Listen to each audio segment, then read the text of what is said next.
Hello friends. Welcome to Fictional Vortex. How are you all? So we are back with an interesting movie on What If Naruto Awakens Mage Jinchuuriki in Harry Potter. Also be sure to subscribe and like this video. Now let's begin. Mage Jinchuuriki. Chapter 1. You've been accepted. Naruto Uzumaki, Jinchuuriki of the Kyuubi no Yoko and most hated person in all of Konohagakure no Sato. Ever since the incident that took the lives of many innocent civilians, he had been declared too dangerous and was given a kill-on-sight order. The Uncil had waited for the moment when their Hokage to leave the village. Sarutobi Hiruzen had left to create a political alliance with Kumo. Now in the past the civilian council had organized meetings and brought together mobs for the beating of the Kyuubi's reincarnation. However, what had happened would ensure that they would never mess with the whiskered blonde. The memory was still as clear as day. Flashback. Laying on the ground in a fetal position, one Uzumaki Naruto clutched his wounds as he glared hatefully at the armed mob. He kept hearing them go on and on about the ending demon's leaf and finishing what the Yondaime had started. He gritted his teeth as they laughed at his bleeding self. Within the boy's mindscape the Kyuubi growled in annoyance. Not this shit again, the nine talk. I-led beast murmured, and with the third out of the village and the Anbu turning away, this might just be it for his host. That is until he felt all the bottled up anger pulse throughout the body along with an unknown energy source. What is that? The Kyuubi asked himself, with no knowledge of what was going on. Hate. You, the blonde whispered. What was that? Speak up, you demon. One said, kicking the Jinchuuriki in the gut, making the 10-year-old cough out blood. Others laughed at the demon's misfortune. I hate you, he spoke a little louder. You're still talky, the civilian spoke, not knowing what would happen next. I hate you, Naruto roared. To everyone's shock and horror, every house within 30 miles collapsed in on itself before exploding in a telekinetic blast. Wood, glass, and metal suspended within the air along with those caught in the multiple blasts. Seconds only passed before everything fell to the ground. Naruto slowly brought himself up to his elbows, looking around in shock. Civilians and shinobi alike were on the ground, either dead or dying. He turned his head to see a woman crying, clutching her wounds while caressing a corpse with a large pipe through its chest. He looked around to see several others in the same condition. Naruto began to panic. Forcing himself up, he ran as fast as he could away from the area. End of flashback. 2 weeks have passed since the incident. Many were hospitalized. Few of the lucky ones would recover in a few months. Those not so lucky either ended up dead or crippled to the point of ending their shinobi career. Naruto was currently lying down in a cave in a bed he made with several leaves. He had made sure to stay away from Konoha, or rather the villagers that may have wanted revenge for what had happened. Hiruzen had arrived shortly and was devastated by the damage done to his village, by what the villagers were saying. Apparently it was Naruto who done it. He had ordered his most loyal Anbu, Inu, Neko, Karasu, and Tenzo to find him. He knew he should have left them to watch the blonde during his departure. 2 weeks and they couldn't find him. He prayed that Naruto would be alright. Speaking of Naruto, he was tossing and turning in his uncomfortable leaf bed when he woke up at the sound of flapping wings. He wiped his eyes with his hands and blinked several times as a great horned owl landed in front of him with an envelope in its talons. The owl blinked and hooted as it brought up its talon, motioning the blonde to take it. Naruto slowly took the note and opened it. Hogwarts School of Witchcraft and Wizardry. Headmaster Albus Dumbledore. Order of Merlin. First Class, Grand Sork. CHF Warlock. Dear Mr. Uzumaki, we are pleased to inform you that you have been accepted at Hogwarts School of Witchcraft and Wizardry. Please find enclosed a list of all necessary books and equipment. Term begins September 1st. Albus Dumbledore, Headmaster. Naruto turned his head slightly. Wizardry. Like magic, he thought, before turning to the second page. First-year students will require 3 sets of plain work robes, black, 1 plain pointed hat, black, for day wear.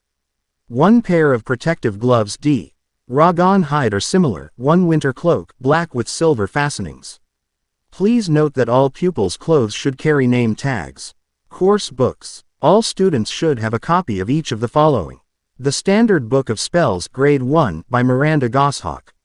A History of Magic by Bathilda Bagshot. Magical Theory by Adalbert Waffling. A Beginner's Guide to Transfiguration by Emmerich Switch Wanthusa. ND Magical Herbs and Fungi by Felita Spore. Magical Drafts and Potions by Arsenius Jigger. Fantastic Beasts and Where to Find Them by Newt Scamander. The Dark Forces. A Guide to Self-Protection by Quentin Trimble. Naruto was slowly forgetting about the incident that had occurred the past 2 weeks. As the letter was spiking his interest to unimaginable levels, he turned the page slightly to see that it continued to the back side. Other equipment. 1 wand. 1 cauldron pewter, standard size 2, 1 set glass or crystal files. 1 telescope. 1 set brass scales. Students may also bring, if they desire, an animal of their choosing. Parents are reminded that first years are not allowed their own broomstick. Yours sincerely, Albus Dumbledore. Naruto placed down the note and looked at the great horned owl. It turned its head until it looked like it was upside down. The blonde sighed and turned to the note. A school for magic, he could go, but then he would have to give up wanting to become a shinobi. He frowned. What has that place ever done for me? All they do is beat me at every chance they get, he thought, before his eyes saddened. Hokage Jiji, Ayame ni Chuki Oji, the images of said people went through his head. He had no parents, so there wasn't really anybody there to stop him. I'm sorry guys, but I'm going, he said, getting up and walking towards the mouth of the cave where the owl flapped his wings and flew out. Naruto was about to leave when he realized something. Wait, I don't even know where this school is, he said to himself in a deadpan. He sighed but caught the sight of a SM. All yellow note in the envelope he still had in his hand. What's this? Naruto, I've had enough time to study your homeland. If you do choose to attend Hogwarts, I've arranged one of the school's gamekeeper to escort you. He will arrive in Wave Country's harbor within a week. I've sent him to retrieve a second child who, just like you, is a wizard. Also, keep in mind, do not tell muggles, non-magic folk, about your abilities. Sincerely, Albus Dumbledore. Naruto took the time to digest the information. He was a wizard, like in those old fairy tales, but it could have been just coincidence, he thought to himself. He read the note several times more and nodded. To Wave Country, he said with a fist pump, but then had once again slumped in realization. I don't know where Wave Country is either, he said with anime tears. Hoot, hoot, asterisk. The blonde turned to see that the owl was still there. Do you know where it is? He asked. The owl turned its head before leaning forward and moving its upper torso up and down, trying to nod. Naruto grinned. Lead the way, he proclaimed. The owl took off with Naruto trailing behind it. Hokage's office. Any sign of him? The aged Hokage asked. In front of him was a squad of Anbu. Inu aka Kakashi Hatake, Neko aka Yugao Azuki, Karasu aka Itachi Uchiha, and Tenzo aka Yamato. All of them shook their heads. No, our apologizes Hokage-sama, we have searched everywhere, the academy, the hospital, the ruins, every square inch of the village, and we couldn't find him, Karasu spoke. Hiruzen pinched the bridge of his nose in grief. If we can't find Naruto, oh, by the end of the week, I can only assume the worst, he thought. Meanwhile, on an isolated island, a glasses-wearing, dark brown-haired boy laid down on the cold ground with a light blanket over him. He was drawing a birthday cake with his finger. He turned his head over to see his guardians. Watch hit 12 a.m. midnight. He turned back to his drawn cake. Well, make a wish, Harry, he said to himself as he blew on the dirt, blowing away the drawn cake. It was at that moment when the wooden door slammed itself. Everyone woke up and backed away. Harry hid behind the fireplace. His cousin Dudley shakingly backed away. His uncle Vernon walked downstairs with a double-barrel shotgun and with his wife Petunia right behind him. The door continued to hit against itself until the lock broke and fell to the floor, letting the cold air in as the storm continued outside. Within the doorway stood the silhouette of a large man. Said man walked in holding an umbrella and looked at the spooked family. Sorry about that, he said, picking up the door off the floor and placing it back on the frame. I demand that you leave at once. You are breaking and entering, the muggle stated as he pointed his shotgun. Vernon Dursley, you great prune, the large man stated as he grabbed the choke of the gun and literally bent it upwards. Vernon pulled the trigger and fired up, making the others jump. The man turned and walked to Dudley. "Ya know I haven't seen you were a baby Harry, you're a bit more along than I would have expected, particularly down the middle he said patting his stomach. Dudley still shaken. I'm not Harry, he said. The dark brown-haired boy walked out from his hiding spot. I am. He said, well of course you are. Got something for ya, afraid I might have sat on it at some point but I would imagine it would taste fine just the same, he said reaching into his large overcoat and bringing out a white box with a blue cross ribbon wrapped around it. Baked it myself, words and all, the man said proudly. Harry slowly took the box and opened it. Inside the box was a pink frosted cake that was slightly squished. The words said, "Happy birthday, Harry." "Thank you," the boy said. The man chuckled. "Not every day your young man turns 11 now, is it?" he said as he sat down on the couch. He brought up his umbrella and to everyone's surprise small fireballs shot out and into the fireplace. Everyone stood in silence before Harry placed the cake on the bed and walked up to the large man. "Excuse me but, who are you?" the lightning-scared boy asked. "Rubius Hagrid, keeper of keys and grounds at Hogwarts. Of course you know all about Hogwarts," he said. Harry shook his head. "Sorry, no," he said, "no." "Blimey Harry, didn't you ever wonder where your mom and dad learned it all?" Hagrid asked. "Learned what?" Harry asked. Hagrid chuckled. "You're a wizard, Harry." The boy's eyes widened. I'm a what?" "A wizard, and a thumpin' good one I wager. Hat's a train up a little," Hagrid said. The Dursleys only stood still in anger and annoyance.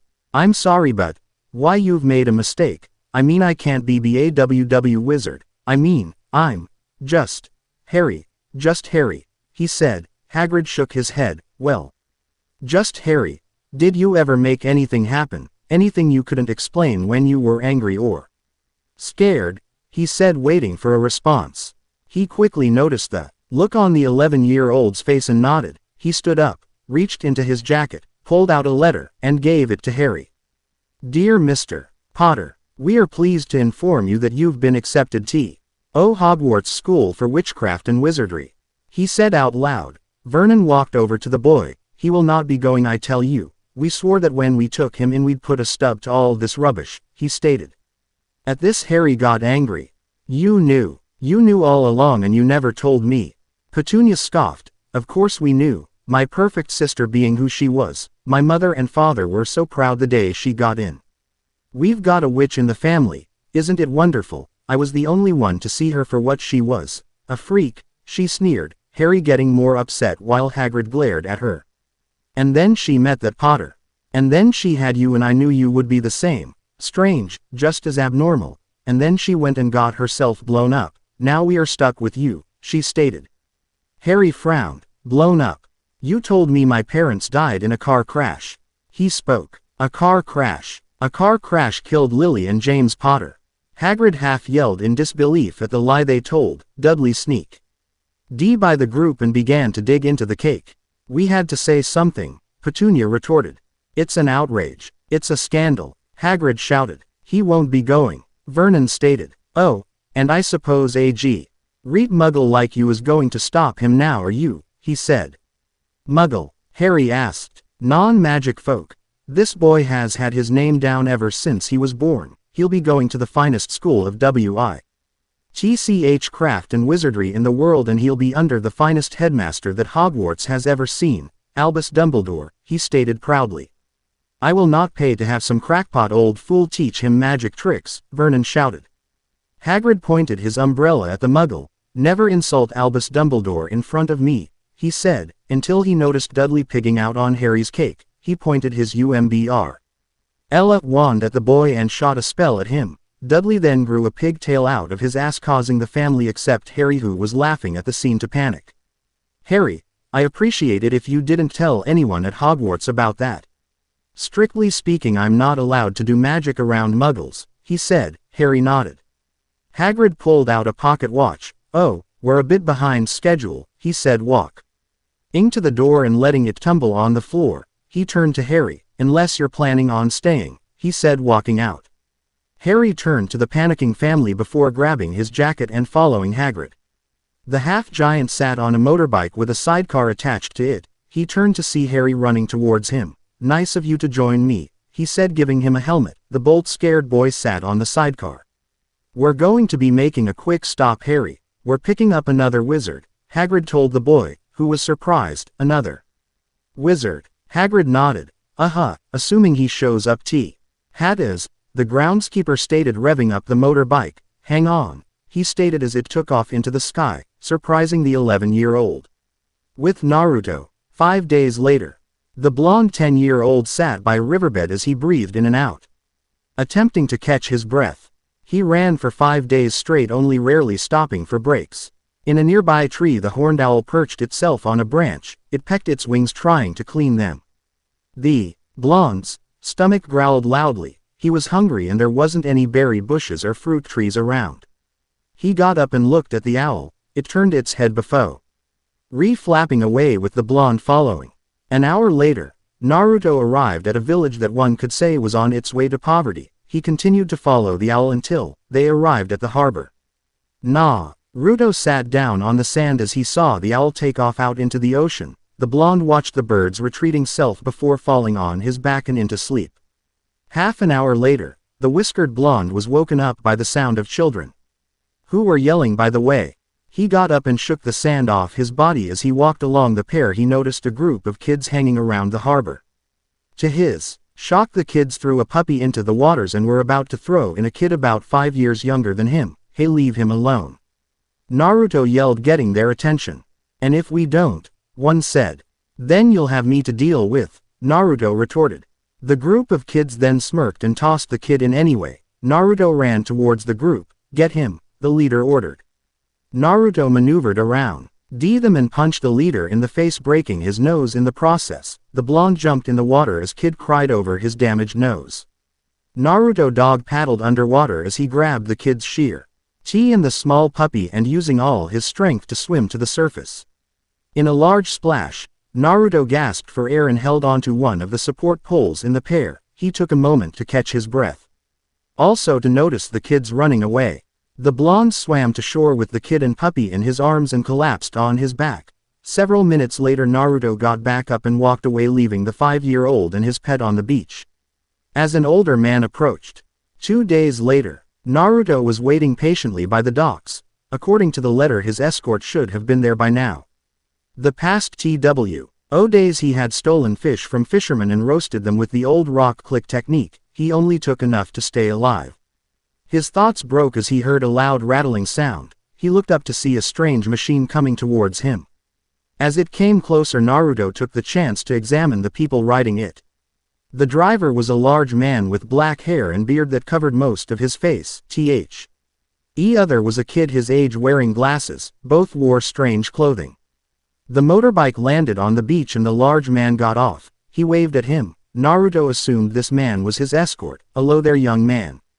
You wouldn't happen to be Uzumaki Naruto now, would you?" he asked. "I am," the blonde responded. "My name is Rubius Hagrid, but you can call me Hagrid. I assume you know what you are?" he asked. Naruto nodded. "Hi, well, I think I do." Hagrid smiled. "Well, doesn't matter. You're here and that's all that counts. Now climb aboard. The sidecar should fit both of you," he said. Naruto walked over to the brown-haired boy. "Hi. Name's Naruto Uzumaki. What's yours?" he asked, holding out his hand. "Harry Potter," the boy replied, shaking hands with the foreign wizard. Harry moved over, letting the blonde sit next to him. "Did you say your goodbyes to your family?" Hagrid asked. Naruto looked down. "I don't have a family. I'm an orphan," he replied. Hagrid turned to the blonde. "Sorry, it's all right. I'm used to it," he said. Hagrid nodded. "Hold on, you two. We are slightly behind schedule, so I'm going to have to speed up a little," the half-giant stated. The two wizards nodded as the motorbike sparked to life and took off at unimaginable speeds. London. 3 hours later. Flying high above the clouds, Naruto peeked over his side of the car. Over 3 hours of nothing but ocean waters, they have reached land. "Sugoi," Naruto stated as he saw the city before him. "It's London," Harry said, also amazed. Hagrid chuckled. As they flew around, Naruto looked around at the scenery. He'd never seen buildings like the ones there, as well as the cars, the type clothes people wore, etc. "What's the matter, Naruto? You don't have things like these back home?" Harry asked. The blonde shook his head. Naruto is from a place that's inhabited by ninja. Their technology isn't as advanced as ours yet, Hagrid replied, before they landed in an alleyway. The Leaky Cauldron. Naruto, Harry, and Hagrid walked into the pub. And both first year's confusion. Just about everyone had greeted Harry like he was a celebrity. Naruto asked Hagrid what the fuss was about. He told them that it was because of an incident that occurred back when a dark wizard was alive. Hagrid promised he would explain everything, seeing as how both he and Harry have never heard of the wizarding world. All right, you two in here, Hagrid stated. Naruto raised an eyebrow. An empty room. He said in a deadpan tone. Looks can be deceiving, Hagrid stated, as he tapped several bricks with his umbrella. The two wizards gasped as the bricks began to open up and reveal a doorway. Sugoi, amazing. The two proclaimed, well kids, welcome to Diagon Alley, Hagrid proclaimed, as the door revealed a large area. Many people are wizards filled the streets along with many shops. Well, you two, do you have your lists? Hagrid asked, the two pulling out their letters. Hagrid, Harry spoke, how exactly are we supposed to pay for all this? We don't have the money, he said. Hagrid chuckled, well, there's your money. At Gringotts, the wizard bank, ain't no safer place, not one. Well, except for Hogwarts, he said, pointing at the bank. He turned to Naruto. Don't worry, kid. Dumbledore gave me access to his vault, he said, pulling out a key. Don't worry about your payments, he reassured, getting a nod from the blonde. Naruto placed a hand on Harry's shoulders. Well then, let's go, he said enthusiastically as he ran towards the bank. Harry smiled and ran after him. Hey, wait, you two. I'm not much of a runner, Hagrid stated, chasing after the two.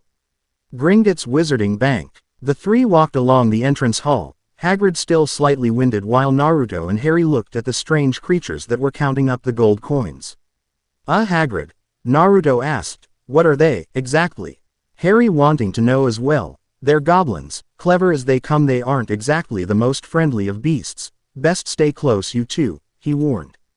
As they walked up to a goblin writing in a record book with a feather. Ahem, Hagrid said, getting the goblin's attention. Mr. Harry Potter will like to make a withdrawal, and Mr. Uzumaki here will be borrowing a bit from Dumbledore, he said. The goblin looked at the two. Do they have their keys? He asked, making the two wizards nervous. Oh, wait a minute, I got it here, Hagrid explained as he searched his pockets, bringing out 2 keys and 2 letters. This here little devil explains. The withdraw and this one, he motioned, in a red stamp said, top secret. It's about you know what in vault you know which, he said, making the goblin wide-eyed. Very well, he exclaimed. Gringotts vaults. The three along with an employee rode the cart into the vaults and did a 3-way stop. The first one was at Harry's vault. Both wizards bug eyes at the amount Harry had stored. Didn't think your mom and dad would leave you with nothing now, did ya? Hagrid said. Naruto felt envious towards Harry. Even though he never met his parents, at least he knew who they were and that they left him with something. Back in Konoha, the villagers would always say that his parents abandoned and never loved him. He really hoped that wasn't the case. The second stop was at Dumbledore's vault. It should be an understatement to say that the vault was literally overflowed with gold. Sadly, it wasn't Naruto's, so he only took enough for his required items and some extra 100 galleons in case there was something else he wanted. The blonde would make sure to open up an account and start saving when he could. The third and final room was a mystery to both wizards. Inside the vault was a single yet small wrapped-up item. Hagrid told the two never to mention the item to anyone. The two agreed but only wondered what it was. Well, we got your currency, now let's start shopping, shall we? Hagrid announced. Right, Harry said happily. Hey, you guys mind if I shop by myself? Naruto asked, surprising the two. I just want to explore is all, he said. No worries, meet us back at the Leaky Cauldron before dark, Hagrid said. Naruto nodded and ran off. Well, let's go, Harry, he said. The boy nodded and walked alongside the half-giant to their first shop. With Naruto, the blonde wizard made his way around the area looking through different store windows, examining what they sold. Whoa, Luki. Here, it's the new Nimbus 2000, a kid his age said, as several more eyed the broomstick from the window. As he walked down the street, he noticed several girls eyeing him, as he turned to them. They giggled and turned away, leaving him confused. Are those whiskers real? One whispered. He's adorable. Another cooed. The 10-year-old continued walking around until he came to a shop known as Madame Malkin's Robes for All Occasions. He quickly entered and his jaw nearly dropped by the amount of students there for their clothings. Excuse me, can I help you with something? Naruto turned his head to see an elderly woman smiling at him. Hi, I'd like to buy 3 robes, he said. Is it your first year? She asked, receiving a nod. Well then follow me to the dressing room, she said, leading him towards a small room with a curtain. Stand straight, arms apart, let's take your measurements, she said before taking a long leather strand with numbers on them. Okay, let's see here. 4'9" in arm length, 11 inches, foot size, 4. Alrighty then, sit tight, I will be right back, she said, heading into the back room. Naruto waited patiently for the woman to return. Minutes later she arrived with 3 pairs of black robes and boots. Okay then, try one on, she said, handing over a robe in which the blonde took and walked into the dressing room. Seconds later, Naruto opened the curtain revealing his worn robe and boots, him still wearing the black shirt he wore before he arrived in London. It fits perfectly, he said, getting a smile and a small clap from the woman. Alright then. Tell me, what's your name? She asked. Naruto, he said. The woman pulled out her wand and weaved it. To his surprise, a needle and thread levitated and began to sew his name into the robes. Let me pack these up for you. Will there be anything else? She asked as she brought out a bag. Do you sell winter cloaks as well? The 10-year-old asked. The woman nodded. Ah, yes, I will be right back, she said, heading back into the room. Naruto took the time to look around the store. Many students have already purchased their clothing, so there was no need to worry about waiting in line. He turned and went wide-eyed as he saw a floating mannequin head by the window. I got your cloak, will that be all? She said, placing a coat the same size as the robes in the bag. What is that? He asked, pointing at the mannequin head. Oh, that. She walked over to it and pulled out a cloak revealing the rest of the mannequin's body. This is an invisibility cloak, we rarely get them in, she said, showing the boy the dark gray cloak. Invisibility, she says. That was all he needed to know. How much? He asked, surprising the woman. Are you sure? These cloaks are pretty pricey, she said. Naruto grinned as he took the bags and cloak to the cashier. The blonde wizard left the shop with a shit-eating grin. Most of the students groaned in disappointment at the chance to get the cloak, as the one the blonde carried just so happened to be the last one. Naruto now had the required items, along with an invisibility cloak, several dress robes, along with a trunk to put it all in. With Harry, the young wizard entered a shop called Potage's Cauldron Shop. Hello there, what can I help you with? The man asked. Yes, I'm here to purchase a standard-size pewter cauldron, the boy said. The man nodded. First year, don't worry, I got ya covered, he said as he searched the back room before bringing out the cauldron. Harry and Hagrid left the shop with the item. Next items will be the files, telescopes and scales, he said, looking through the list. I know the place, Hagrid said as he pulled a cart filled with the required books and trunk with his clothing. With Naruto walked down the street pulling a similar cart. He was thankful that a wizard had given him it, otherwise he'd have to carry a trunks full of clothing along with the other items he had to purchase. Okay, let's see here. Clothing, check. Cauldron, check. Books, nope, he said before reading the sign to a shop, Flourish and Blots, with the sign shaped like a red officer's badge with 2 quills side by side. Never mind, he said, walking in with his stuff. Once again the store was filled with students wanting to get their supplies, and employees handling their purchases while helping customers. What can I help you with, young man?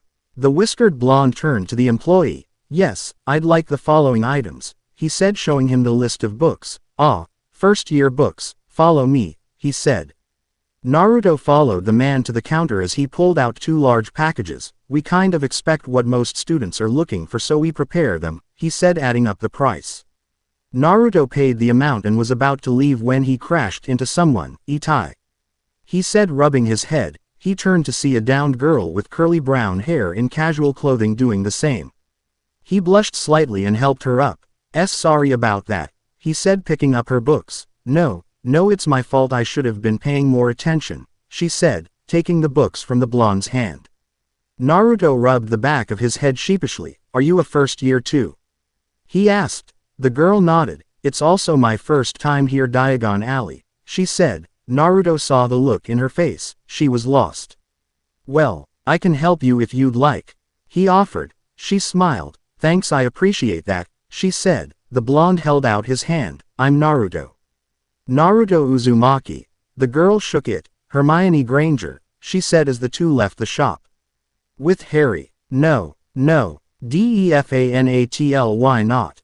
An old man stated as he headed back into the room. Harry slowly and cautiously placed the wand in his hand on the counter. So far he had only tried 2 wands and it already caused a few damages to the shop. Well, not like the old man. Ollivander didn't mind much, seeing as how most wands vandalize his shop before the wizards find the right wand. I wonder, the wand maker said to himself as he held a box in his hand. He looked back and carried it towards Harry. 11 inches. Holly, Phoenix Feather Core, he said, handing over the wand. Harry grasped the wand and felt the magical energy coursing through him. Ollivander noticed the air in the room picked up slightly. Curious. Very curious, he said. Sorry, but what's curious? Harry asked. I remember every wand I've ever sold, Mr.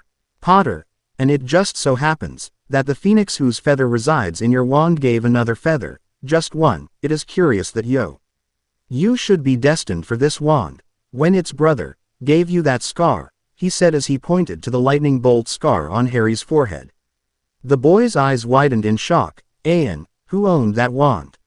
He asked. Ollivander grimaced. We do not speak his name. The wand chooses the wizard, Mr. Potter. It's not always clear why, but I think it is clear that we can expect great things from you, he said as he got closer to the boy. And he who must not be named did great things. Terrible, but great, he said as he placed the wand in the box and handed it over to the boy.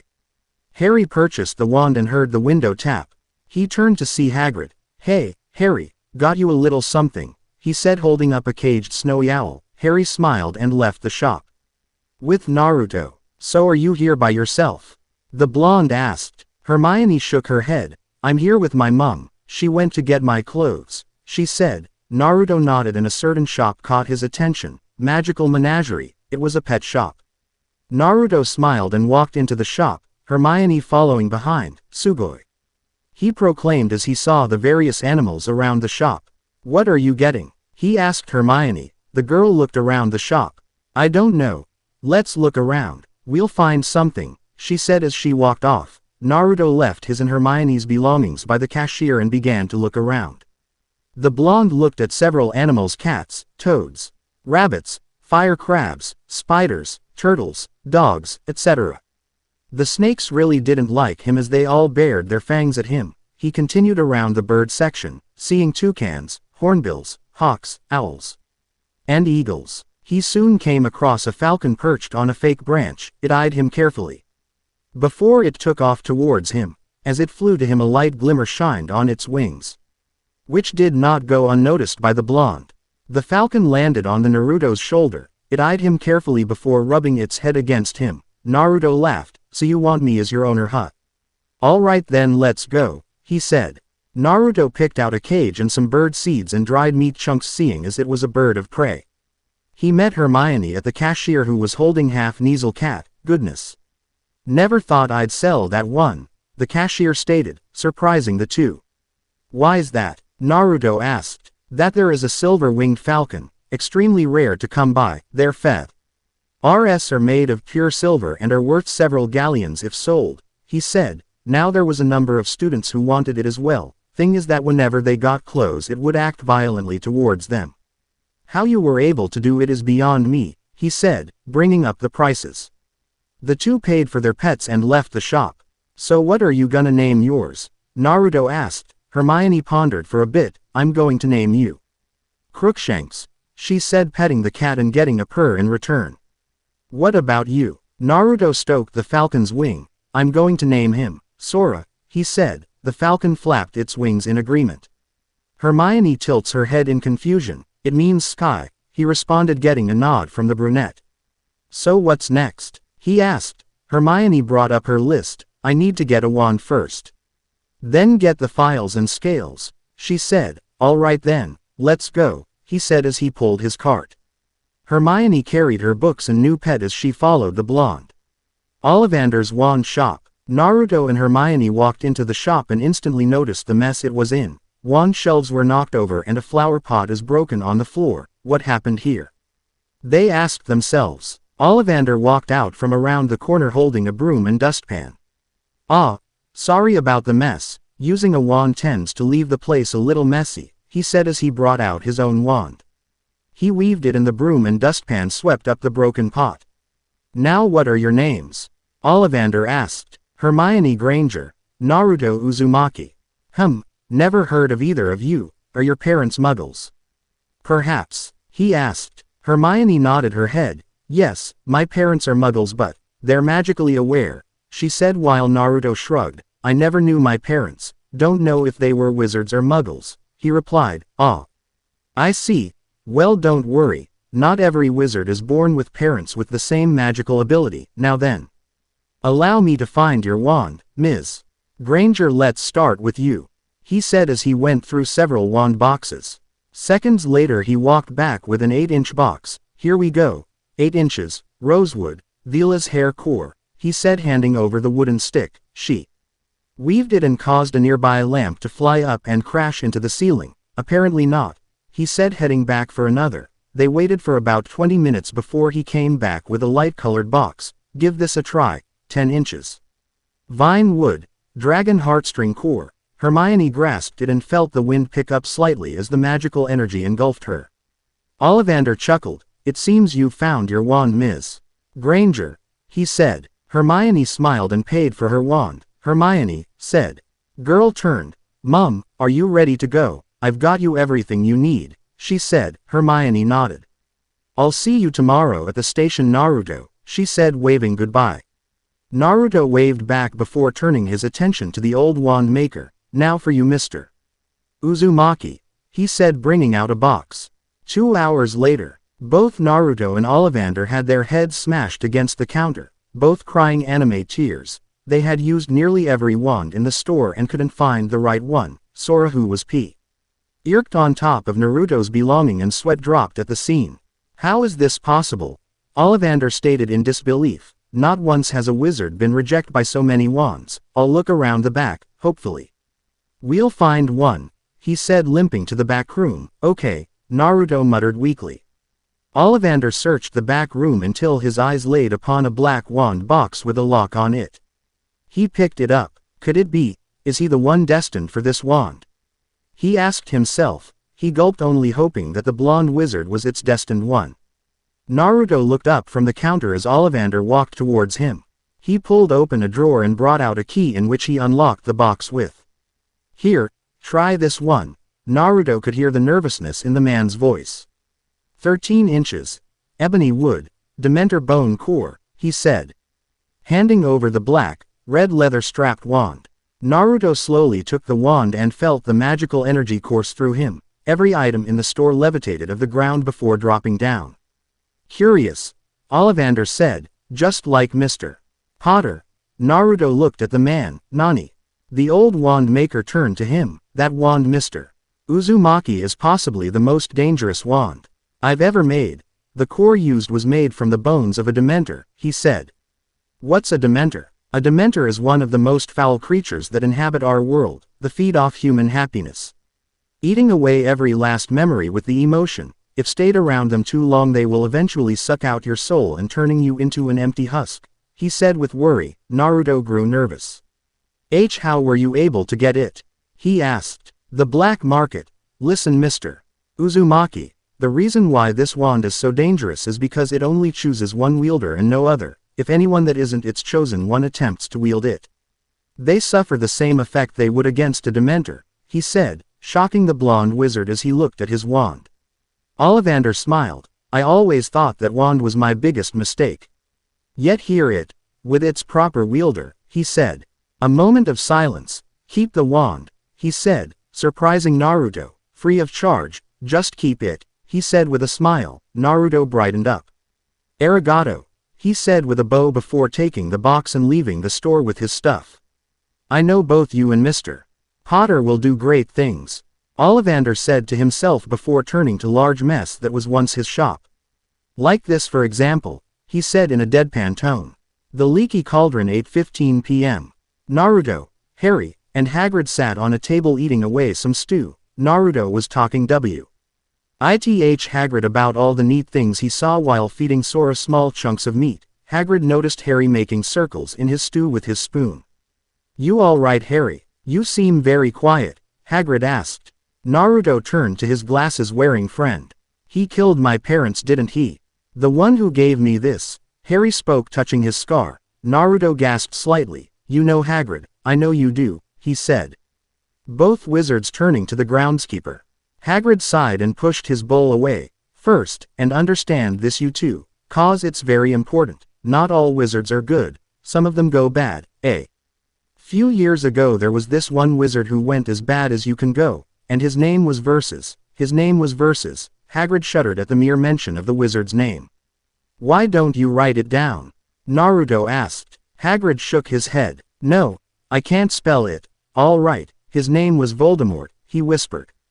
Voldemort. The two repeated a little loudly, but not enough to get people's attention. Shish, Hagrid said. The two looked around to see if anyone had heard, thankfully not. It was dark times, you two, dark times. Flashback. A black-cloaked man walked along a path towards a house and used his wand to enter. Voldemort started gather up some followers, brought him over to the dark side. Anyone stood up to him ended up dead. Your parents fought against him, but nobody lived once he decided to kill him. The cloaked man points his wand, Avada Kedavra. A green spell fired from his wand and hits a woman, making her scream in pain before dropping to the floor dead. Nobody, not one, except you, Hagrid said. End of flashback. Me, Voldemort tried to kill me? Harry asked in disbelief. Naruto was shocked as well. Yes, that ain't no ordinary cut on your forehead, Harry. A mark L. Ike that only comes from being touched by a curse, and an evil curse at that, Hagrid explained. What happened to Vo? You know who? Harry asked. Hagrid just looked outside the window and out into the dead of night. Some say he died. Codswallop in my opinion. Nope, I reckon he's out there still, too tired to go on, but one thing's absolutely certain, he said, getting the boys' attention. Something about you stumped him that night. That's why you're famous, Harry. That's why everybody knows your name. You're the boy who lived, Hagrid stated. Naruto understood why Harry survived as a child. Against one of the most powerful wizards in the world, but there was something about that made him wonder why this Voldemort would want to kill Harry in the first place. Train station 7:20 a.m. Naru. To looked upon the locomotive with star eyes, Sugoi. He yelled, Come now, Naruto, don't want to be late now, do you? Hagrid said. The blonde then pushed his cart towards Harry and his cart. Minutes later, they arrived at a platform. Hagrid pulled out his pocket watch. Blimey, is that the time? Sorry, you two, I'm gonna have to leave ya. Dumbledore'll be wanting his, well, he'll be wanting to see me, now. Your train leaves in 10 minutes. He said, reaching into his pocket and bringing out 2 golden slips. Here are your tickets, stick to 'em, it's very important you two, stick to your ticket, he said. Harry looked at the platform number, platform 9 3/4. But Hagrid, there's some mistake. This is platform 9 3/4, there's no such thing, Harry said. Naruto looked at his to show the same number, the two were confused. Is there? Naruto asked, only to find that Hagrid was gone. The two wizards pushed their respected carts down the lane between the trains. Harry stopped to ask a man for directions. Excuse me, sir. Can you tell us where we might find platform 9 3/4? He asked. The train master looked at the kid as if he'd grown a second head. 9 3/4. Think you're being funny, do ya? He said before walking away. Both wizards sighed. Hey Harry, look. Naruto pointed to a group with the same cart and items as them. It's the same year after year, always packed with muggles, of course, said the woman of the group. Muggles. The two looked at each other. Come on, platform 9 3/4 this way. The two shared a look and followed the group. They walked around the corner to see a red-haired boy run towards a brick wall. To their surprise he passed right through it. "Fred, you next," the woman said. "He's not Fred, I am." The one of the twins stated. "Honestly woman, you call yourself our mother," said woman sighed. "Sorry George." She motioned for him to go.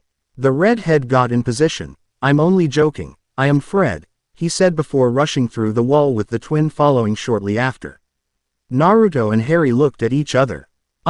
Excuse me, could you tell us how to?" Naruto asked pointing at the wall. "How to get to the platform?" "Yes, not to worry, dear, it's Ron's first time to Hogwarts as well," the woman said. The red-haired boy smiles at the duo. Harry notices the girl of the group and blushes. "Now all you have to do is walk straight into the wall between platform 9 and 10 inches, she said. Naruto got into position. "Best do it at a run if you're nervous." Naruto nodded and turned to Harry. "See you on the other side," he said as he ran towards the wall and passed through it. Harry got into position. "Good luck," he heard the girl said. Harry once again blushes before running towards the wall as well. "Oi, Harry, you can open your eyes now," he heard Naruto say, opening his eyes. He saw a large black and red 460 steam engine train. The two heard the train whistle. "Better hurry up," Naruto said as the two hurried aboard the train, but not before leaving their luggage to the employers. The train let out a whistle before its wheels began to turn. The students waved goodbye to their parents as the train took off. 10 minutes later, Naruto and Harry sat in their compartment looking outside the window. "Never thought I'd be so far away from home," the blonde said. Harry looked at him. "What was your home like?" he asked. The blonde shook his head. "I was different than the res. I'm not sure if they knew I was a wizard or if it was for another reason, but for as long as I can remember, my life was filled with nothing but pain. Nearly every day of my life I had to fight to survive," he said. Harry listening carefully. "When I was 5, they kicked me out of the orphanage. I don't know what I did. They just didn't like me. Nobody did," he said. Harry placed a hand on his shoulder. He knew he could relate. His guardians didn't like him either. "Don't worry about it, Naruto. We'll be friends no matter what," he said. Naruto smiled and nodded. Several minutes passed and he red-headed boy they met at the station opened the door. "Excuse me, do you mind? Everywhere else is full," he asked. "No, not at all," Naruto said, moving over and letting him sit next to him. "Thanks," he said. The two nodded. "I'm Ron, by the way, Ron Weasley," he introduced himself. "Naruto Uzumaki." He shook hands with him. "Harry Potter," the glasses-wearing wizard introduced himself, making Ron go wide-eyed. So it's true. I mean, do you really have the, he stuttered. "The what?" "The scar," Ron whispered. "Oh, yeah," Harry responded by lifting the bangs of hair up and revealing the lightning bolt scar. "Wicked." Ron stared. Several minutes of talking. A small cart filled with sweets rolled up. "Anything off the trolley, dears?" the woman asked. "No thanks, I'm all set," Ron said, bringing up a half-mushed sandwich from his jacket. Naruto and Harry deadpanned a bit before taking out several galleons from their pockets. "We'll take the lot," Harry said. "Whoa," Ron sputtered at the amount they had. Time passed as the three continued talking about what they think they would expect at Hogwarts. Ron, being an expert in food, explained what kind of sweets they were eating. His rat Scabbers had a chocolate box over his head. Naruto opened up a small box with multicolored jelly beans inside. Bertie Bott's every flavor beans. He read, "They mean every flavor. There's chocolate and peppermint, and there's also spinach, liver, and tripe." George swore he got a bogey-flavored one once, Ron said. Naruto stopped eating after the explanation and spit out the bean in his mouth. Harry picked up a golden blue package. "These aren't real chocolate frogs, are they?" he asked. "It's only a spell. Besides, it's the cards you want. Each pack's got a famous witch or wizard. I got about 500 myself," he said. Harry opened the box, revealing a chocolate frog which to their surprise leapt onto the glass window before jumping out through the opening. "That, rotten luck, they've only got one good jump in them to begin with," Ron stated. Naruto picked out his own chocolate frog. He ate it before it could jump. Nuts and caramel," he said. "Hey, I've got Dumbledore," Harry Pranu. NCED while looking at the holographic image of the headmaster. Naruto looked at his card. It showed a dark-skinned man wearing a regal-like violet outfit. Who's he? The blonde asked. Ron looked over at his car. Oh. That's Kingsley Shacklebot. He's a wizard that works for the Ministry of Magic, he explained. Harry took a look at Naruto's card before turning back to his. Hey, he's gone, he said as Dumbledore's image disappeared. Well, you can't expect him to hang around all day, can you? Ron said.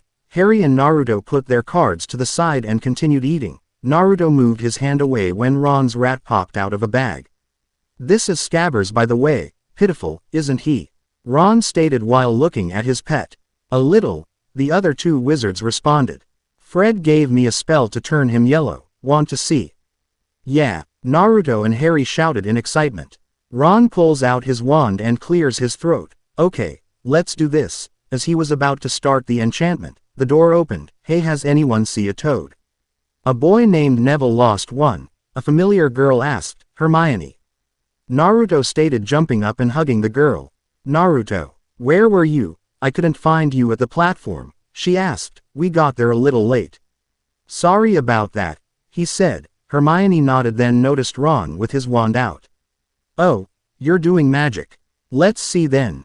She motioned him to start. Ron once again cleared his throat. Sunshine. Daisies. Buttermellow. Turn this stupid fat rat yellow, he said, zapping Scabbers, who let out a squeak. Nothing happened. Every just stared with a deadpanned expression. Was that supposed to happen? Naruto asked. Are you sure that's a real spell? It's not very good, is it? Of course, I've only tried a few simple spells myself and they've all worked for me. For example, she says as she sat down right across from Harry and pointed her wand at him. Oculus Reparo. She said. In a small flash, the battered noseband from Harry's glasses was repaired instantly. Harry takes them off and examines them. That's better, isn't it? Holy cricket, you're Harry Potter, I'm Hermione Granger, and you are? She asks. Ron Weasley, he replies with his mouth full, and I'm Naruto. The blonde points to himself. Naruto, we've already met, she states. I know, I just didn't want to feel left out, he said, making them all sweat drop. Well, you three better change into your robes. I expect we'll arrive soon, she said as she left the compartment. Oh, and Naruto, you've got some chocolate on your lip, she says, licking her thumb and wiping it off before leaving. Naruto ushed madly and noticed the looks the other two were giving him. Don't say a word, he said. Hogwarts Station. 10 minutes later. The train lets out a whistle as it comes to a complete stop. Minutes later, the students begin to exit the locomotive. Naruto, Harry, and Ron exit the train, now wearing their school robes, and notice the half-giant walking alongside with a lantern. Right then. First years. This way, please. Come on now. Don't be shy. Hurry up, Hagrid pronounced. The trio walks up to him. Hello, Harry. Naruto, he said. Hey, Hagrid, they said casually. Ron stared in awe at the half-giant. Hua. Ron stated. Right then. This way to the boats. Come on now. Follow me, he said. What about our luggage? Naruto asked. Don't worry about that. They'll be in your rooms by the end of the day, he said, reassuring him. Naruto nodded and hurried up to the boats along with Harry and Ron. Moments later, several boats are found plugging across a vast lake, Harry and Ron in a boat, while Naruto paired up with Hermione. They looked up ahead to see a huge castle in the distance. Everyone stared in awe. Sugoi, wicked, both Ron and Naruto stated. Meanwhile, in Konoha, Hiruzen sat in his office staring coldly at the people in the streets. He had pronounced Naruto dead and everyone was celebrating. The fools, he muttered angrily. Just then the door busted open. Hokage-sama. A doctor rushed in. What is it? He asked. She's awake, he stated. Hiruzen went wide-eyed and left the room with the doctor trailing behind him. Konoha Hospital. The nurses kept their distance as a fiery red-haired woman sat up from her bed. Hiruzen rushed in and gulped. Hiruzen, she said. Kei Kushina, how are you doing? He asked. Where is he? She asked. Hiruzen closed his eyes in grimace. Hiruzen, where is my baby? She yelled. Next chapter. First month of school. Sup guys, now most of you are wondering, what brought me up into writing a Harry Potter crossover? Well, several People have been wanting me to for a while now.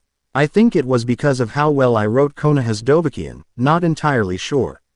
Anyway, I'm sorry it wasn't on the list of possible crossovers, I forgot about that, so, yeah, my bad.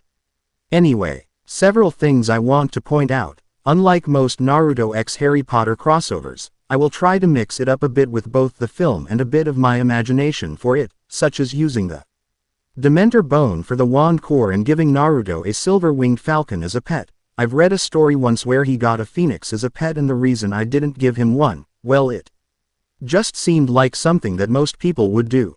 Third thing I want to talk about, my Naruto sequel. Well, I won't be writing it, but I will instead rewrite the original. There will be less Wome N in the harem, so sorry for wasting your votes.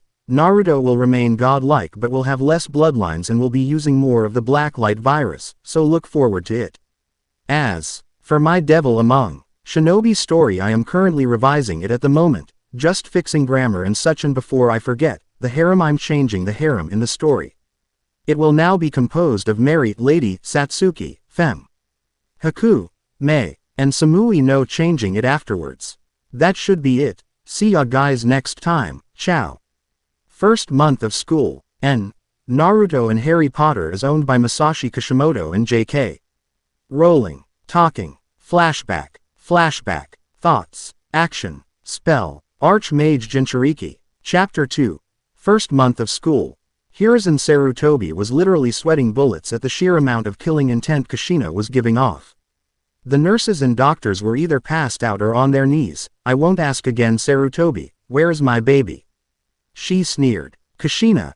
We don't know, he said. The redhead looked at the aging Hokage in shock. What do you mean you don't know?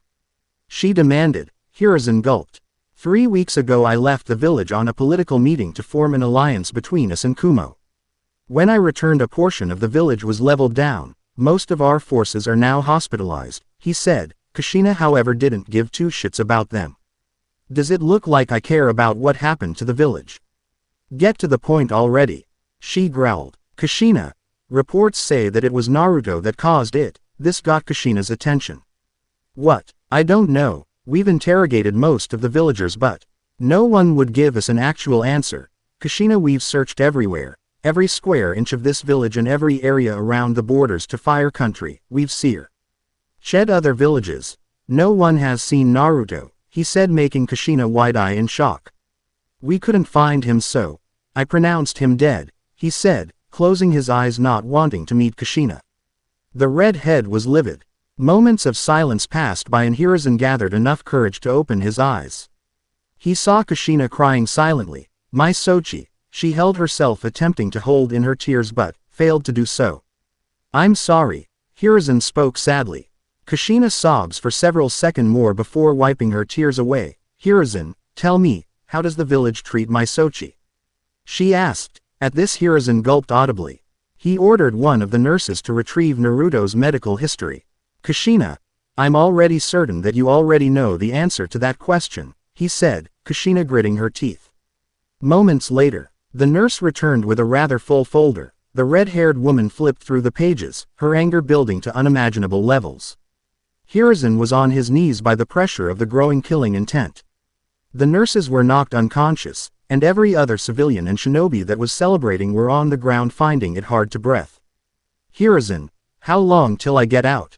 She asked. No, demanded. Kushina, don't do anything you'll regret, he said, still on his knees.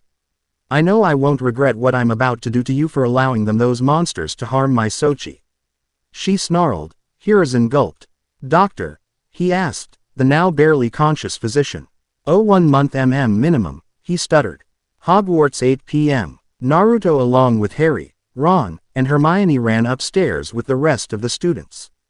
They were all stopped by an elder teacher, Professor McGonagall. She looked upon them with a smile. Welcome to Hogwarts. Now in a few moments you will pass through these doors and join your classmates. But before you can take your seats you must be sorted into your houses, she said. Naruto and his group looked amongst each other before turning their attention to the teacher. They are Gryffindor, Ravenclaw, Hufflepuff, and Slytherin. Now while you are here, your house will be like your family. Your triumphs will earn you house points, any rule breaking and you will lose points. At the end of the year, the house with the most points is awarded the House Cup, she explained. Naruto understood the concepts. It's almost like the academy, however unlike back in Kono. If he screws up he brings down the whole team, looks like. He'll have to cut back on his pranking. A scared-looking boy just behind Ron and Harry spots his toad by the teacher's feet and rushes forward. Trevor, he said, picking up his pet. McGonagall stares down on him with a raised eyebrow. Sorry, he said as he backed away. McGonagall shook her head. The sorting ceremony will begin momentarily, she said before walking away. Naruto took this time to speak amongst the group. I hope we're all in the same house, he said. There's no telling where we'll end up, but I do hope so as well, Harry said. Ron and Hermione agreeing with him. It was then when a boy with slick-back blonde hair spoke up. It's true then, what they're saying on the train. Harry Potter has come to Hogwarts, he said. The students heard him and began to whisper amongst themselves. This is Crabbe and Goyle, he said, pointing to the two other boys by his side. And I'm Draco Malfoy, he said, then frowned when he heard Ron snicker. Think my name is funny to you? No need to ask yours. Red hair and a hand-me-down robe, you must be a Weasley. We'll soon find that some wizarding families are better than others, Potter. Don't want to go making friends with the wrong sort. I can help you, he said as he held out his hand. Naruto, Ron, and Hermione glared at the slick-back blonde. I think I can tell who the wrong sort is for myself. Thanks, Harry responded with a frown of his own. Draco glares back before McGonagall returns and smacks him on the shoulder with a rolled-up paper. Draco retreats back to his group with a one last glare. McGonagall turns to every student. We are ready for you now, she said as the doors open. The professor leads everyone through Great Hall. Naruto and his group looked around in awe. There were 4 long tables for each respected house with many students already seated, as well as floating candles, and the roof itself appeared to be the night sky. Check out the ceiling, Harry said. It's not real. It's just bewitched to look like the night sky. I read about it in Hogwarts, a history, Hermione explained. McGonagall motioned for the students to stop. All right, will you wait along here please? Now, before we begin, Professor Dumbledore would like to say a few words, she said before moving to the side. An elderly man with a long white, gray beard, with glasses and a maroon-colored robe stood up from his seat. I have a few start-of-term notices I wish to announce. The first years, please note that the Dark Forest is strictly forbidden to all students, also our caretaker, Mr. Filch, he motioned to a ragged old man holding a red-eyed cat, has asked me to remind you that the third-floor corridor on the right-hand side is out of bounds to everyone who does not wish to die a most painful death. Thank you, he said before sitting down. Naruto and his group were slightly shaken. How could he say that so casually, the blonde thought. McGonagall walked back to the group with a stool, scroll, and an odd wizard's hat. When I call your name, you will come forth. I shall place the sorting hat over your head and you will be sorted into your houses, she said as she opened the rather long scroll. Hermione Granger, she called out. Said which was surprised. She didn't think she'd be the first on the list. Okay, relax, she told herself. Mental that one. I'm telling you, Ron said. Naruto punched him lightly on the shoulder. Ron rubs his shoulder. What? He asked, confused by the blonde's actions. Hermione sits on the stool as McGonagall places the hat on her head. To their surprise it started speaking. Ah, right then. Right. Okay, Gryffindor. It shouted. Every house began to clap for the newest member of Gryffindor. Hermione jumps off the stool with a smile as she walked over to her respected house and sat down. Draco Malfoy, McGonagall called out. Draco saunters up to the stool proudly. The tattered hat looked down with an expression that said, "Do not want, Slytherin." It shouted before it could be placed on his head. The students applauded as the boy walked over and sat down with his housemates. Susan Bones, the elder teacher called out. A small red-haired girl walks up nervously. While the sorting hat was making its choice, Harry noticed a black-haired pale teacher looking at him. As he did, his scar began to hurt. Uck. He placed a hand on his scar. Harry.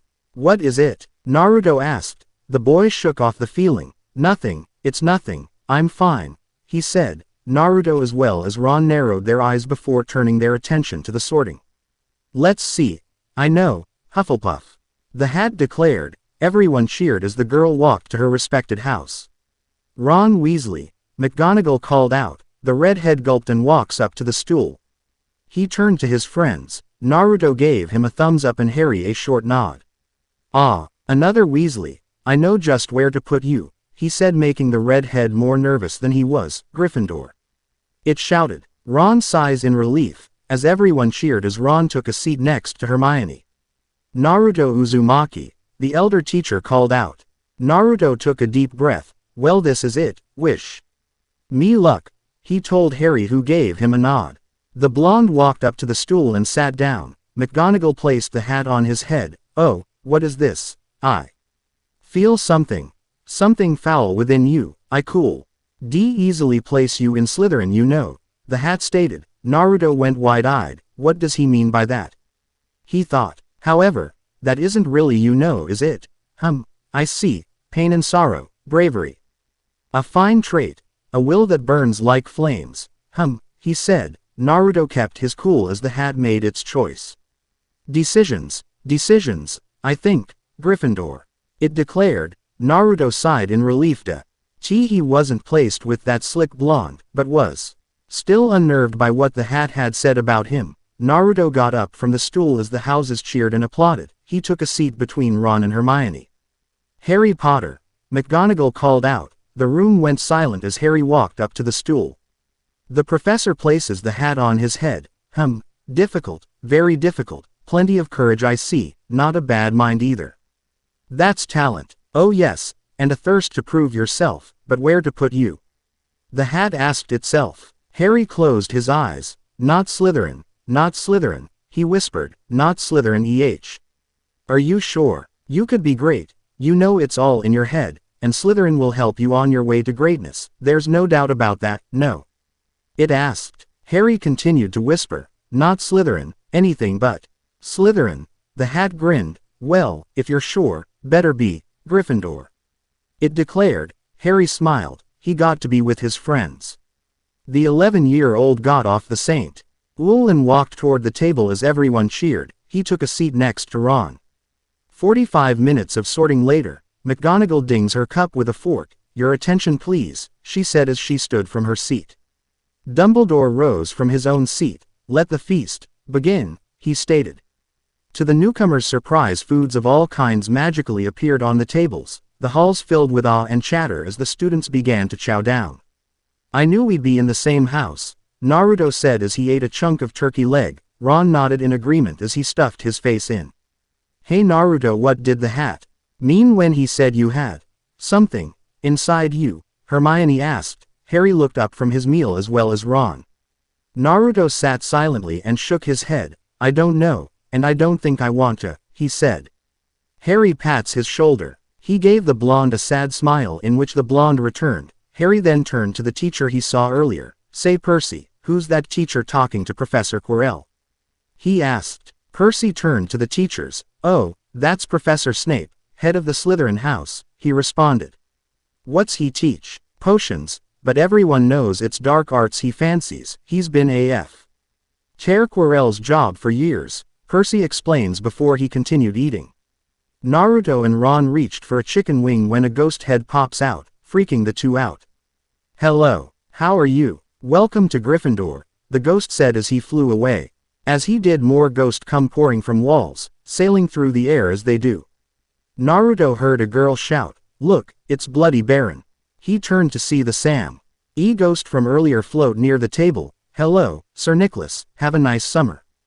Percy asked. Dismal, once again, my request to join the headless hunt has been denied. The ghost slumped as it floated away. Ron then recognizes him. Hey, I know you. You're nearly headless, Nick. The redhead pointed out.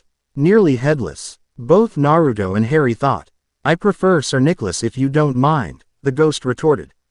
Nearly headless. How can you be nearly headless? Hermione asked. The ghost turned to the newcomers. Like this, he said before grabbing his head and pulling it to the side. Nah. Naruto and his group resisted the urge to gag as the ghost's head hung on to the neck by just a thread. The feast continued for another half an hour before the houses headed to their respected dorms. Naruto, Harry, Ron, and Hermione looked over the staircase as they see the other students walking to their dorms and several staircases switching to another pathway. Keep up, please, and follow me, quickly now, come on, Percy said. As they continued walking up the stairs, Naruto was amazed by the multiple paintings hung against the wall, even more since the ones in the painting could move and talk. Seamus, that picture's moving, Neville stated as he pointed. Look at that one, Harry, Ron said. I think she fancies you, Harry told Ron, who backed away slightly from the painting. Welcome to Hogwarts, a man within a painting said. Naruto and Hermione waved hello before continuing their trek. As the house approached its dorm, they came up to a large painting of a large woman in a pink dress. Password, she asked. Percy nodded. Caput Draconis, he said. The woman nodded and the painting opened up to reveal a gate through the wall. Follow me, everyone, keep up, quickly, come on, Sai said as he entered the dorm with the rest following. Gather round here, Percy said as the students entered with the painting closing behind the last boy. Welcome to the Gryffindor Common Room, B. Boys' dormitories are upstairs and down to your left, girls the same on your right. You'll find your belongings have already been brought up, he said as the students walked towards their gender-based dorms. Naruto found his belongings on his bed, which was in between George and Fred's bed. Whoa, silver-winged falcon. Nice, George stated as Naruto stroked Sora's neck with his finger, his prank senses tingled as both twins walked past him. The blonde switched to his PJs and placed his trunk and belonging at the end of the bed. Before he could drift into sleep, he noticed a piece of paper on his bed. He looked around to see everyone with a similar slip. He opened the note. Monday, Wednesday, and Friday. Potions 7:45 a.m. to 8:30 a.m. Transfiguration 8:50 a.m. to 9:40 a.m. Defense against the Dark Arts 1. 12 a.m. to 11:45 a.m. Lunch 11:45 a.m. to 12:30 p.m. History of Magic 12:45 p.m. to 1:30 p.m. Flying 3:30 p.m. to 4:15 p.m. Astronomy Wednesday only 12 a.m. to 12:30 a.m. Tuesday and Thursday. Potions 7:45 a.m. to 8:30 a.m. Herbology 8:50 a.m. to 9:40 a.m. Charms 10 a.m. to 11:45 a.m. Lunch 11:45 a.m. to 12:30 p.m. Oh, this is my schedule, he said to himself. The blonde placed the note on top of his trunk and placed Sky's cage near the window. He then headed towards the bathroom to brush his teeth before he slumped in his bed and drifted into sleep. The next morning 6:30 a.m. Naruto woke up as Sky nuzzled its beak against his hair. He turned to see the rest of the students getting dressed and proceeded to do the same. Switching from his PJs to his school robes now with red highlights and a Gryffindor emblem on the upper left chest area of the robe. Naruto picked up his schedule along with the required books and headed upstairs with the rest of his classmates. Ohio, Hermione, he said with a smile. The brunette turned and waved hi. Where's Harry and Ron? He asked. I don't think they've woken up yet, she said as they looked at the stairs. Well, I'm sure they'll wake up before class starts. Come, we've got plenty of time to study beforehand, the brunette said as she led Naruto to the Great Hall. Great Hall. As would most schools, the Great Hall served as both auditorium and cafeteria. Many students sat at their respected tables, eating simple meals like cereal, bacon and eggs, oatmeal, fruit, etc. Naruto and Hermione sat down side by side as they looked over their schedule. We've got potions first with Professor Snape. So, Naruto said as he pulled out his book along with Hermione, Magical Drafts and Potions, and the two read the contents and took notes in a leather-strapped notebook. Naruto grabbed eggs and bacon into his plate as he continued to read the contents. So far he was writing down the type of materials used to brew potions, along with what they do and where they're found. Hermione was doing the same as she gulped down a spoonful of cereal. Hey Hermione, you've got any idea what standard ingredient is? He asked. She looked down from her book. Yes, it's a herb, or rather a mixture of herbs with many magical applications and properties that are used as an ingredient, she responded. Arigato, he said, writing it down for later use. Lord knows they'd most likely ask him about it in class. Naruto continued to take notes. So far he's gotten info on Bazor, a stone-like mass that's taken from the stomach of goats which act like an antidote for most poisons. Sadly, it doesn't work on everything. Unicorn horns, an ingredient with purification properties that are used to dissolve poisons. Mistletoe berries, which were used for antidotes, though the berries themselves non-toxic. The plant, however, is extremely poisonous and are known to cause intense stomach pains, diarrhea, low pulse, visual disturbances, and convulsion, if eaten. The most disturbing ingredient Naruto studied was a plant called mandrake. It was a plant with a root that took shape of a human baby which screams loudly when unearthed. What made Naruto nervous was the fact that he had to work with these plants the following year in herbology.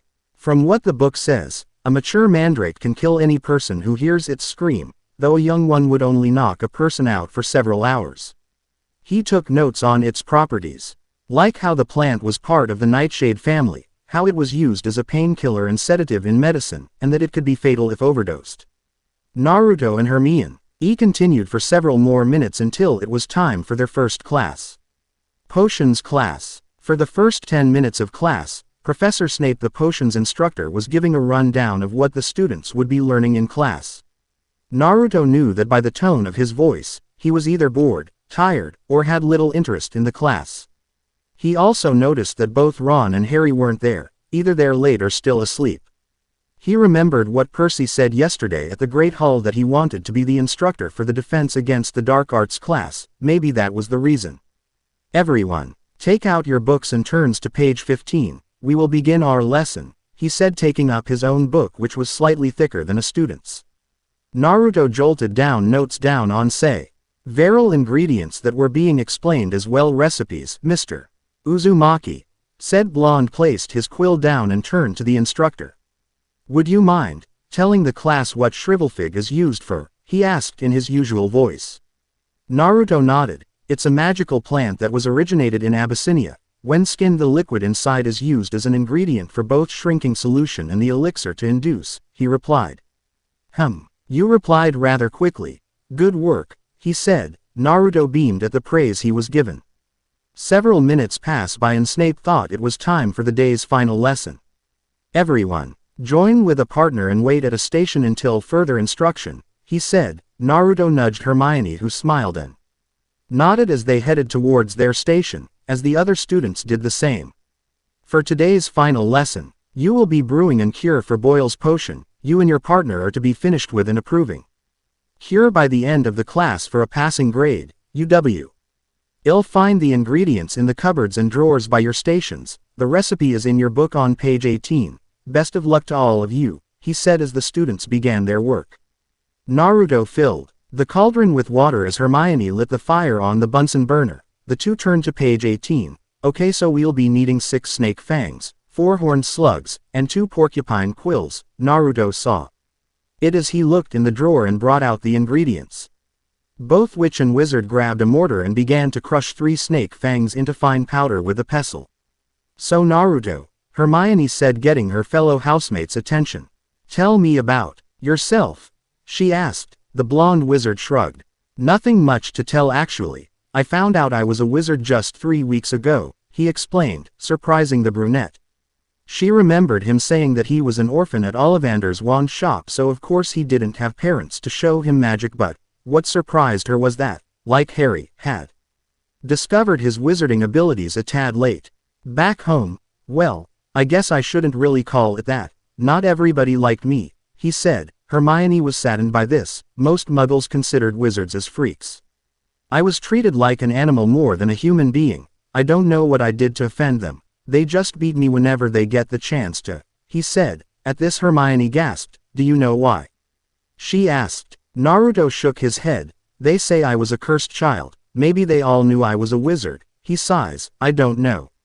Hermione placed a hand on his shoulder. Don't worry, Naruto. You've got me, Harry, and Ron. We're a family now, she says with a sad smile. Naruto stares at her before smiling. Arigato, Hermione Chan, he said. The brunette blushed slightly. What does that mean?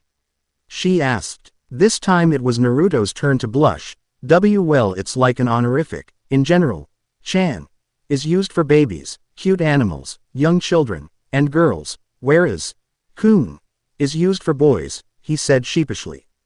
Is that so? She said with a thoughtful expression, before going back to crushing the fangs, Naruto doing the same. After crushing them into fine powder, Hermione took out a stirring cup from one of the cupboards and added in 4 measures of crushed fangs into the now heated and slightly boiling water. Naruto read the instruction and raised the temperature to 250 for 10 seconds. Next step. Wave your wand, he read, looking at Hermione. She nodded and lowered the temperature. Naruto brought out his wand and in a swift motion, a light violet gleam waved through the now boiling water. Well, that should do for the next 45 minutes, he said, while flipping an hourglass. I think it's coming along nicely, Hermione stated as she looked into the boiling pink liquid. Naruto nodded in agreement. Boom. Asterisk. Everyone in the room jumped at the explosion and turned to see Neville as his face and robes were covered in soot, his hair blown back, and smoke fleeing both his body and cauldron. Mr. Longbottom, I believe you were to remove the cauldron before adding the quills, Snape stated as he handed the boy a rag in which he took. Him and his partner looked away sadly. Sorry, they said. There is still time left, though I would prefer it not happen again, Snape responded as he walked away. Naruto and Hermione looked at each other before looking at their books. Not wanting to get blown up as well. Oh, you were supposed to remove the cauldron, he said. Better make a quick note on that, Hermione jotted down on her notebook. Naruto looked at the recipe. Hey Hermione-chan. Do we just add in the horned slugs or do we have to do something with them? The blonde asked. They have to be stewed before they can be used as an ingredient, though there should be some with the rest of the ingredients, she replied. The blonde wizard searched the cupboard until he found a jar filled with the stewed slugs. 40 minutes later, they add in the slugs, turning the liquid from pink to turquoise. They turn off the Bunsen burner and carefully remove the cauldron from the heated stand. Porcupine quills, Hermione said as she backed away carefully as she let the sharp animal fur fall into the potion. Naruto and Hermione slowly moved back to the cauldron to see it turn into a more clear color. Okay, stir clockwise 5 times, and wave your wand, he spoke. ND moved a bit as Hermione brought out her wand and gave it a wave. A small smoke cloud arose from the cauldron before it cleared, leaving only the steaming hot potion. I think that's it, he said. The witch nodded. Professor Snape, Hermione called out. The instructor walked over to the two. Is there something you require, Ms. Granger? He asked. I believe we are finished with our potion, she responded. Snape nodded and examined the liquid. Minutes later, it is acceptable, he said, making the two smile. Being the first to complete. 5 points for Gryffindor, he said lazily as he walked away. Yosh. Naruto beamed with a fist pump. Hermione smiled at the blonde's enthusiasm.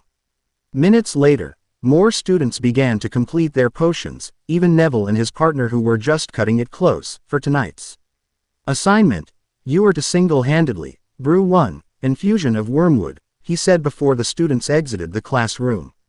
Transfiguration class. Naruto once again sat next Hermione as he wrote down the class assignment, and quickly looked for the recipe within the book. He tore out the piece of paper and slid it between the pages for later. As the class settled down, the instructor, McGonagall, made her appearance. Good morning, class, and welcome to Transfiguration class. My name is Minerva McGonagall. I'll be your professor for your following years here at Hogwarts, she said as the students looked amongst each other. McGonagall soon gave her rundown of the class information before starting. Transfiguration was split into 4 courses: Transformation, Vanishment, Conjuration, and Untransfiguration. As first years they are to start at Course 1.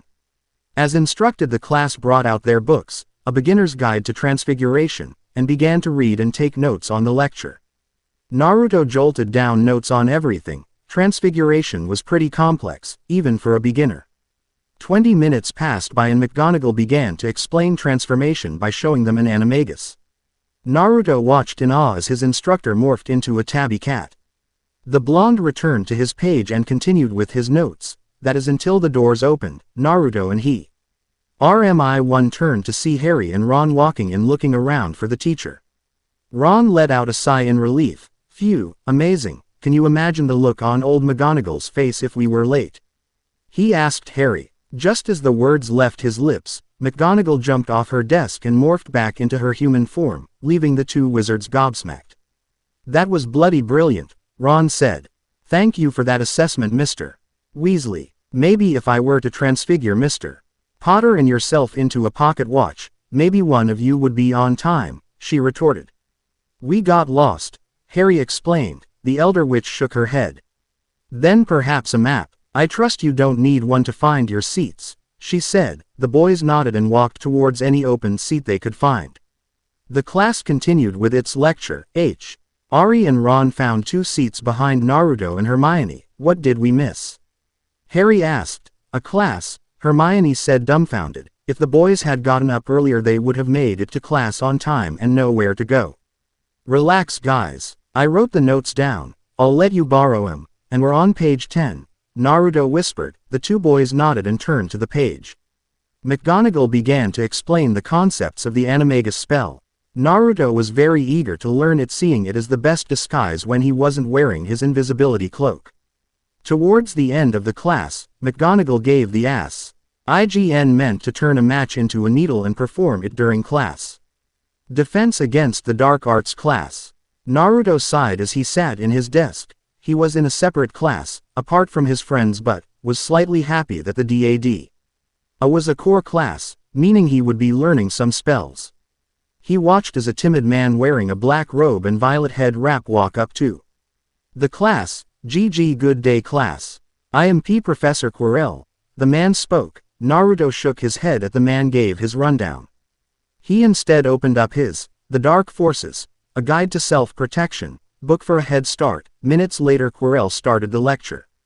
It began. First topic covered was an explanation over a creature known as a hags. Savage, humanoid creatures, though a more specific description would be that of a fairy tale witch, old, ugly, and a face full of warts.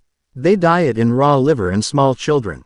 The hags are profound in archaic earth magic and have been granted the status of being by the Ministry of Magic. The lecture continued on the topic to the point of showing one how to defend themselves against the creature. Naruto took the information seriously and wrote it down in his notebook. 20 minutes of the creature's analogy. All right students, I believe it's time we learn a few spells, Quirrell stated. Naruto grinned. "Because why, you're all first years. IWW will only be Ching you a few charms. Charms serve as supportive spells and are really useful outside of battle," the timid teacher spoke. Most students nodded their heads as they understood, few from SL. Wythern scoffed as they wanted to learn more lethal spells. Turn to page FF51. The first spell you will learn is one of the simplest and useful spells of all, Lumos. He said as he raised his wand and a small but bright light shined at the tip of his wand. And not only can this spell illuminate the dark, but it can also repel spectral foes, such as Gitrashes and Malavo. Lent spirits. Go on give it a try, he said as the light died down from his wand. Naruto looked at the page as he pulled out his wand. In order for the spell to work, the pronunciation had to be correct as well as the hand movement. "All right, let's do this," he said as he watched his class mates weave their wands and repeat the incantation. Several students had their wands shine a bit before dying down. Weaving his wand in a loop-like movement, Lumos, he spoke, as small light shined at the tip of his wand for several seconds before dying down. The students continued practicing until most were able to hold it for at least a minute. Quirrell continued to explain several spells to the students, like Nox, a charm that was the opposite of Lumos. It extinguished the light. Periculum, a charm that worked as a flare. It shot red sparks into the air that appeared like fireworks. The third and final charm taught was an offense spell called Verdilius, which lit the tip of the wand like a green sprinkler. It was a close-range spell. Naruto had a hard time learning the spell, mainly because he was mispronouncing the charm. Come on, Vermilius," he said, and to his and everyone's surprise, the tip of his wand sparkled red. Quirrell looked at his pocket watch. "Attention as students. Tonight I would like you all to study today's topic. There will be a quiz tomorrow, so study hard and keep practicing those spells," he said as the students began to leave the room. "Excuse me, Mr. Uzumaki, could you stay for just a moment?" he asked. Naruto was confused and walked back to the instructor. Did I do something wrong, Professor? He asked. Quirrell shook his head. Oh, on the contrary, Mr. Uzumaki T. That spell you used just so happened to be a much more advanced version of Verdilius, he said. Really? He stuttered. Yes, USC. Unlike Verdilius, the one you performed can be directed towards a target. Here, give it a try, he said as he grabbed an old book. Naruto pointed his wand and gulped nervously. V. Vermilius. He spoke as red sparks shot out of his wand proceeded to leave scorch marks on the book. Quirrell chuckled lightly. Keep practicing, Mr. Uzumaki, he said. Naruto nodded and left the classroom with his books while practicing his Lumos charm. Lunch. Naruto sat next to Hermione. He attempted to use the Verdilius charm. Hermione had helped him pronounce it correctly, even perform the right hand wave, yet he still couldn't. Ron and Harry sat across from them as they copied the notes off Naruto's notebook. Hermione took out her wand and attempted to turn a match into a needle. Minutes later, the wizard stopped for a break as they grabbed some fruit and sandwiches from the table. Harry noticed brown-haired boy pointing his wand at a cup. Eye of rabbit, harp of string hum, turn this water into rum, the boy said as he looked at his drink before shaking his head. Eye of rabbit, harp string hum, he continued. What's Seamus trying to do to that glass of water? Harry asked. Turn it into rum. Actually managed a weak tea yesterday, before, Ron said until. Zapoof. They turned to Seamus as the cup exploded in his face. Some of the students laughing at him as he coughed up smoke. The four shook their heads and continued to what they were doing. Not a minute later, a flock of owls start to glide into the hall through the rafters. Ah, mail's here, Ron said, as the owls began to drop parcels to the students. Harry notices the newspaper that Ron puts to the side. Can I borrow this? He asks. Ron nods. Thanks, he said as he starts reading the daily news. Naruto and Hermione watch as Neville unwraps a gift. It was a crystal clear ball with gold ring around it. Hey, look. Neville's got a remembrall, Seamus points out. What did they do? Naruto asked. I've heard about those. When the smoke turns red, it means you've forgotten something, Hermione explains, and just as she did the smoke went from white to red. Only problem is, I can't remember what I've forgotten, Neville says before he attempted to remember what it was exactly that he forgot. Hey guys, somebody broke into Gringotts, Harry said. Naruto, Hermione, and Ron gathered around the lightning-scared wizard. Listen, believed to be the work of dark witches or wizards unknown, Gringotts goblins, while acknowledging the breach, insists that nothing was taken. The vault in question, number 713, had in fact been emptied earlier that same day. Harry spoke out loud. 713, isn't that the vault that you, me, and Hagrid went to? Naruto asked, getting a nod from Harry. The four looked amongst each other before they continued to read the article. History of Magic class. Naruto sat in the classroom taking notes of the lecture. Thanks to Hermione, who had more knowledge of the subject, gave him a few pointers on important material. The instructor of the class was a ghost named Cuthbert Binns. What made Naruto hold in his laughter was that the ghost had failed to notice he was dead, according to Hogwarts folklore. He simply got up from his chair in the staffing room one morning and left his body behind. The lectures consisted of mostly renowned events that happened in the wizarding world. This intrigued Naruto as he learned about the magical history up prior to the 20th century. In other words, like any history class, it focuses on memorable dates, names, and events. Flying class. The students of Gryffindor and Slytherin lined up in 2 rows with brooms by their side, to be more specifically on the ground. A woman with short spiky hair and hawk yellow eyes walks down the line. She was Madame Hooch. Good afternoon, class, she said. Good afternoon, Madame Hooch, the class responded. Welcome to your first flying lesson. Well, what are you waiting for? Everyone step up to the left side of your broomstick, she ordered. The students did as instructed. Stick your right hand over the broom and say, up, she instructed. Up, the class repeated. Harry's broom shoots up to his hand on his first try. Up, Naruto says as his broom shoots up on his second try. Hermione stares at the two before she continued. Several students were still trying as their brooms barely levitate off the ground. Up. Draco spoke. As his broom shot into his hand, he smugly grins at Harry and Naruto. Up, Ron shouts, before his broom shoots up and crashes against his nose. He holds his nose in pain while Naruto and Harry snicker. Shut up you two, he says. A short time later everyone had their brooms in hand. Now, I want you to mount your broom and grip it tight. You don't want to be sliding off the end, the flight instructor explained. The class does as it's told. When I blow my whistle, I want each of you to kick off from the ground, hard. Keep your broom steady, hover for a moment, and then lean forward slightly and touch back down. On my whistle, 3, 2, tweet. She said before blowing her whistle. Just as they were about to kick off, Neville immediately lifts off the ground with a scared expression on his face. Naruto and several others from the class looked in shock as the boy levitated higher into sky. Uh-oh, Neville whimpered. Mr. Longbottom, Hooch said with concern. Neville, what are you doing? We're not supposed to take off yet. The students continued to say similar things as Neville began to soar through the sky.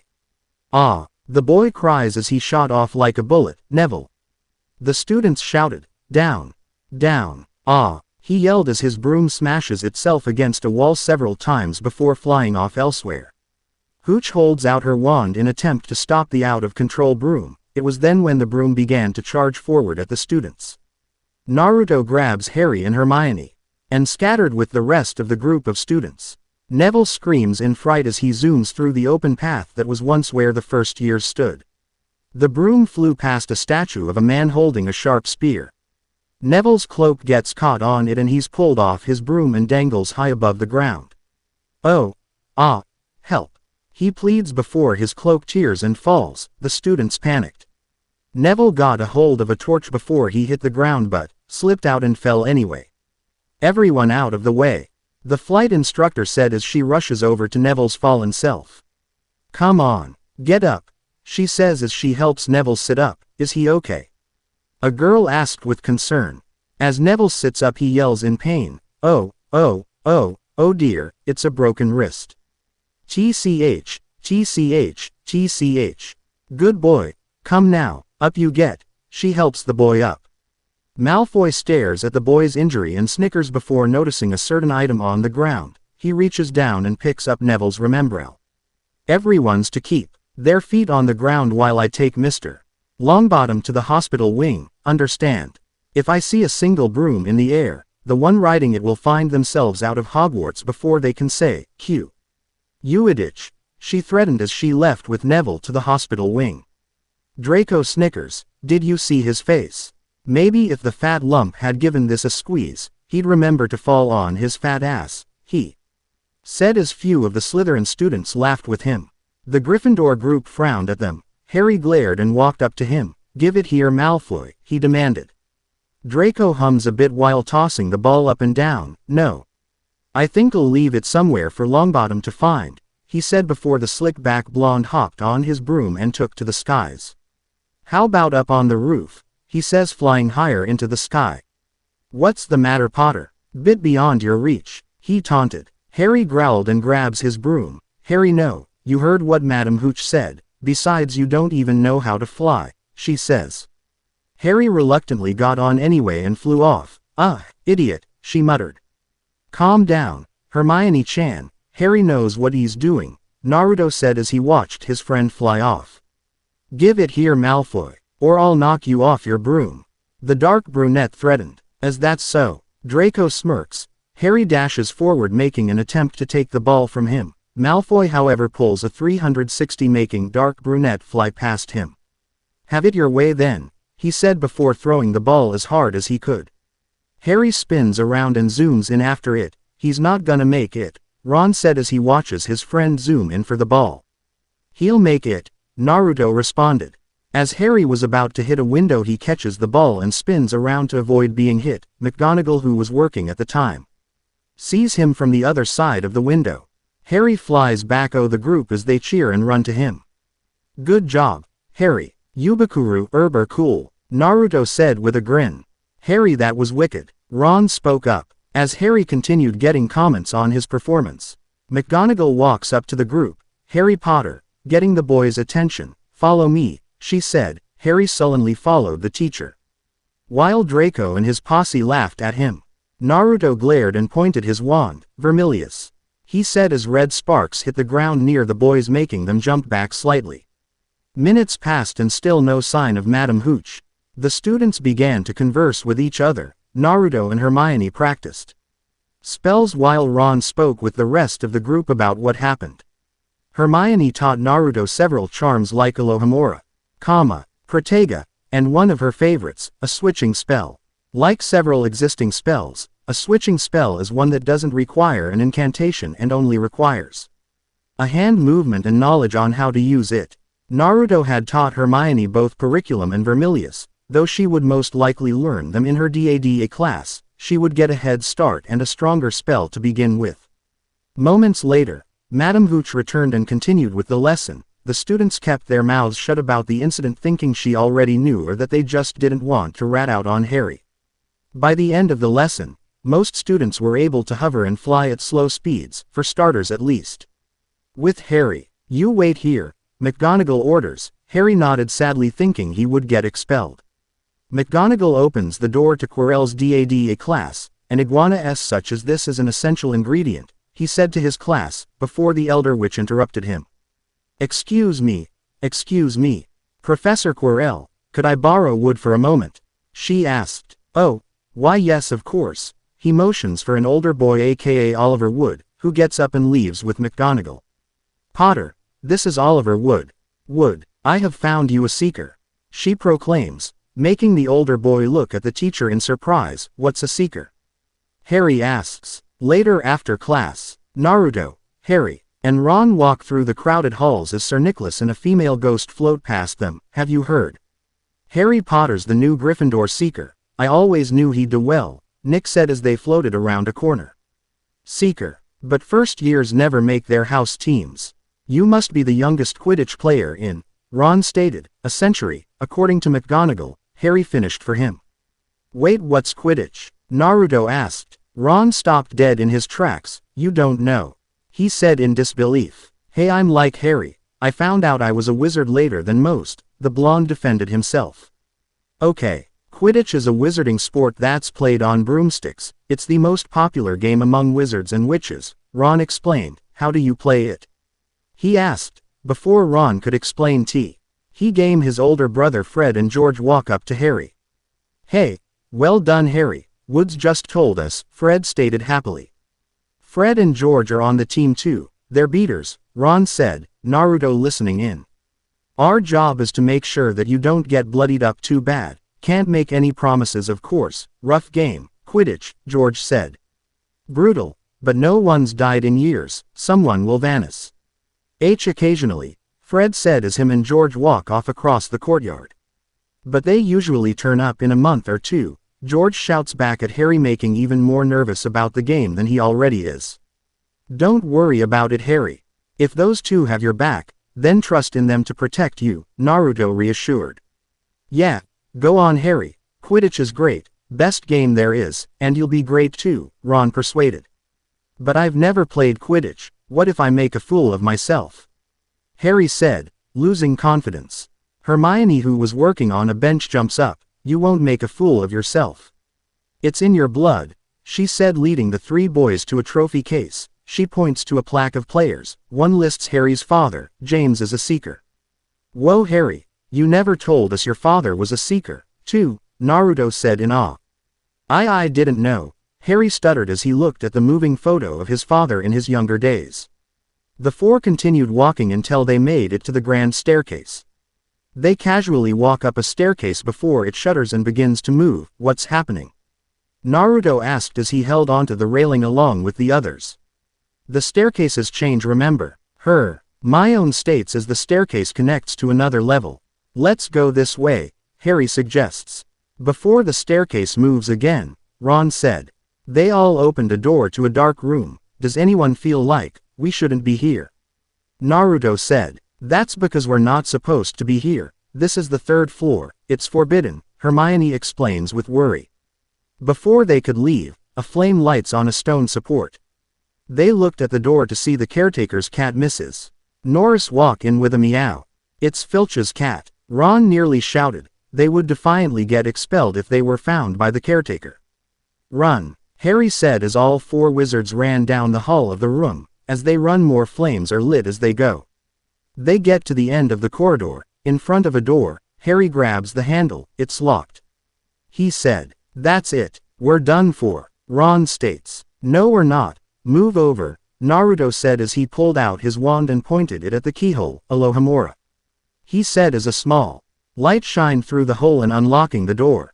"Get in," he said as they rushed through. Closing the door behind them and leaning up against it, Ron turns to Naruto. "Alohomora?" he questioned. "Standard Book of Spells. Chapter 7. Hermione explained, seriously. Naruto asked, making a note to read the book later. On the other side of the door, Filch walks into the room. "Anyone here, my sweet?" he asked his cat, who only meowed at him. Filch looked around and saw no one. "Come on," he said, leaving the room with his cat. The 4 wizards who had their ears pressed up against the door. "Filch is gone," Hermione reassured. "Probably thinks this door's locked," Ron said, giving his opinion. "It was locked," Harry said. "And for good reason," Naruto states. Harry, Ron, and Hermione turned to stand with the blonde. There before them was a massive 3-headed dog who was sleeping. They heard a harp playing within the room before it came to a stop. As it did, the dog begins to wake. It notices the 4 and growls. "Ah!" they yell as they bolted out of the room. They closed the door shut and ran from the 3rd floor. Gryffindor common room. The 4 leaned against the wall and their knees as they tried to catch their breath. What do they think they're doing? Keeping a thing like that locked up in a school, Ron stated, slightly shaken from the experience.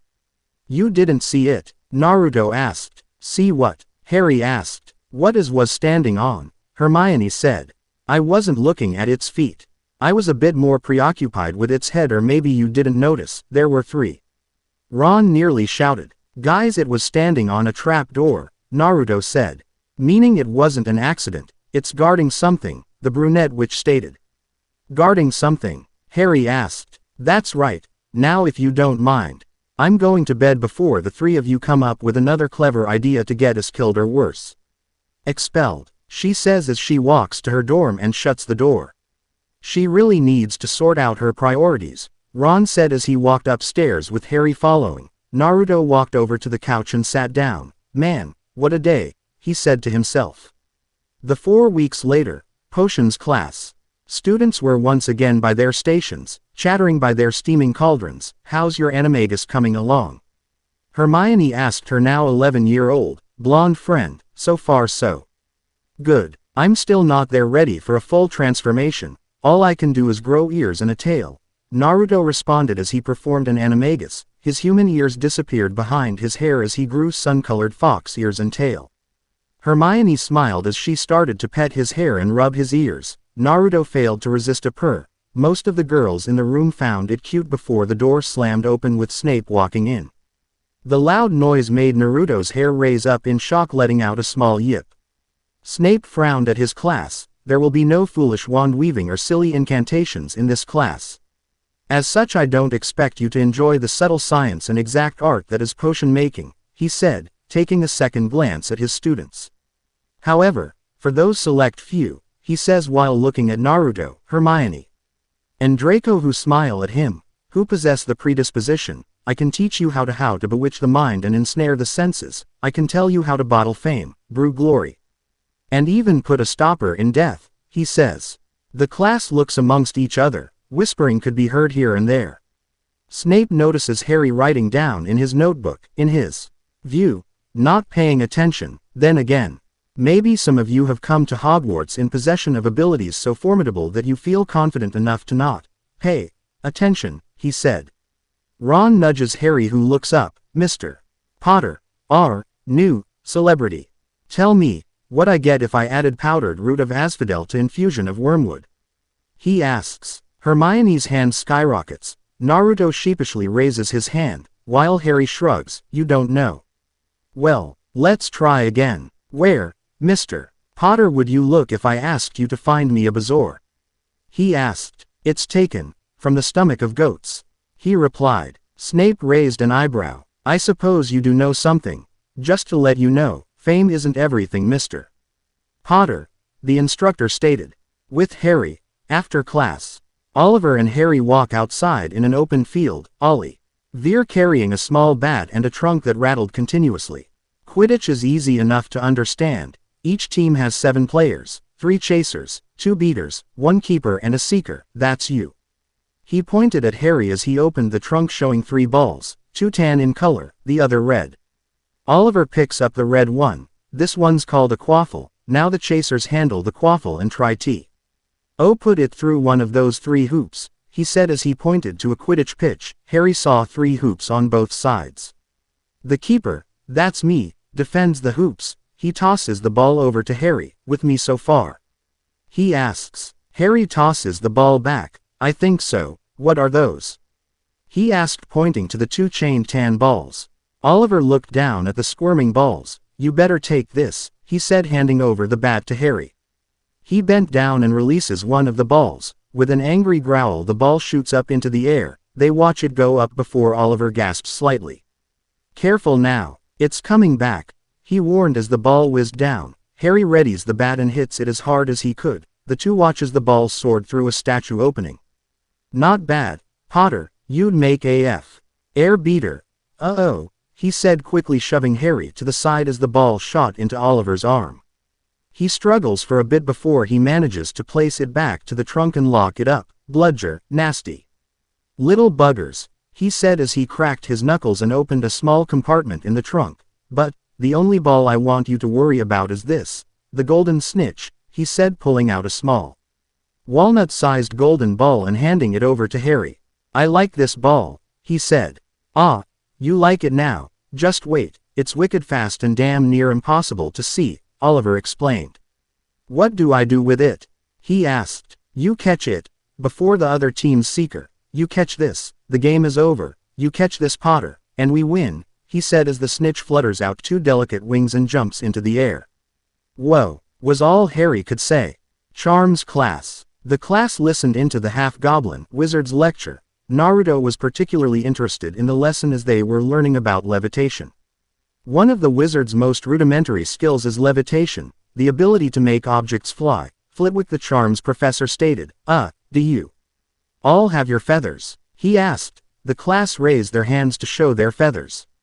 Good, now don't forget the nice wrist movement we've been practicing, The swish and flick, everyone, he said. The students repeated, swish and flick. Good, and enunciate, Wingardium Leviosa. Off you go then. He motioned for them to start. Wingardium Leviosa, the students chanted as they tried the charm. Hey Harry, check it out, Naruto said. The dark brunette looked to see the blonde's feather levitating a few inches off his desk. Wingardium Leviosa, Harry repeated. He smiled as feather began to levitate. Wingardium Leviosa, Ron said as he attempted the charm. Nothing happened before he whacked the feather a few times with his wand. Hermione seized the redhead's dilemma. Stop, stop, stop, you're going to take someone's eye out, besides you're saying wrong, it's Leviosa. Not Leviosa, she explained. Ron got annoyed. You do it then, if you're so clever, go on, he says. Hermione straightens up and swishes her wand. Wingardium Leviosa, she said casually. The feather began to levitate high into the air. All right, Hermione-chan, Naruto said, getting everyone's attention while Ron puts his head on his book dejectedly. Oh, well done. See here, everyone, Ms. Granger's done it. Oh, splendid, Flitwick stated happily. Boom. Asterisk. Everyone turns to see Seamus with his face and robes covered in soot, his hair shot back, and his feather burnt to a crisp. I think we're going to need another feather over here, Professor, Seamus said as he coughed out smoke. After class, Naruto, Harry, Neville, Ron and Seamus are found walking through the courtyard with other students filling the area. It's Leviosa, not Leviosa. Honestly, she's a nightmare. No wonder she hasn't got no friends. As Ron rants, they see Hermione sniffle and walk away.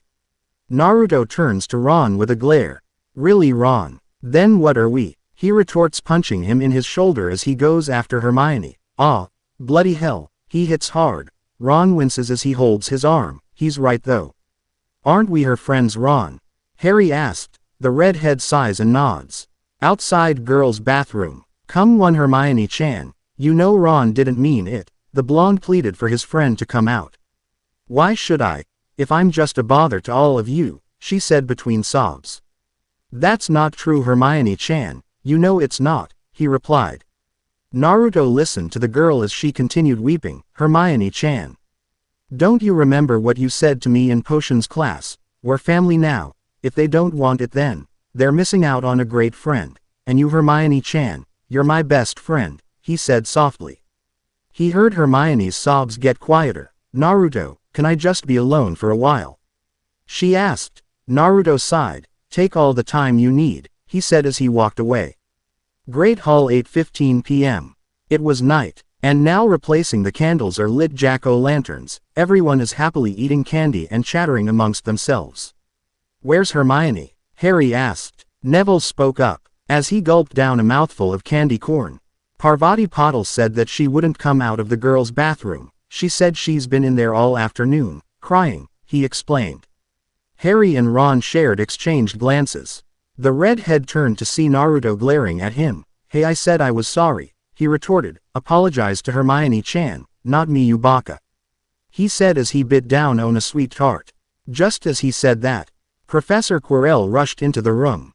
Troll in the dungeon. Troll in the dungeon. He yells. Out.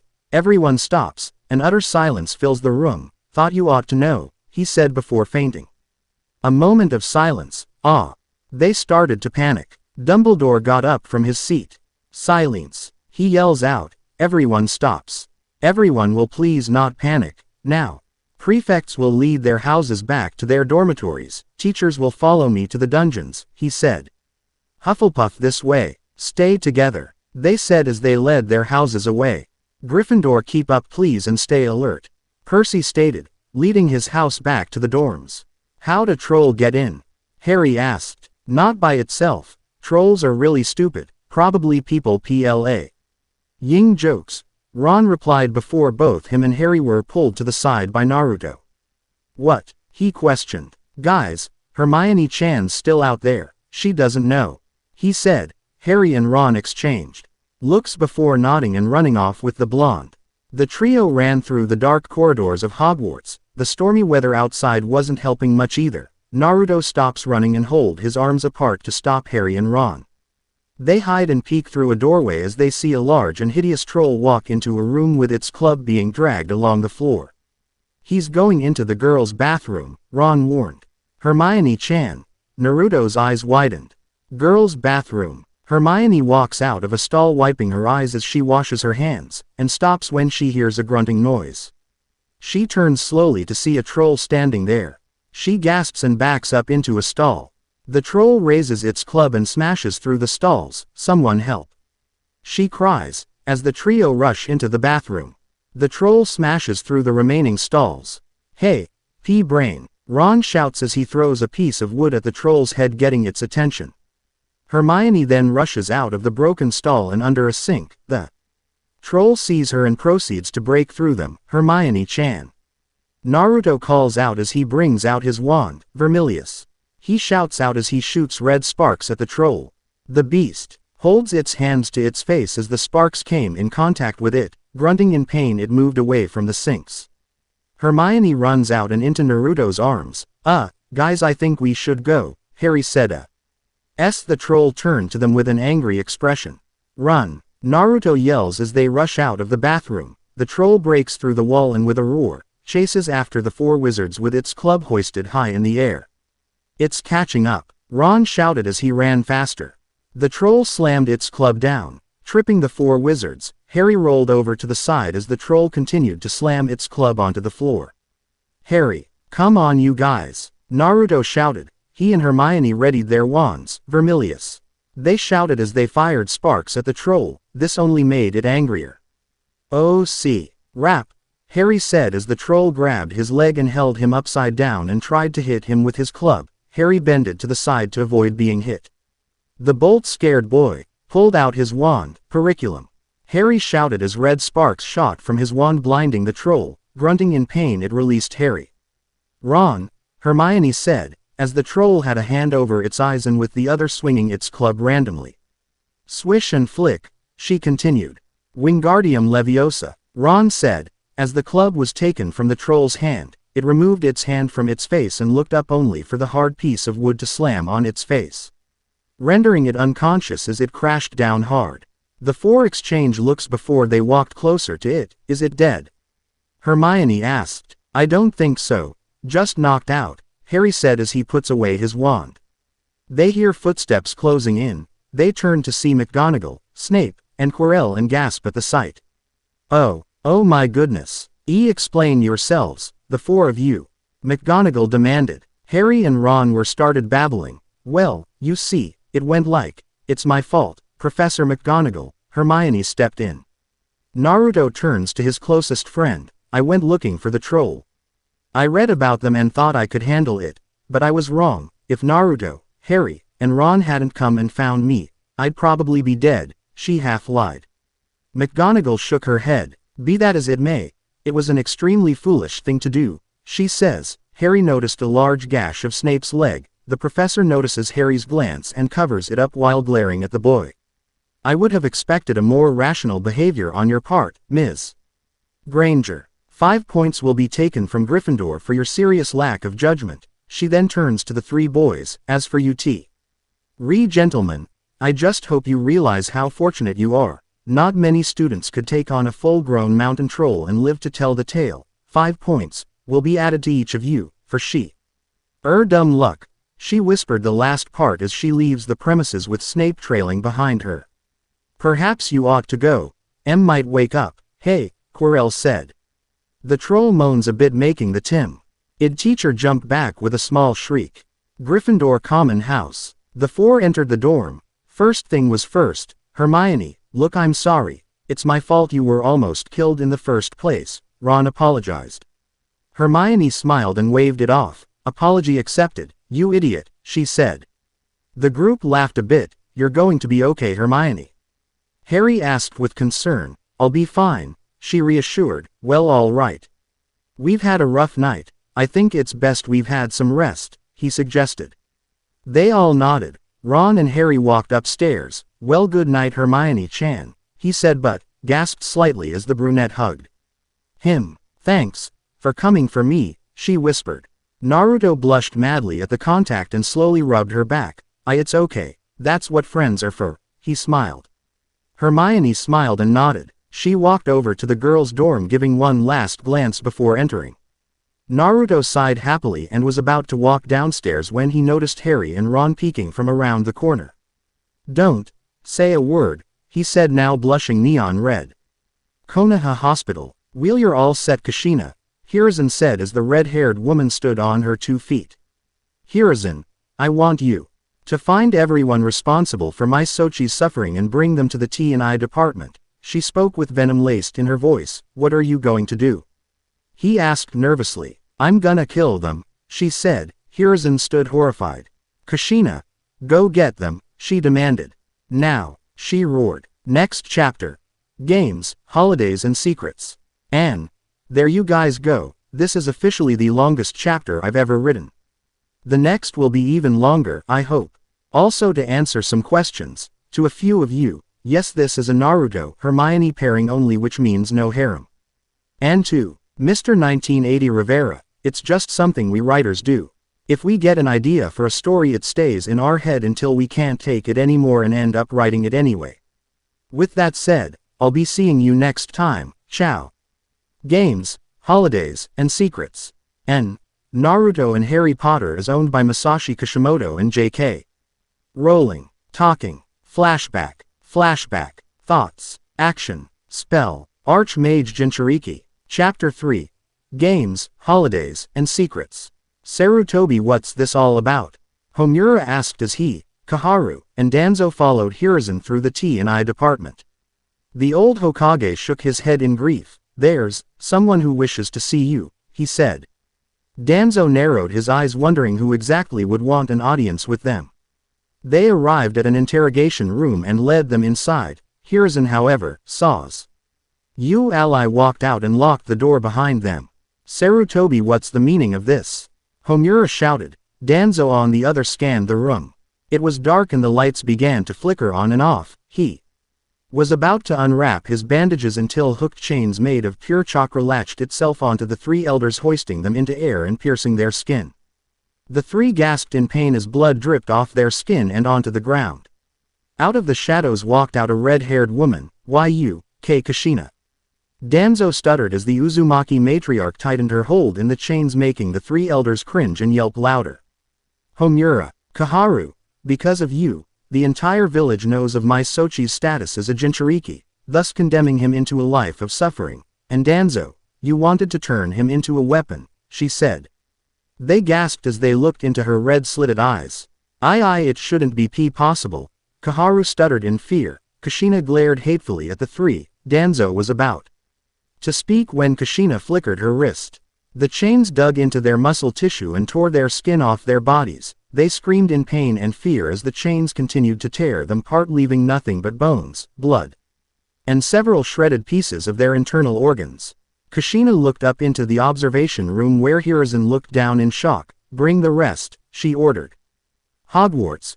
Great Hall. The gang sat at their respected house table as they ate breakfast and studied their subjects. Ron noticed Harry twirling some eggs with his fork. Take a toast, mate, he said, handing him over a piece of wheat toast. Come on, Harry, you're gonna need your strength today, Naruto said as he gulped down a cup of orange juice. I'm not hungry, Harry said as he places his fork down and pushes aside his plate. The dark brunette lazily looks around the hall, when his eyes landed on Snape, who was speaking with McGonagall.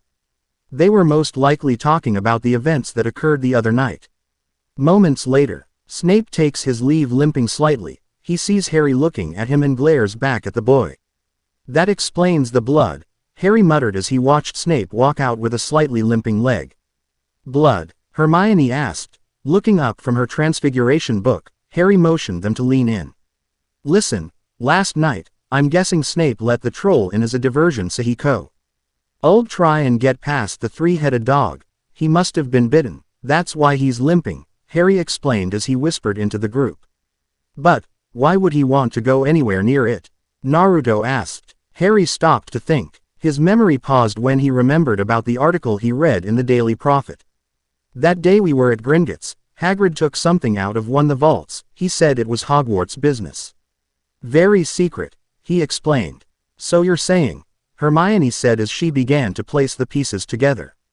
That's what the dog's guarding. That's what Snape wants, Harry said, BEF. Or they were brought out of their conversation by the sound of flapping wings. The four turned to see Hedwig and Sora flying towards them with parcels. Mail's early, Ron said as the two birds of prey flew closer. Hedwig carried a much larger package than Sky as they dropped them beneath their masters. Thanks, Sora, Naruto said as the falcon flew off with Hedwig. Hermione, Ron, Naruto, looked at Harry and his package. What do you think it is? Hermione asked. Harry shrugged. I don't know, I've never received mail before, he replied. Well, let's not beat around the bush, let's open it, Naruto suggested. Which they all gladly obliged. They began to unwrap it until it was viewable. It's a broomstick. Harry exclaimed surprisingly. That's not just any broomstick, Harry, that's the Nimbus 2000. Ron said, equally surprised. But who could have? Harry said, wondering who was generous enough to get him it. He soon spotted Hedwig on McGonagall's arm as she stroked the bird's feathers. She looked at the lightning-scared boy with a smile, in which he gave back with a nod. What did you get, Naruto? Hermione asked. Let's see, he replied as he unwrapped his own parcel, revealing it to be a book. Book of Spells by Miranda Goshawk, Hermione read out loud. Naruto, that's an advanced spell book, she proclaimed, surprising Ron, Harry, and several others who were able to hear her.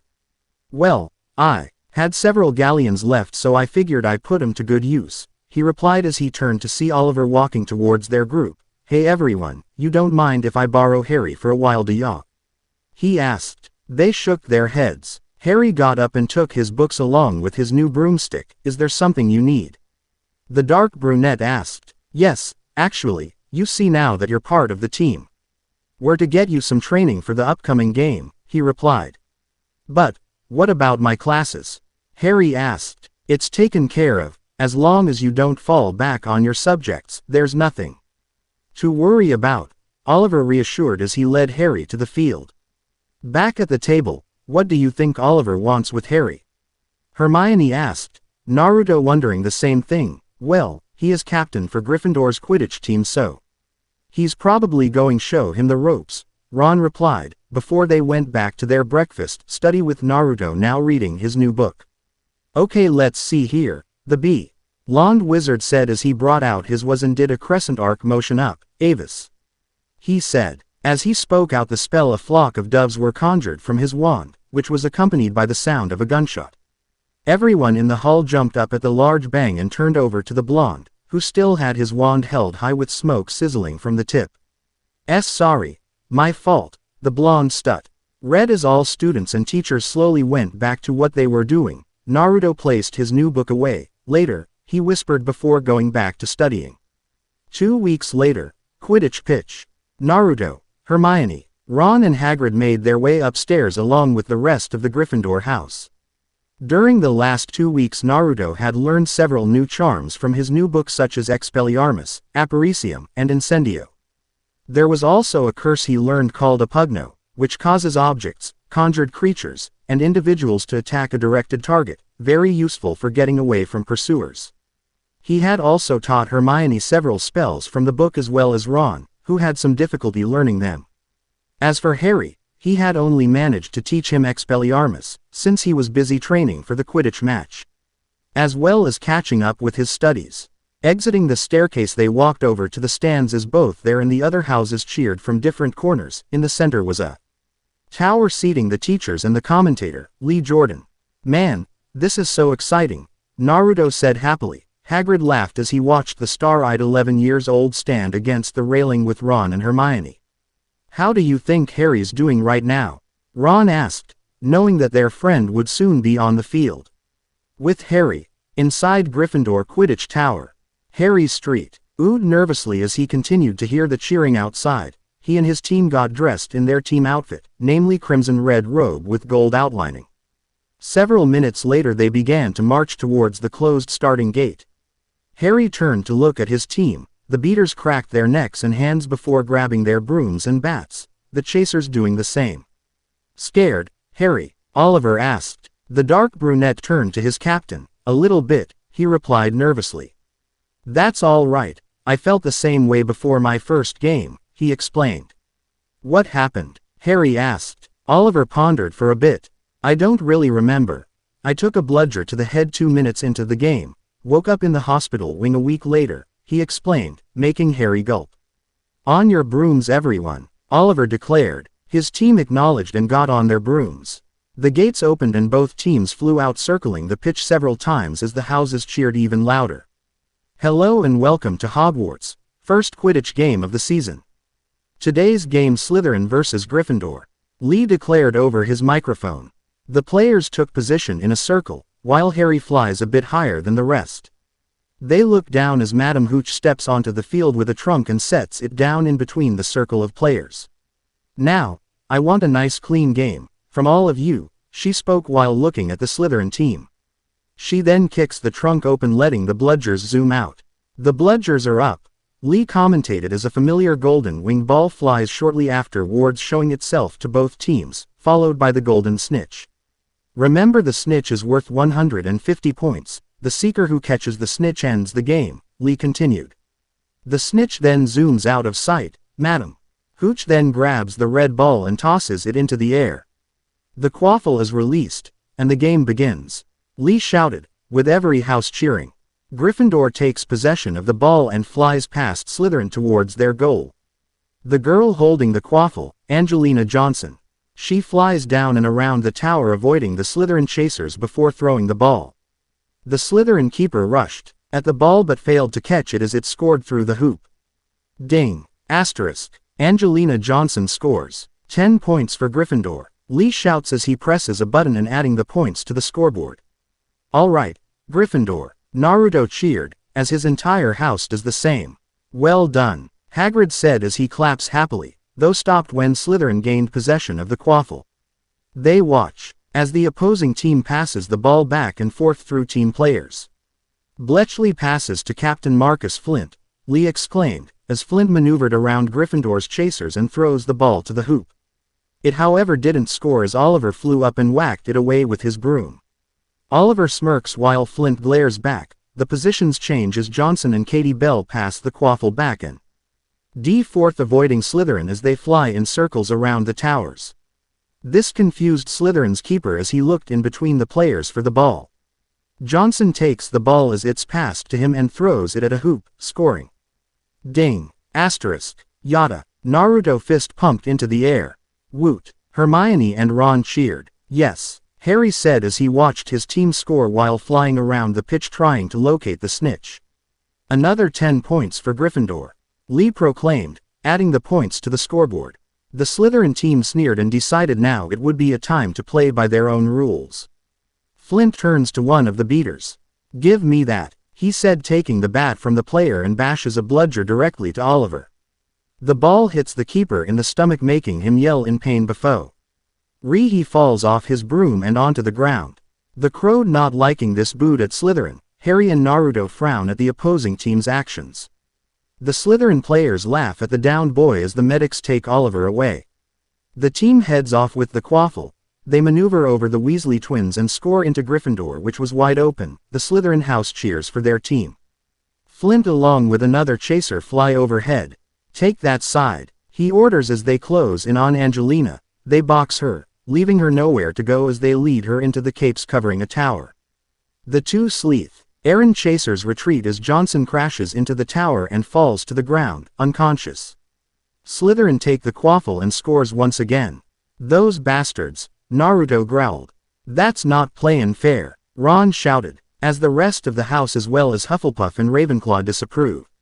Harry growls from his position, until the snitch came into his view and takes off with Harry right on its trail. Where's Harry going? Hermione asked. He must have found the snitch. Go Harry. Naruto cheered. Everyone in Gryffindor noticing Harry began to cheer for the boy to catch the golden ball. As the dark brunette reached his arm out for the ball, his broom jerked back, making him nearly lose balance. The broom began bucking and turning, trying to get its rider off. Whoa, woo-ah, Harry cried as he tried desperately to stay on his broom. What's going on with Harry's broomstick? Hagrid asked as he squinted his eyes trying to get a better view. Hermione brings out a pair of binoculars and looks at Harry, who was still holding onto his wand. She then looks around in the teacher's stands and spots Snape muttering something. It's Snape, Hermione states. What? Naruto and Ron ask. He's jinxing the broom, she replies. Jinxing the broom? What do we do? Ron asks. Hermione hands over her binoculars to Ron. Leave it to me, she says, running as she heads over to the stands. I better go, Ma. Sure she doesn't get found out, Naruto states as he follows Hermione. Ron shrugs and looks at his friend with the binoculars. Harry is then knocked off his broom but is able to hang on with his hand. The Gryffindor house gasps. Come on you guys, hurry up, Ron mutters. Teacher stands. Naruto and Hermione crouch underneath the seats quietly, making sure not to be heard. You got this, the blonde wizard asks. Hermione nodded and brings out her wand, Lacarnum Inflammare. She whispers as she touches Snape's robes with her wand, setting it on fire. Great, let's go, Naruto, he said, taking Hermione's hand and leading them away. As Snape continued to chant his spell, he failed to notice the smoke, much less the heat coming off his robe. It wasn't until the instructor seating next to him that noticed the heat. Fire. You're on fire, he said loud enough for Snape and the surrounding teachers to notice. What? Oh, Snape slight panicked as he got up, and accidentally knocking back the teacher that warned him and onto Professor Quirrell, who seconds later falls with him. Snape stomps on his robes, extinguishing the fire. Back on the field, Harry's broom stops its tantrum, allowing Harry momentum to climb back on and take off. Go, Ron shouted. Go, go, go, Hagrid said as he leaned over the railing. Naruto and Hermione run back up to the stands a little winded. What did we miss? The blonde asked. Harry's on the move again, Ron said as he gave Hermione back her binoculars. The dark brunette sped through the air and spotted the Slytherin seeker flying about, meaning he must have found the golden ball and sped after him. Harry soon catches up to the Seeker and rams his broom against his. The opposing Seeker sneers and rams his broom against Harry's. They continued as the snitch dived down. The two boys dive in after it. Noticing that they were quickly approaching the ground, the Slytherin Seeker backs out, leaving Harry to go after the snitch. "Pull up," Naruto called out. As if Harry heard him, he pulled up on his broom, being only a couple inches off the ground and with the snitch still in sight as it flew away. Harry sped up and tried to reach but failed to, as the golden ball continued to fly. The lightning-scared wizard then decided to do the unthinkable. Harry slowly but steadily stood up on his broom and takes a few steps forward with his arms stretched out. He then, however, goes too far and topples off the broom. "Wah!" Harry yelped as he tumbled onto the ground. Everyone gasps. "Is he okay?" Hermione asks. Naruto and Ron lean in as Harry gets up while lurching as he places a hand over his mouth. "Looks like he's gonna be sick," Hagrid said, turning away slightly, not wanting to see the boy puke in front of everybody. Harry lurches forward as the snitch pops out of his mouth and lands on his hands. He's got the snitch. Harry Potter receives 150 points for catching the snitch. Lee shouted out. Hooch walks onto the field and blows on her whistle. Gryffindor wins, she declared. Gryffindor, Hufflepuff, and Ravenclaw then cheered as loud as they could while Slytherin sulked in anger at their loss. Harry raises the snitch into the air as they all cheered for him. Flint sneered. His team had lost. He still had a bat and needed to blow some steam. He noticed a bludger still in the air and whacked it away as hard as he could. "All right, Harry," Hermione cheered, while Ron, Neville and Seamus fist pumped into the air. Naruto let out a woot while he clapped. It wasn't until he noticed an incoming bludger heading towards his female friend. "Hermione, look out," he shouted, pushing her to the side as the ball crashed against his head. Everyone stopped cheering as the blonde fell to the floor. Several let out a gasp as they saw blood trail down his face. Hagrid grabbed hold of the bludger with an iron grip before it could fly away again. "Naruto!" Hermione cried out as she and Ron rushed to his side. The teachers noticed the commotion and stood up from their seats. The other houses stood as well, trying to get a view. "What happened? I think someone got hit." This was a question and response that was asked and answered throughout the pitch. Harry noticed what was happening. He pocketed the snitch and took off with his team towards the stands. The Weasley twins got a hold of the bludger and took it back to the trunk, while Hagrid picked up Naruto. "Make through. We've got to get him to the hospital wing," Hagrid said as the students moved out of the way. Harry turned and glared at the Slytherin team, who smirked at them and flew back to their tower. Naruto's mindscape. Naruto gasped for air as he woke up. He felt his body in water as he slowly stood up. Where am I?" he asked himself. He looked around to see what looked like a sewer. "If this is a joke, then it sure as hell isn't funny," he thought, before he continued to walk through the knee-deep water. After what seemed like an eternity, "How long does this place go on?" Naruto asked as he came into an open hall. He gasped at the enormous-sized cage inside. Animalistic growl. Naruto backed away as two large red-slitted eyes opened up from inside. "So, my jailer visits me for the first time," he heard. Naruto pulled out his wand, Lumos. He muttered shakingly as he approached the large gate. When he got close, he came face to face with a colossal red-furred fox. It grinned and stabbed its claws through the gates, making Naruto fall on his back. Why you're the," Naruto stuttered. The fox grinned, showing its fangs. "Kyuubi no Yoko," it finished for him. How is it why you're here? Why you're supposed to be dead," Naruto said while pointing accusingly. "Ninjin, I cannot die. My body is nothing more than a large mass of chakra," the tailed beast explained as it looked down at its host. Then how are you here?" Naruto asked, still shaken. "How else, Gaki? I'm sealed within you," it said as it pointed at the blonde wizard. Naruto stared at the fox in shock. It explained everything. Why he was hated so much, why they tried to kill him every so often. It was because of the fox. "So it was because of you that I suffered," Naruto said, shaken but angry. "Me? You think it was because of me that you suffered? Why don't you blame your so-called Gigi, since he was the one that blurted out that you were a Jinchuuriki?" The fox argued. Naruto flinched. He remembered asking the old man why they hated him, and he would always change the subject and show up until after they'd beaten him. Do you get it now? The fox asked. The blonde only looked down. Well, if you hadn't attacked that day, then I might have had a chance. At what? Becoming a tool for the village. 'Cause that's all a shinobi is, to live and die for their village. The Kyuubi snarled. At a normal life. Naruto glared. The Kyuubi stared down at his jailer before bursting out laughing. Naruto's glare intensified. A normal life. Now that's funny. If you did have a normal life, you'd just end up a shinobi like Kushina wanted you to be, the tailed beast declared, and let's not forget, if it weren't for your status as a Jinchuuriki, you would never have found out about your magical abilities, you would never have met the friends you have now. In fact, you should be thanking me for it. He pointed out annoyingly. Naruto's glare lessened, as the Biju was most likely right. Looking back now, if he had chosen to be a shinobi rather than a wizard, he'd never have met Hermione, Harry, Ron, or any of his other friends. He would have never seen the outside world. I rest my case, Kyuubi exclaims as it lies down in front of the gate. Naruto stays silent as he looks at his reflection through the water. He frowns with determination. You said Kushina, who's she? He asked. Kyuubi raised an eyebrow. Didn't I just say that she wanted you to be a shinobi? She's your mother, Yugaki. Kyuubi responded lazily. Naruto stared at his tenant in shock. Is she alive? Or is she? He asked. Kyuubi looked at his jailer with annoyance. He could just torment him and tell him she was dead, but then again he has suffered enough already.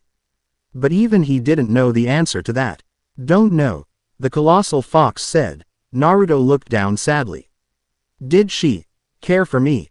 He asked. Kyuubi shook its head. Kit, having you was a LL she ever talked about. Do you know how annoying that was?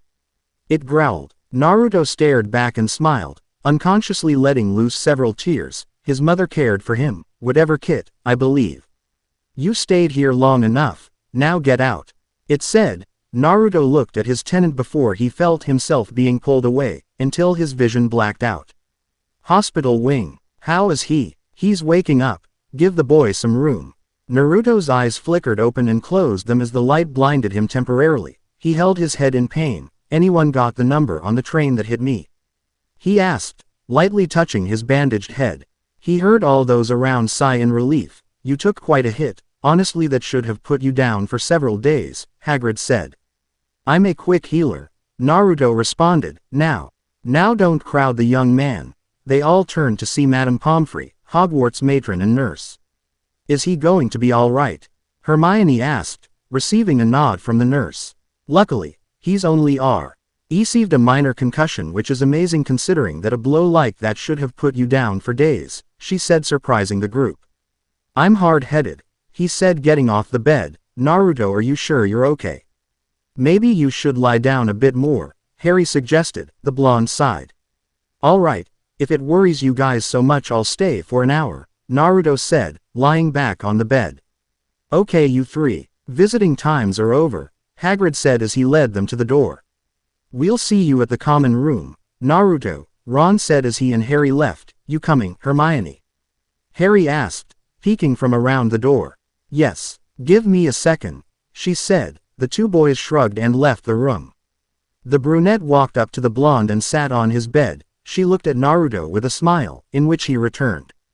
Thank you, Naruto, she said, giving him a tight hug before she got up and walked out, leaving a light blushing blonde staring at her retreating self. With the gang, Harry, Ron, Hermione, and Hagrid walked out of the hospital wing and onto a path leading toward Hagrid's hut. So you're saying it was Snape that put a curse on my broom? Harry asked, as Hermione explained what had happened during the Quidditch game.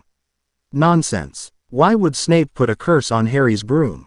Hagrid asked. Who knows, why was he trying to get past that three-headed dog on Halloween?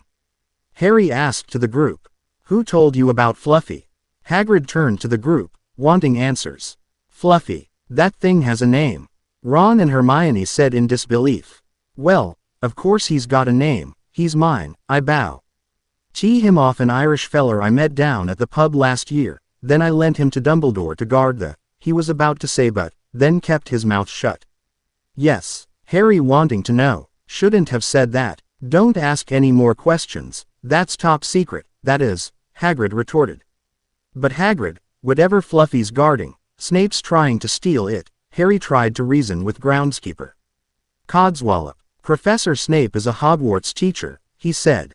Hogwarts teacher or not, I know a curse when I see one. I've read all about them. You have to keep eye contact and Snape wasn't blinking. Hermione stated, with Harry and Ron agreeing with her.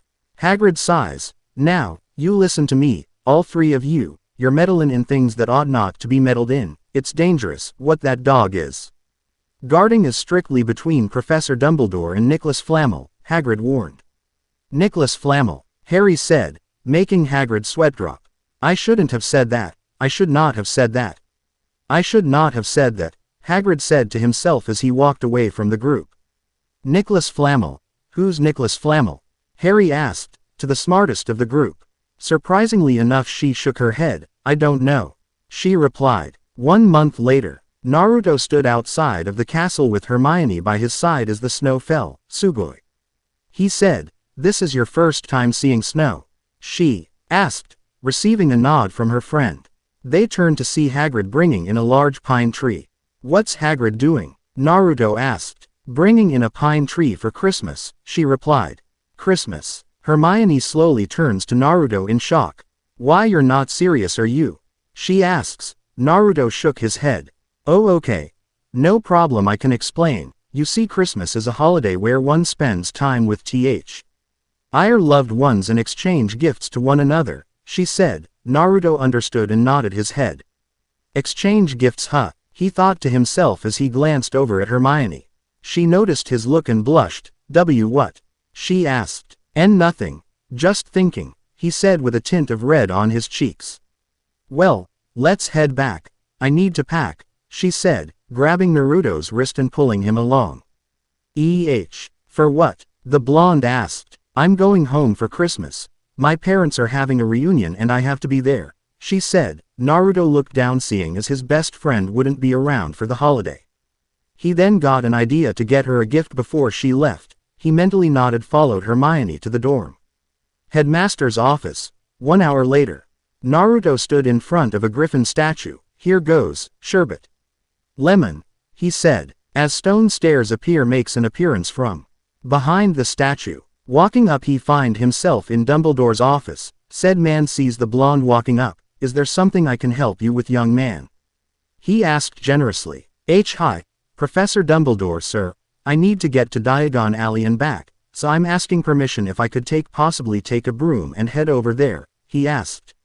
Dumbledore chuckled. I can't allow a first year to take a much less ride a broomstick off school grounds, he said, making the blonde look down in disappointment.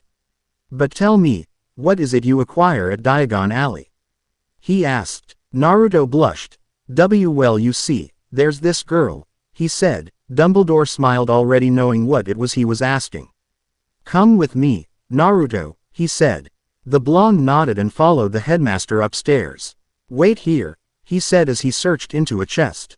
Naruto looked around the room, full of books, paintings, and paperwork. He then turned to see a majestic bright red-colored bird. Sugoi, he proclaimed. Here you go. Naruto turned to Dumbledore as he handed over a small pouch. Now over here, he motioned to the fireplace.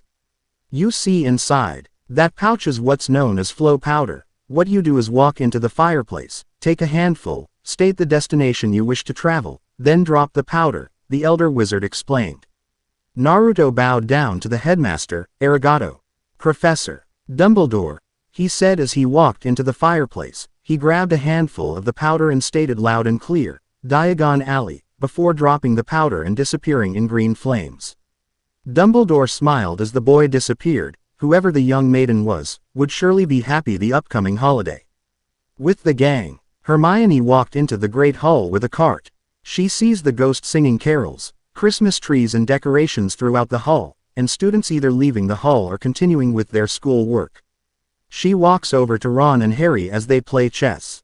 Knight to E-5 inches Harry states, as his knight piece moves towards its destination.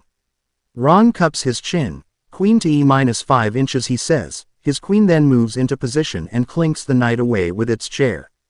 Hermione, who was watching, sighs. That's totally barbaric, she says. That's wizard's chess. Ron replies and notices her cart. I see you've packed, he said. See, you haven't, Hermione said with a raised eyebrow.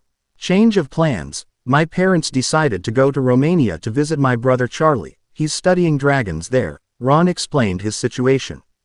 Good, you and Naruto can help Harry. He's going to the library for information on Nicholas Flamel, the brunette said. We've looked 100 times. Ron complained. Not in the restricted section. Happy Cree. STMAS, she said before turning back and walking out. Oh, and have either of you seen Naruto? He took off after he helped me pack, she said. The two boys shook their heads no. Hermione sighed and walked out. Hogwarts Station, 7:15 p.m. Hermione stood along with a majority of the other students. As they awaited the train, the brunette looked towards Hogwarts sadly. She at least wanted to say goodbye to her blonde friend before she left. Hermione-chan, said girl turned to see Naruto running towards her. Naruto, what are you doing here? She asked. Well, you said that people exchange gifts on sea. Risma, so, he said as he brought out a hand-sized, white and black striped present box. I got you this, he said. Hermione took the present and smiled. Aren't you gonna open it? He asked, making the brunette giggle. You don't open presents until Christmas Day, Naruto, she explained. Naruto scratched the back of his head sheepishly. Well, think of it like an early Christmas present, he said happily. Hermione smiled and unwrapped her present. No way, this is, she said while holding a golden necklace. The pendant had several rings surrounding an hourglass. A time turner. How on earth did you get it? She asked. Naruto chuckled. Well, I had to sell a few of Sky's feathers, seeing how much it was, he replied. A loud whistle blows and the two turn to see the Hogwarts Express arriving.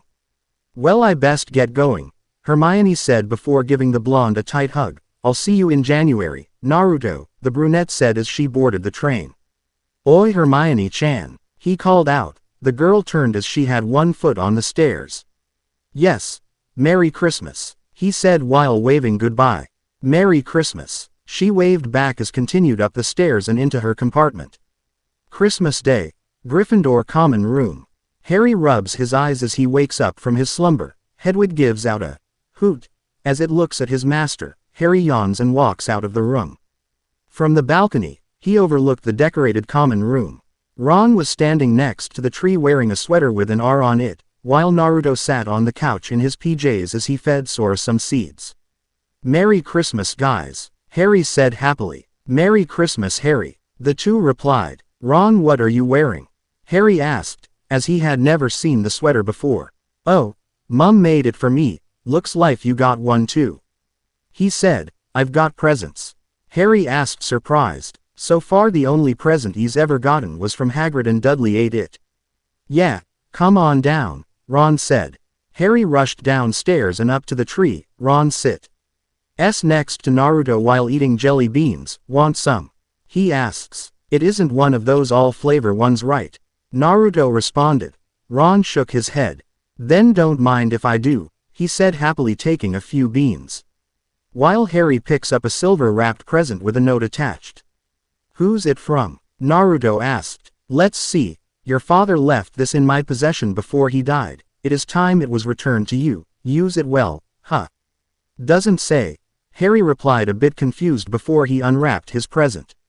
What is it? Ron asked. Some kind of cloak, Harry responds, holding a black cloak with several star and moon-like patterns. Naruto recognizes it. Oh hey, I got one of those, he said, surprising the two.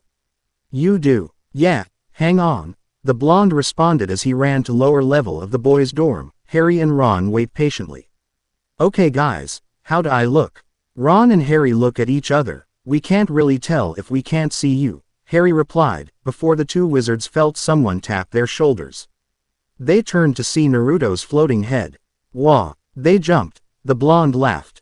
Relax, you two, it's an invisibility cloak, he explains, removing his cloak and revealing the rest of his body. No way. Those cloaks are rare. How do you get one? Ron asked. I got mine at Madame Malkin's robe shop. There was a sale on them and I got the last one, he explains. Ron deadpanned at losing a chance to get one as well. Wait, this a good thing? We can use them to get into the library's restricted section without being seen, Harry explains. Ron and Naruto nodded in agreement. Library 8 p.m. Walking through the dark sections of the library, Harry led Ron and Naruto only with a lantern out of the cloak. They made it to the forbidden section and removed their cloaks. Harry and Naruto hung it over their shoulders as they searched the bookcases. Famous fire eaters, Ron said, taking a book. 15th century friends. Naruto spoke, he said as he looked between books. Flamel. Nicholas Flamel, where are you? Harry said as he took book and opened it. The moment he did, a face shot out of a page. Ah! Harry slammed the book shut as Naruto and Ron looked at him with wide eyes. Who's there? The three whipped around to see a lantern's light approaching. As Harry did, he accidentally knocked over his lantern. Kuso. Ron here. He tossed him his cloak. What about you? They asked. Just go, he said as he silently ran down the hall and morphed into a fox. Harry and Ron got the idea and wrapped their cloaks around themselves as they sneaked through the back.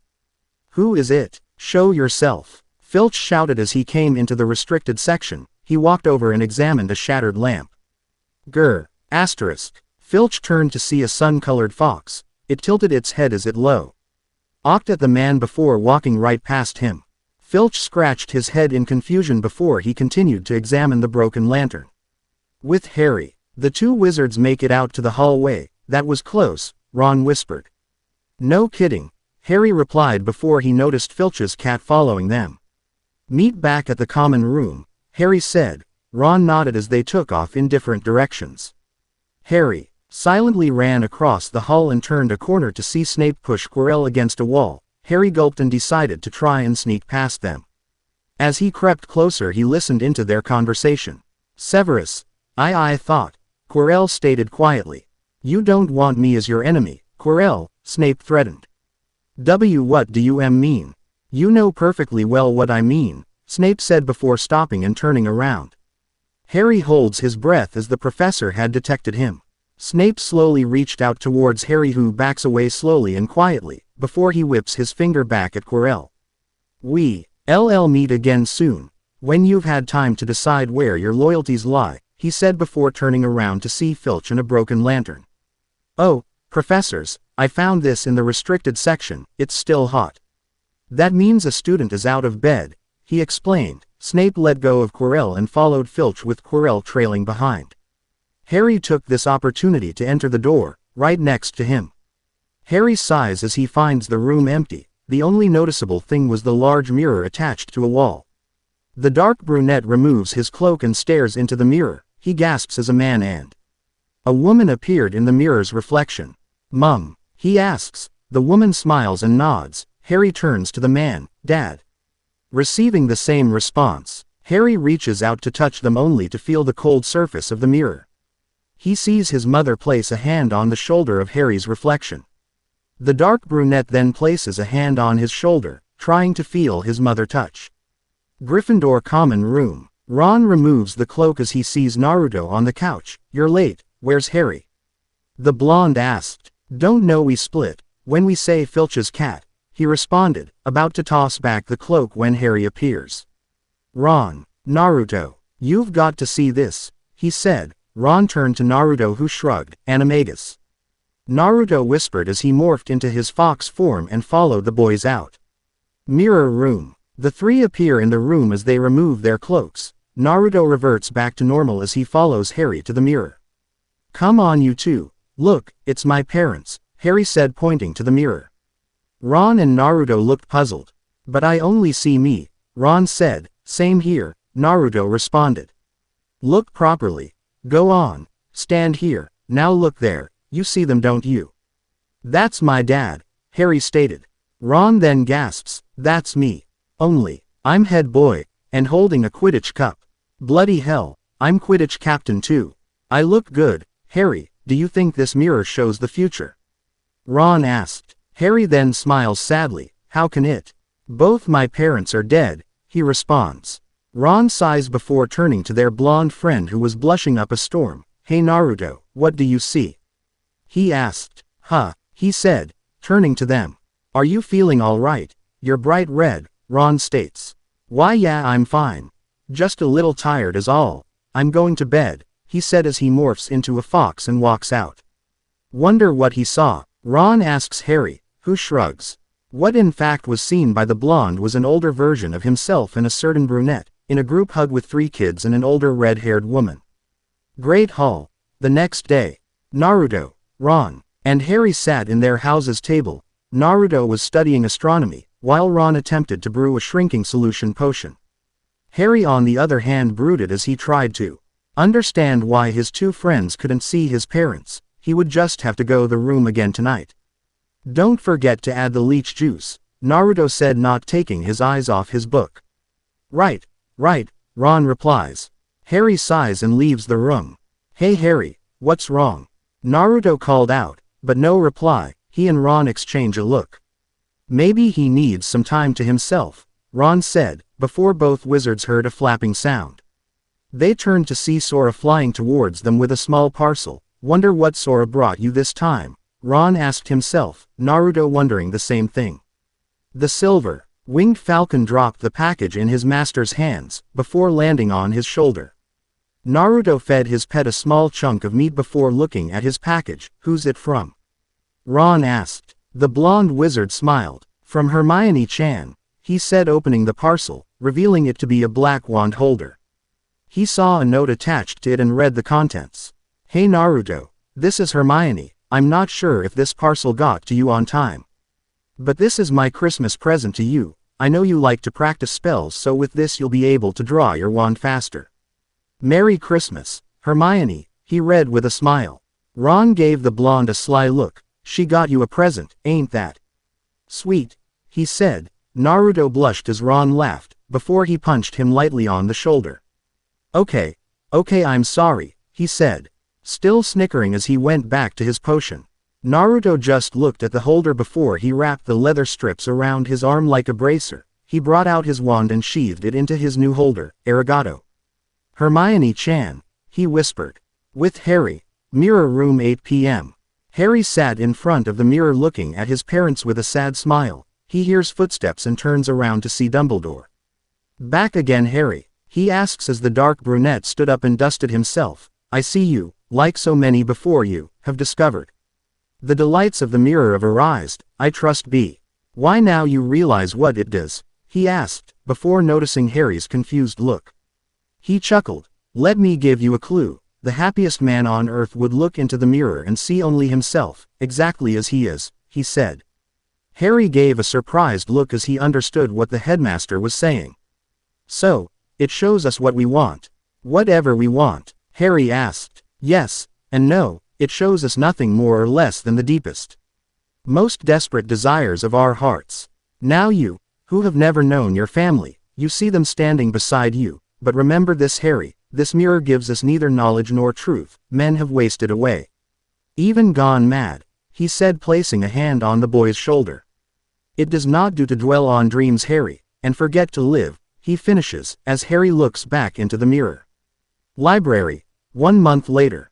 Harry and Ron sit by a table while looking through various books. It wasn't till Hermione came up with Naruto carrying a rather large book. The blonde dropped it on the table with a large thump, making both redhead and dark brunette jump. Hey guys, guess what? We were looking in the wrong section, Naruto states, a bit winded from carrying the book. You're kidding, right? Harry asked, feeling like they had wasted a lot of time searching for a book that was never there. How could I have been so stupid? I checked this out a few weeks ago for a bit of lie. Reading, Hermione responded as she opens the pages. This is light, Ron states in disbelief. Hermione glares at the redhead. Of course, and here it is. Nicholas Flamel, the only known maker of the Philosopher's Stone, she read. Harry and Ron share a glance. The what? They asked. Hermione sighed. Honestly, don't you two read? The Philosopher's Stone is a legendary substance with astonishing powers. It will turn any metal into pure gold and produces the elixir of life, which will make the drinker immortal, she read. The two wizards look at the brunette in shock. Immortal, Ron repeated. It means you'll never die, Hermione explained. I know what it means. The redhead snapped. Shish. Harry shushed. Guys, listen to this. Naruto pointed out, the only stone in existence belongs to Mr. Nicholas Flamel, the noted alchemist who last year celebrated his 665th birthday. Don't you guys see? That's what's fluffy guarding on the 3rd floor, that's what's under the trapdoor, the Philosopher's Stone, Naruto explained. The 4 mages looked amongst each other. If they wanted to get information, Hagrid's was the place to go. That night, Hagrid's hut. The 4 wizards ran towards the hut as they avoided Filch. Harry knocks on the door several times before Hagrid opens, who by the way wore an apron and oven mitts. Hagrid looks at the 4, "Oh, hello. Sorry, don't wish to be rude. But I'm in no fit state to entertain today," the half-giant said before closing the door on them. "We know about the Philosopher's Stone," they all stated. Hagrid reopened the door. "Oh," he said before letting them all in. "We think Snape's trying to steal it," Harry began. Hagrid just looked at the dark brunette in disappointment. "Snape. Blimey, Harry, you're not still on about that, are you?" he asked. Hagrid, "We know it's the stone, we just don't know why," Naruto stated. Hagrid shook his head. "Snape is one of the teachers protecting the stone, he's not about to steal it," he explained. Receiving a surprised look from the 4. "What?" Harry nearly shouted. "You heard right, come on, now I'm a bit preoccupied today," he said, as his bloodhound Fang began to sniff Ron and Naruto. "Wait a minute, one of the teachers?" Naruto asked, as Fang tried to lick his face. Hermione sat down in one of Hagrid's chairs. "Of course. There are other things defending the stone, aren't there? Spells, enchantments?" Hermione asked, receiving a nod from the half-giant. "That's right, waste of bloody time if you ask me," he replied. "Ain't no one gonna get past Fluffy, not a soul knows how. Except for me and Dumbledore." He pauses as the 4 look at him. "Shouldn't have told you that, I shouldn't have told you that," he repeated as a cauldron that was being heated over the fireplace began to rattle. Hagrid gasped and rushed over, took the cauldron out, then a rather large egg from inside. "Ooh. Ooh, ooh, ooh, hot," he said. Seemed like the mitts didn't seem to help much. He places it on a table for all to see. Hagrid, what exactly is that?" Harry asked as he and the rest edged closer to the table. It's Hagrid said, trying to make something up, when Ron recognizes it. "I know what it is. But Hagrid, how did you get one?" Ron asked. Hagrid sighed. "No point in keeping it a secret, I won it. Off a stranger I met down at the pub, seemed quite glad to get rid of it." As a matter of fact, he recalls. The egg begins to rattle once more before the shell cracked. The pieces start to fly off as it reveals itself to be a dragon hatchling. It squeaks as it slips on an egg piece. "Is that a dragon?" Hermione asked in surprise. "Sugoi. A real-life Ryu," Naruto said with star eyes. "Not just a dragon, that's a Norwegian ridgeback. My brother Charlie works with these in Romania," Ron explains. Hagrid wipes a tear from his eye. "Isn't he beautiful? Oh, bless him, look, he knows his mummy, hee. Hello Norbert," the dragon squeaks as it stares at Hagrid. The 4 turn to Hagrid. "Norbert. Yeah, well, he's got to have a name, doesn't he?" Hagrid responds. The group laughs. "Don't you Norbert? Dededed," Hagrid says as he raises a finger back and forth across the dragon's chin. The hatchling backs away slightly before it hiccups a fireball into Hagrid's beard. The half-giant uses the oven mitt to put it out the flames. "Well, he'll have to be trained up a bit, of course," he said as he manages to douse the flame. That is until he sees someone by the window. "Who's that?" he said, making the 4 whip their line of sight to the window. The person jumps and runs away. "Malfoy," Harry growls. "Oh, dear," Hagrid states. The 4 find themselves leaving the hut and heading back towards their dorm. "Hagrid always wanted a dragon, he told me so the first we met him," Harry explained. "Oh yeah," Naruto remembered. "It's crazy, and worse, Malfoy knows," Ron said. "I don't understand, is that bad?" Harry asked, receiving a nod. They were about to enter the staircase when they were stopped by McGonagall, who was in her nightgown. "Good evening," she said. The group sees Malfoy behind her giving them a smirk. "Tem," Naruto whispered. McGonagall's office. The elder witch sat at her desk eyeing the 4 students, while Malfoy stands several feet away smirking. McGonagall shakes her head. Nothing, I repeat, nothing gives a student the right to walk about the school at night. Therefore, as punishment for your actions, 50 points will be taken, she said, shocking the four. F50. Harry stutters. Each, and to ensure it doesn't happen again, all 5 of you will receive detention, she states. Malfoy nods, but then loses his smirk. Excuse me, Professor, perhaps I heard you wrong. I thought you said, the 5 of us, he asked. McGonagall shook her head. No. You heard me correctly, Mr. Malfoy. You see, as honorable as your intentions were, you two were out of bed after hours. You will serve detention with your classmates, she states. Harry, Ron, Naruto, and Hermione smile while Draco sags. The next day 8:30 p.m. Naruto, Hermione, Harry, Ron, and Malfoy find themselves being led towards Hagrid's hut by Filch. A pity they let the old punishments die.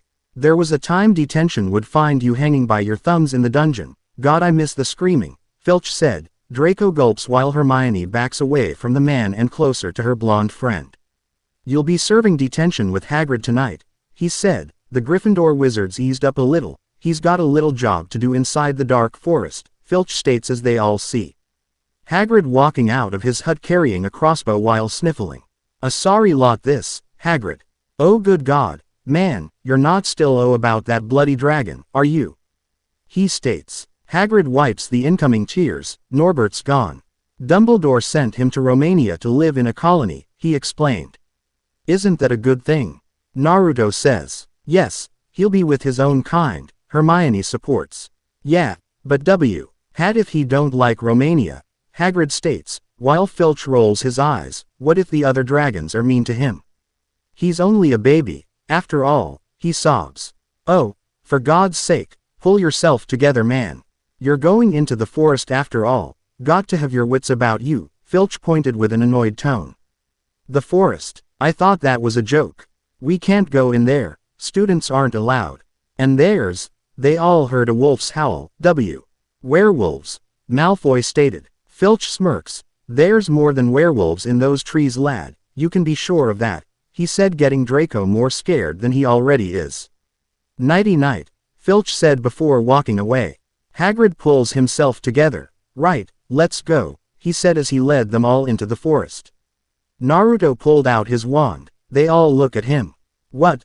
I don't want anything jumping on me, especially when Hagrid's the only one with a crossbow, he said. They all nodded and brought out their wands.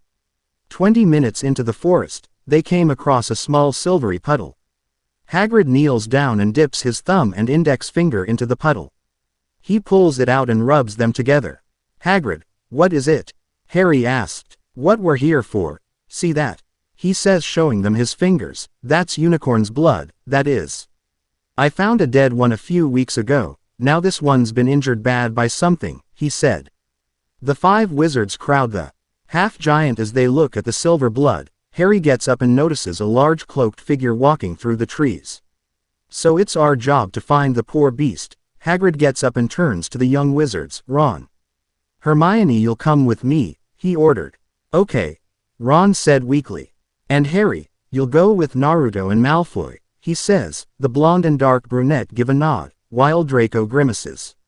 Okay, then I get Fang, Malfoy states. Hagrid shrugs. Fine, just so you know he's a bloody coward, he said before walking off with the Ron and Hermione as Fang starts to whimper. Half an hour later, the 3 wizards continue their trek through the forest, Fang leading, and Draco holding the lamp. You wait till my father hears about this. This is servant stuff, Draco complained. Oh, what are you going to tell them? That you had to back out because you were too scared to go into the woods in the dark? Naruto mocked. Honestly, Malfoy, if I didn't know any better I'd say you were scared. Harry doing the same. Scared, Potter, huh? Yeah right. Come on Fang. Draco scoffs as he walks faster. The group continue to walk until they reach a flat ground with several roots ingrained. Fang stops and growls. What is it, Fang? Harry asked, gripping his wand, along with Naruto. They walk closer for a better look, only to see a cloaked figure crouched over a dead unicorn as it drank its blood. What the hell is that? Naruto whispers as quietly as he could. The figure then stops drinking and turns to the three as the silvery blood dripped from its mouth. Harry gasped and held onto his scar as it began to burn. Harry, Naruto asked, wondering what was wrong with his friend. Draco, who was visibly shaking, he ran away with Fang. The figure slides over the unicorn and rises up. It begins to advance over to Harry. Stay back, Expelliarmus. Naruto calls out as he aimed his wand and shot out a violet stream of magic at the cloaked figure, knocking it back a few feet. Harry, come on. Naruto shook his friend, as he fell to his knees clutching his scar. Naruto looks at the figure as it got back up and advanced forward. The blonde aims his wand again only to hear hoofbeats. Nani, he said as a centaur leaps over the two. The horseman rears its hind legs, causing the figure to flee. The pain exceeds as Harry begins to breathe normally. He looks up at the centaur as it trotted towards them. Harry Potter, you must leave. You are known to many creatures here. The forest is not safe at this time, especially for you, the centaur stated. Naruto helps his friend up. What was that thing you saved us from? He asked. The centaur looks back at the dead unicorn. A monstrous creature. It is a terrible crime to slay a unicorn. Drinking the blood will keep you alive even if you were an inch away from death. But at a terrible price. You have slain something so pure that the moment the blood touches your lips, you will have a half-life, a cursed life, it explained. But who would choose to live like that? Naruto asked. Can you think of no one? The centaur asked back. Do you mean to say that the thing that killed the unicorn, that was drinking its blood, that was Voldemort? Harry asked worryingly. Naruto looked at his friend in shock. That explained why it came for him. Do you know what is hidden in the school at this very moment? It asked. Naruto and Harry went wide-eyed. The Philosopher's Stone, they said. As they heard Fang bark, the duo turned to see Hagrid, Hermione, Ron, and Draco walking up to them. Are you all right? Hermione asked as she ran up to the two. We're good, Naruto responded as he sheathed his wand. Underneath his arm, Hermione notices the holder and smiles at her friend. Hello there, Firenze. I see you've met young Harry Potter and Naruto Uzumaki. You all right there, Harry? Hagrid asked as the dark brunette was still slightly lightheaded. Receiving a nod, Harry Potter, this is where I leave you. You're safe now. Good luck, the centaur stated before trotting away. Gryffindor common room. Harry stands by the fireplace while the other three sit around him. The dark brunette explained the events that took place just minutes ago. You mean, you know who's out there? Right now, in the forest?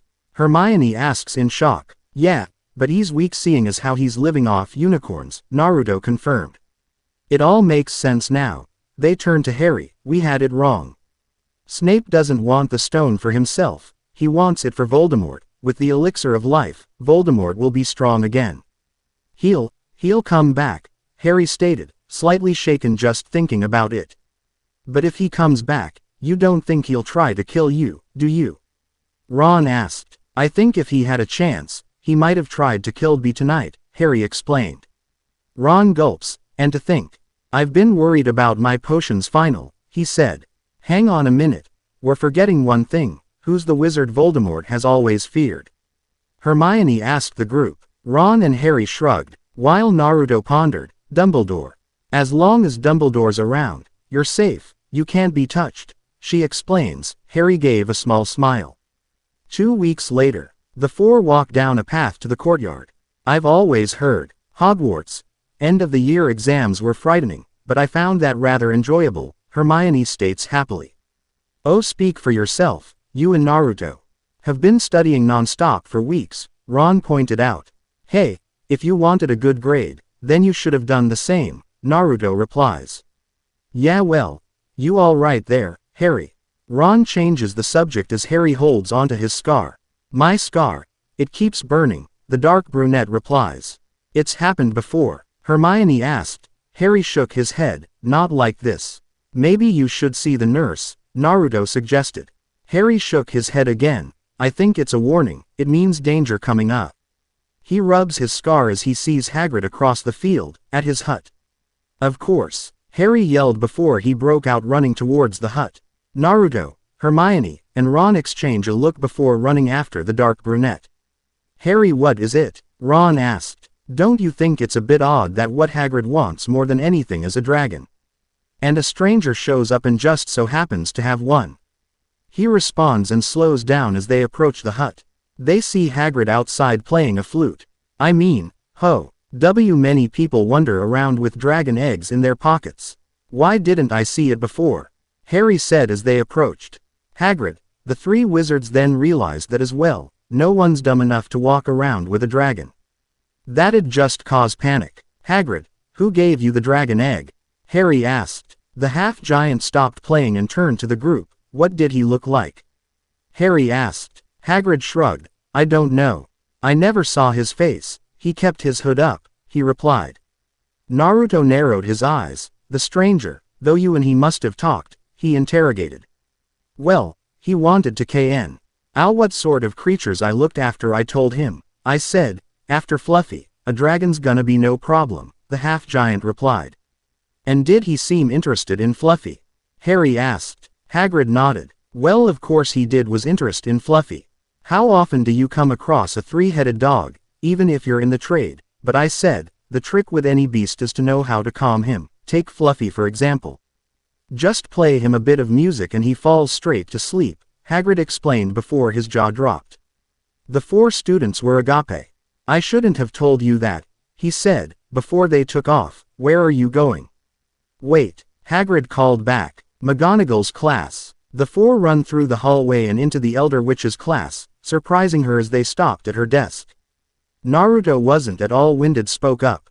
We need to see Professor Dumbledore immediately, he said. McGonagall shook her head. I'm afraid Professor Dumbledore is not here. He received an urgent owl from the Ministry of Magic and left immediately for London, she explained. Harry walked up. He's gone. Now, but this is important. He looks around to see if anybody was listening. It's about the Philosopher's Stone, he whispered.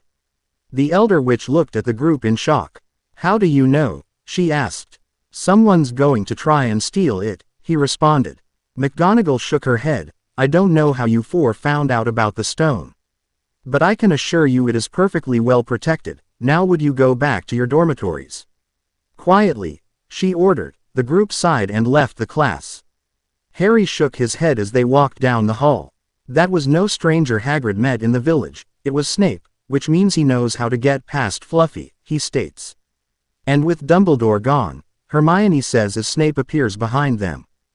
Good afternoon, he said, making the four jump. Now, what would four young Gryffindors such as yourselves be doing inside on a day like this? He asks. We were just. Hermione and Ron babble.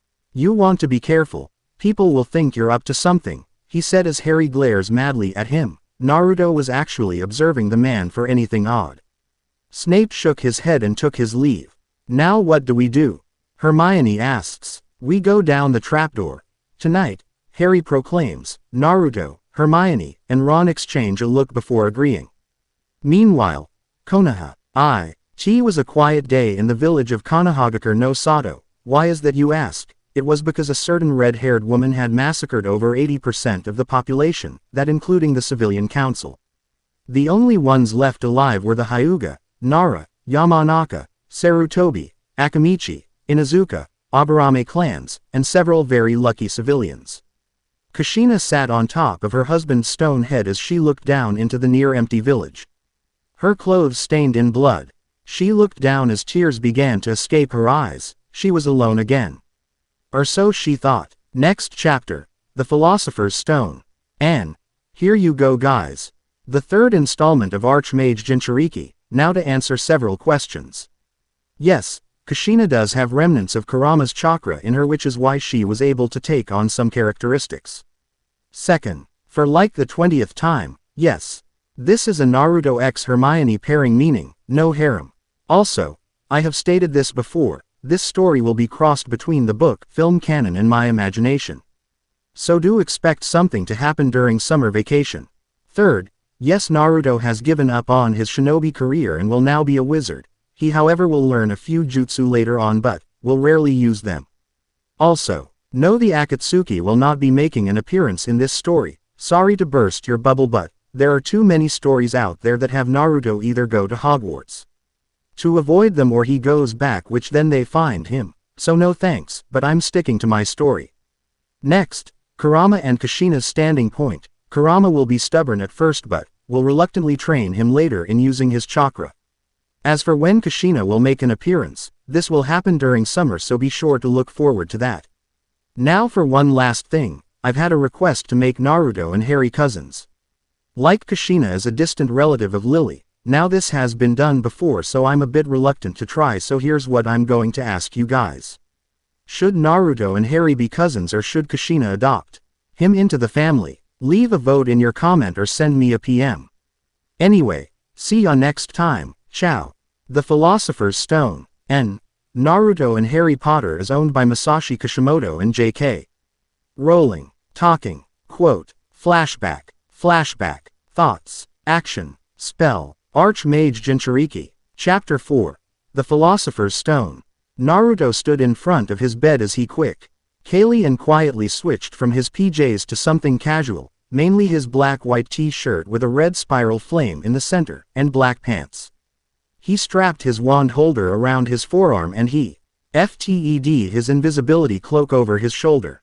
Sora looked at his master with confusion as it tilted his head. Shish, Naruto said as he fed the bird a small chunk of meat. Sora chowed down as his master quietly left the bedroom. Common room. The four wizards quietly walked in. Harry, Ron, and Hermione now wore casual clothing. Everyone ready? Harry asked. They responded in a nod and were about to leave when they heard a croak. The group turned to see Neville's toad. Trevor. Ron whispered. Croak. Asterisk. Trevor shish. Go. You shouldn't be here. Naruto whispered with a shoo motion. Neither show. LDU. They watched as Neville walked from around a chair. You're sneaking out again, aren't you? He asks. Harry tried to reason with him. Now, Neville, listen. We were. He was cut off by the boy. No. I won't let you. Why, you'll get Gryffindor in trouble again. He stated. They sighed knowing he was right, that is if they get caught, or if he tells Neville. Naruto started but, too was cut off. No. I'll fight you if I have to, he stated. Hermione rubbed her forehead. They were wasting time. Neville, I'm really sorry about this, she said as she draws her wand, Petrificus Totalis. She said. With a zap, Neville's skin became pale as he straightened up and fell frozen on the floor. You have got to teach me that, Naruto whispered. Only if you let me borrow your spell book, she said. Deal, he stated. Ron and Harry stare at Neville for a few seconds. You're scary sometimes, you know that. Brilliant, but scary, Ron states as they all walk past the immobile boy, Hermione muttering sorry as they pass. Okay you guys, under the cloak, Harry said as he shared his cloak with Ron, while Naruto shared his with Hermione. To the third floor, the blonde wizard proclaimed. Third floor, Itai, might want watch where you're stepping, Hermione-chan, Naruto said as his foot was stepped on by his best friend. Sorry, she says as they stepped up to the locked door. Stand back, Hermione states as she aims her wand at the keyhole. Alohomora, she said, unlocking the door and walking in as quietly as they can. Wait a minute, he's sleeping, Ron whispers, as they look upon the three-headed dog. They noticed a symphony being played through the room as they remove their cloaks. Harry notices a harp by the dog's side which was playing itself. Snape's already been here, He's put a spell on the harp, he whispers as they approach the dog. Fluffy coughs a little. Ron inhales the fumes known as dog breath and turns slightly green. It's got horrible breath, he states. Naruto, Harry, and Hermione stares at the trap door. Well, looks like we're gonna have to move its paw, otherwise we ain't getting through, the blonde explained. What? Ron shouted quietly, not wanting to wake the dog up. Come on, Harry said, as they all, including Ron who was reluctant, grabbed the paw. Okay, push, he said. They strained slightly as they slowly moved the limb away until the doorway was accessible. They pull the door open. I'll go first, don't follow until I give you the sign. If something bad happens, get yourselves out, Harry explained. Guys, doesn't it seem a bit quiet? Naruto asked. They all raised their heads noticing that the harp had stopped playing. Ron feels something wet and slimy hit his shoulder. Ew. Yuck. He said as he wipes what appears to be drool. The four wizards turn around to see Fluffy standing behind them, looking quiet angry. Jump! Harry shouted. As Fluffy starts barking and thrashing, the four fall into the door as Fluffy tries to follow. Sadly his oversized heads couldn't fit through, so like any other dog, it barked. Is everyone okay? Naruto asked as he shook his head. Yeah, think so, they responded. Lucky this plant thing was here. That would have been a nasty fall, Ron explained as he examined the rope-like vines. Alright then, where to know OOOW? Naruto shouts as the vines tripped and wrapped him up. Whoa, they shouted as they met the same fate. What is this? Ron shouts, as he, Harry, and Naruto struggle to get loose. Hermione examines the plant. Everyone, stop moving. This is Devil's Snare, you have to relax. If you don't we'll only kill you faster, she explained. Kill us faster. Oh, now I can relax. Ron shouted. Hermione only smiles before the vines loosen their grip on the girl and suck her down. Hermione-chan. The boys yelled. Now what are we gonna do? Ron cried. Just relax. They heard the witch say. Hermione-chan, where are you? Naruto asked. Do what I say, trust me, she said from below. You guys heard the lady, Naruto said to the others. The blonde laid his head against the vines as if he were trying to lie down. Seconds later he's pulled under. Y closes his eyes and takes deep breaths, before he too is sucked under. Nice of you to join us, Hermione said with a smile. Wait, where's Ron? Harry asked. They looked up to see the boy's legs still dangling from the vines. Help! Ron cried out as the vines tightened around him. He's not relaxing, is he? Hermione stated in a deadpan tone. Apparently not, Harry said as he hopelessly watches his friend as strangled. A vine soon covers Ron's mouth. We've got to do something, Hermione said. Like what? Hermione pounded her head as she tried to think of something. Naruto cups his chin. Hey Hermione-chan. We studied these things in herbology, right? Wasn't there something it hated? He asked. The witch's mind clicked. That's right. Devil's Snare hates sunlight, she stated, as she brings out her wand and aims it at the plant. Lumos Solum, she said, shooting a beam of light at the plant, which shrieked and recoiled as it dropped Ron face first on the floor. Harry and Naruto helped the redhead up. You okay? They asked. Ron nodded as he rubbed his nose. Yeah, phew. Lucky we didn't panic, he said, getting sweat drops from the group. Lucky those two pay attention in class, Harry responded before they continued onward. They walked through the corridors until they came to the entrance but stopped when they heard a flapping sound. What is that? Hermione asked. Don't know, but it sounds like wings, Harry responded as they entered the room. They stared at the ceiling for several seconds as it was filled with golden birds. Strange, never seen birds like these before, Naruto said as he squinted his eyes, trying to get a close-up. Harry did the same. Those aren't birds, they're keys, he said, before turning to a door next to a broomstick suspended in the air. And I'll bet one of them fit that door, he continued. What's this about? Hermione asked. Ron walks over to the door. He brings out his wand. Alohomora, he said. Nothing happened. Well, it was worth a try, he says with a shrug. What are we going to do? There must be thousands of keys up there, Hermione stated as she squinted her eyes at the winged keys. Try looking for a bog old-fashioned one. Probably rusty like the handle, Naruto explained as he looked at the various keys. Harry and Ron join in the search. Minutes later, there it is. I see it, Harry shouts as he points. That one. With the broken wing, he said, before his mind clicks and turns to the broom. What's up, Harry? Naruto asked, getting group's attention. It's too simple, the dark brunette states. Ron gets the idea. Oh, go on, Harry. If Snape can catch it on that broomstick, you can. You're the youngest seeker in a century, he encouraged. Harry nods and places a hand on the broom. They heard the keys I've out a sound that was close to a large flap, and turned to see them flying straight at the dark brunette. This complicates things a bit, Ron said as he moved out of the way. Fly, Harry, fly, Naruto shouted, as the boy hopped on the broom and took off with the keys hot on his trail. Harry zooms through the air, trying to avoid the keys as well as find the broken winged one. Naruto, Hermione, and Ron watched their friend fly through the air, until he was able to catch the required key. Catch! He yells as he tossed the key over to Hermione. She catches it and rushed over to the door. Opening it and letting Naruto and Ron in before Harry zoomed through the door. The witch shuts the door as the keys slam into it. Well, that was fun, Harry said as he hops off the broom and continues to the next room. Moments later, they stumble into another room. It seemed pretty normal, what with the long bridge with no railing stretching across the room over a large death spike pit, and a single window letting in the moonlight.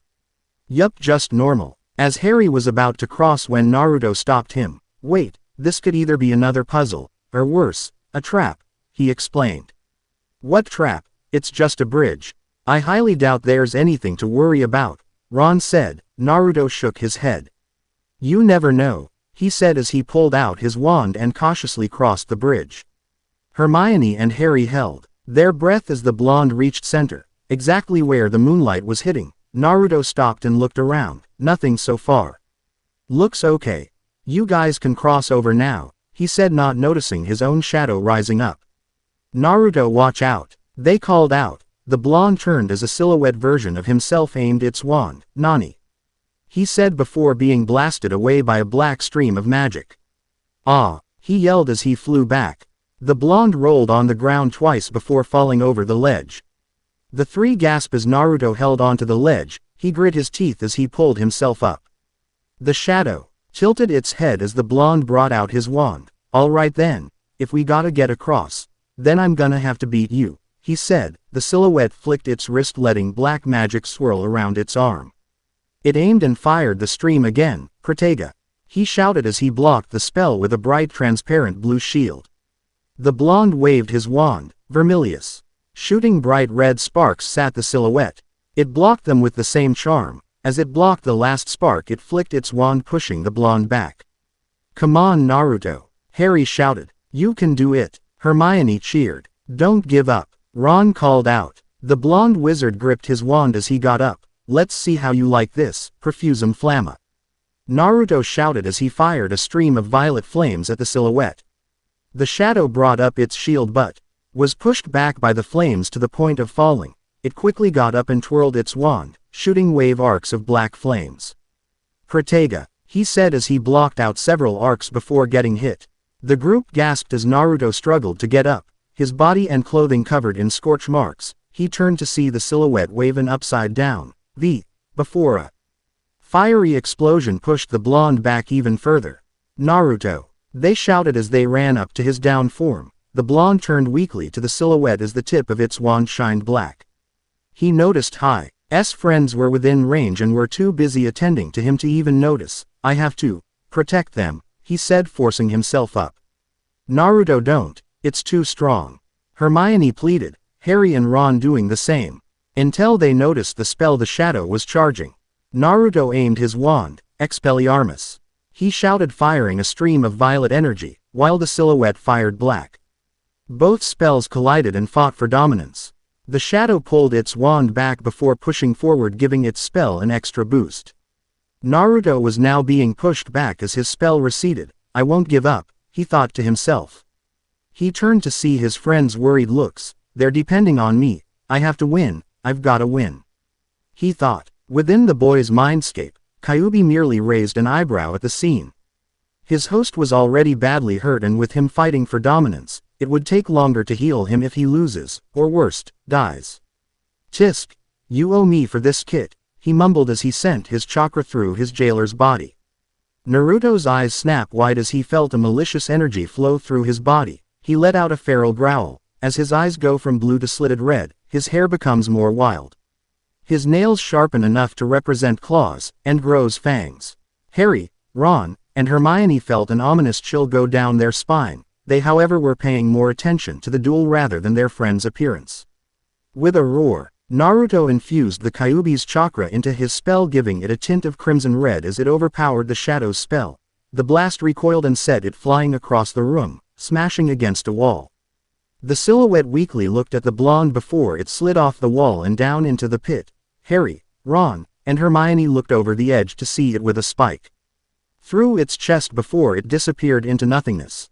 They sighed in relief and rushed to their blonde friend, whose appearance had reverted back and was now breathing heavily on the floor. "That was bloody amazing," Ron said. "I've got a long way to go if I want mine to be that like," Harry stated as he stared at his wand. "How'd you do that?" Hermione asked. As much as Naruto enjoyed being praised, there were more important matters to deal with. "Guys, we're wasting time, you've got to go on without me," he said, surprising them. What are you saying? We aren't going to leave you," the brunette witch stated. "I'll catch up. Just let me rest up a bit," he responded. Harry nodded. "He's right. The longer we stay here, the closer Snape gets to the stone," he said. Ron and Hermione were hesitant but agreed. "Don't worry you guys. Just give me 5 minutes," Naruto said as he laid down. They nodded and crossed the bridge. Harry, Ron, and Hermione walked into a dark room. They noticed several broken pieces of marble here and there.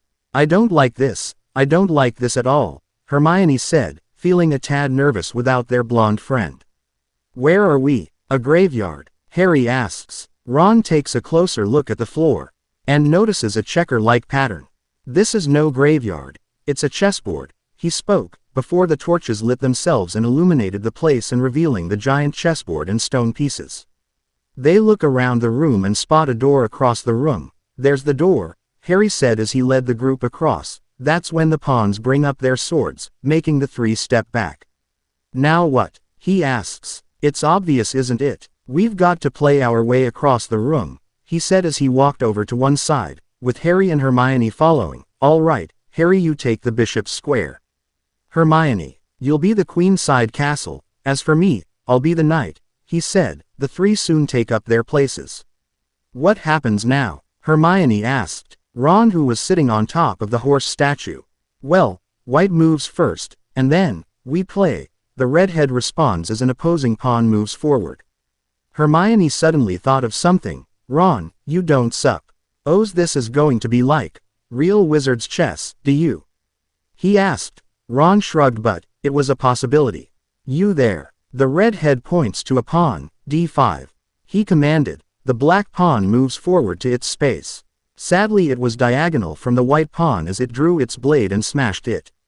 The 3 stood gobsmacked. Ron turns to the brunette. "Yes, Hermione, I think this is going to be exactly like wizard's chess," he said nervously. The game continues, Ron refusing to use Harry or Hermione as his pieces smashed along with the opposing statues.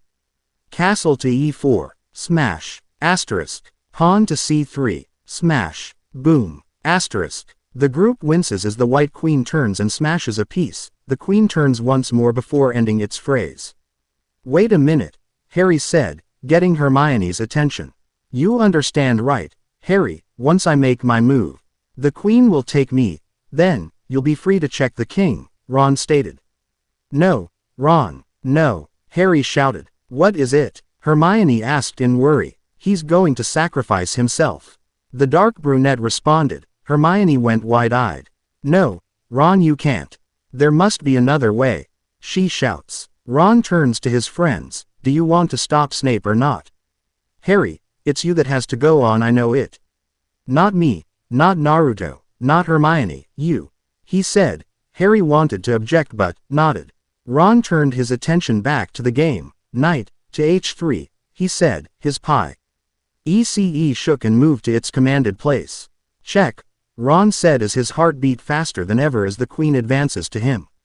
He held his breath as the queen stopped and swung an axe, destroying Ron's knight. "Ron!" the 2 yelled. "Wingardium Leviosa!" Ron levitated in midair before he was gently placed on the ground. Harry and Hermione turned to see their blonde-whiskered friend. "Naruto!" they shouted and were about to move from place. "Stop!" he yelled, making them freeze in their tracks. "Don't move. Remember, you're still in the game," he said. They nodded in understanding. Harry then LKS diagonally until he's in front of the king. "Checkmate," he stated. The king's sword fall to the ground, ensuring their victory.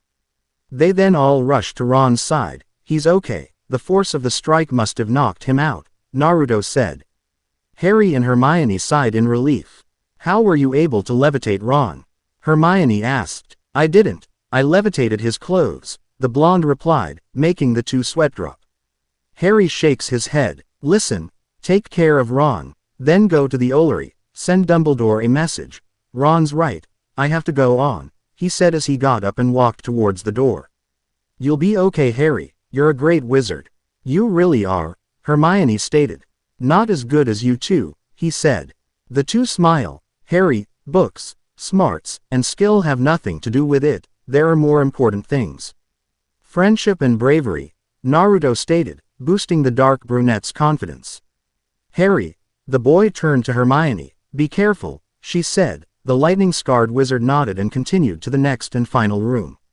Naruto pulls Ron's arm over his shoulder. Hermione-chan, lead the way, he said. The girl nodded and headed back the way they came from. With Harry, the lightning SC.Ard wizard continued his trek as he walked down a long staircase. He came into an empty room with pillars surrounding it. In the center stood a familiar mirror and a head-wrapped figure. As Harry stepped closer, he held his scar as it began to burn. Why you? He said in shock. The figure turned, revealing it to be Professor Quirrell. No, it can't be Snape, he was the one, Harry said with wide eyes. Quirrell smirked. Yes, he does seem like the type, doesn't he? Next to me, who would suspect? Poor stuttering Professor Quirrell. He mocked. But that day, during the Quidditch match, Snape tried to kill me, he said. Quirrell shook his head at the boy's stupidity. No, dear boy, I tried to kill you. And trust me, if Snape's cloak hadn't caught on fire and broken my eye contact, I would have succeeded. Even with Snape muttering his little counter curse, he snarled. Harry was even more shocked. Snape was trying to save me, he said. I knew you were a danger right from the off. Especially after Halloween, Quirrell stated. Then you let the troll in, Harry realized. Very good, Potter. Yes, Snape, unfortunately wasn't fool.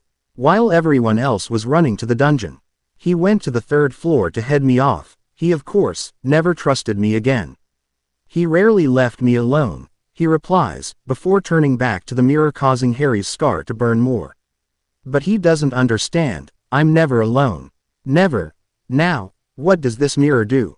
I see what I desire. I see myself holding the stone, but how do I get it? He asks himself. Use the boy. Both he and Harry heard in a raspy tone. Quirrell snapped his vision towards Harry. Come here, Potter, he commanded. The boy, slightly shaken, walks forward. Tell me, what do you see? Quirrell demands. Harry looks into the mirror and resisted the urge to gasp. Within the mirror's reflection, Harry sticks his hand into his pocket and pulls out a red stone. He winks at his outer self and places the stone back into his pocket. Harry, outside the mirror, slowly reaches into his pocket and felt a lump. He gasps. What is it? What do you see? Quirrell demanded. Harry gulps and tries to think of a lie. I'm shaking hands with Dumbledore. I won the House Cup, he states. He lies, they heard the voice say.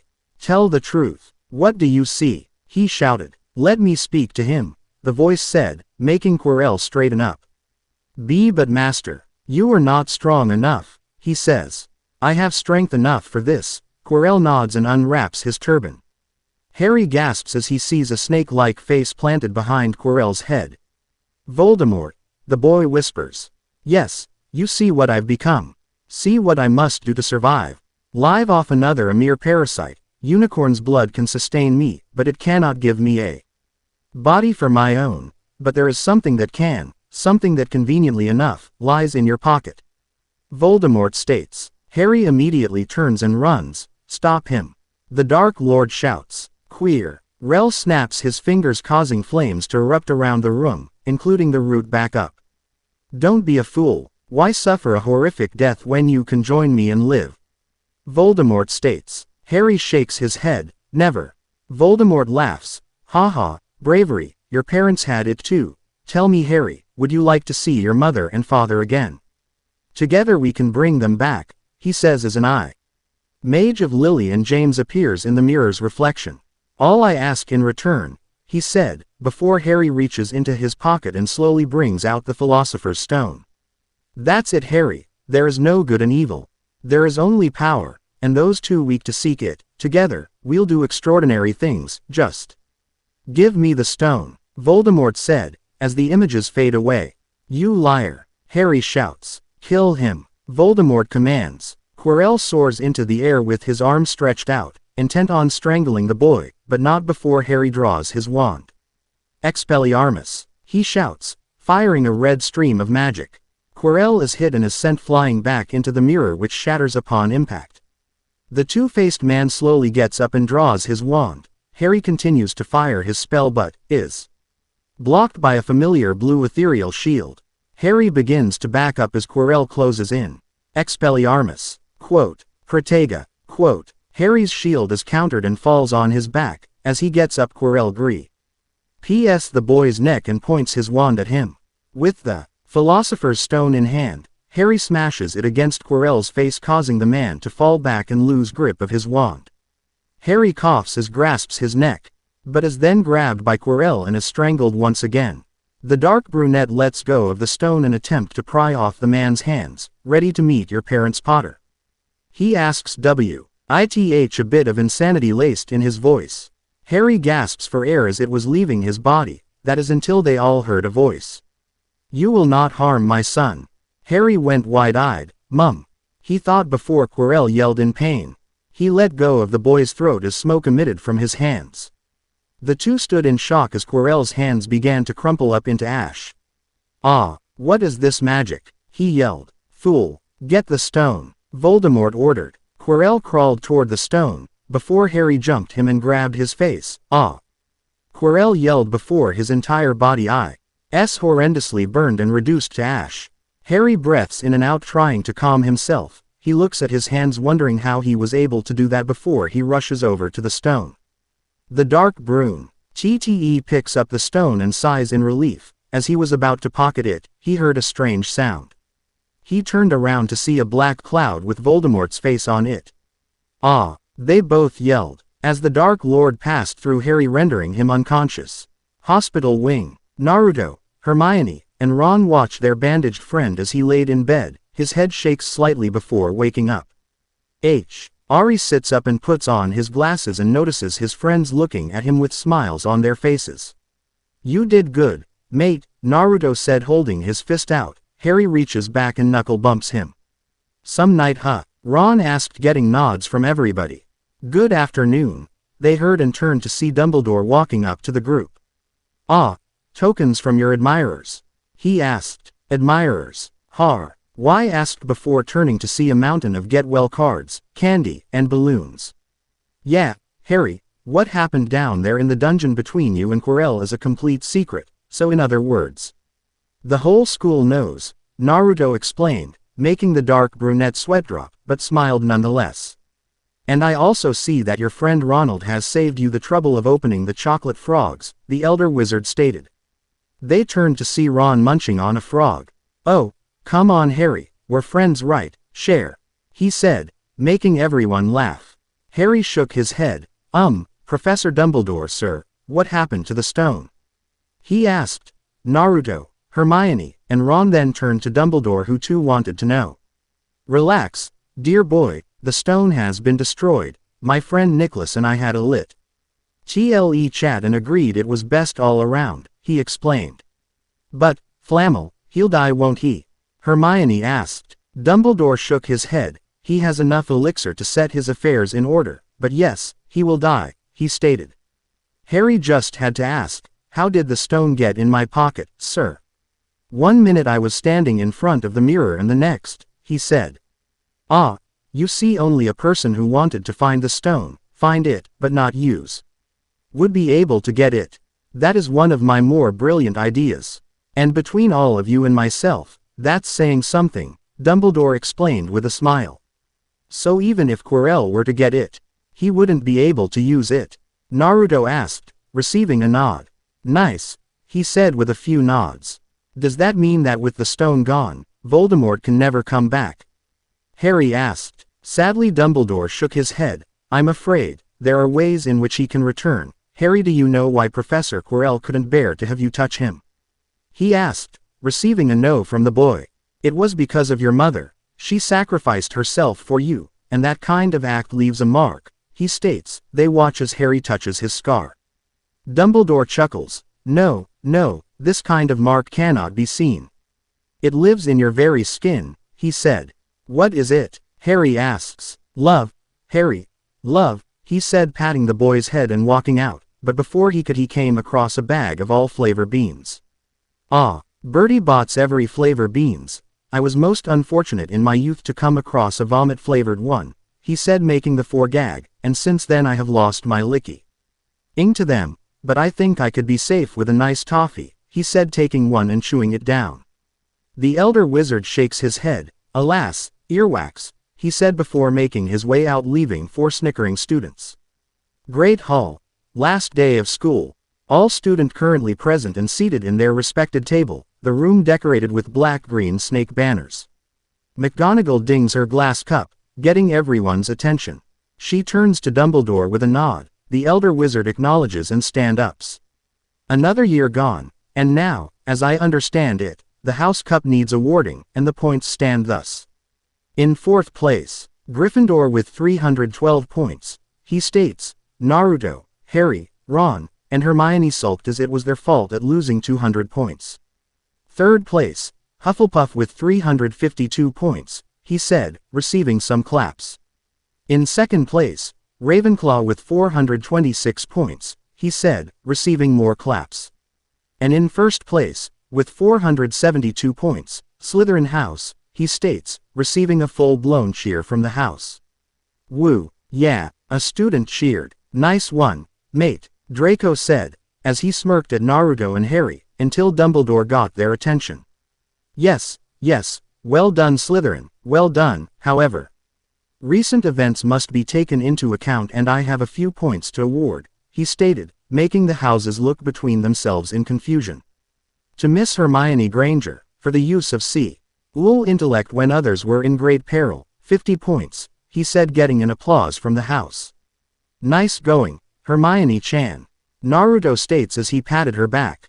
Second, to Mr. Ronald Weasley, for the best played game of chess that Hogwarts has seen these many years, 50 points, he said, getting another applause. Me, Ron said, with a surprised smile.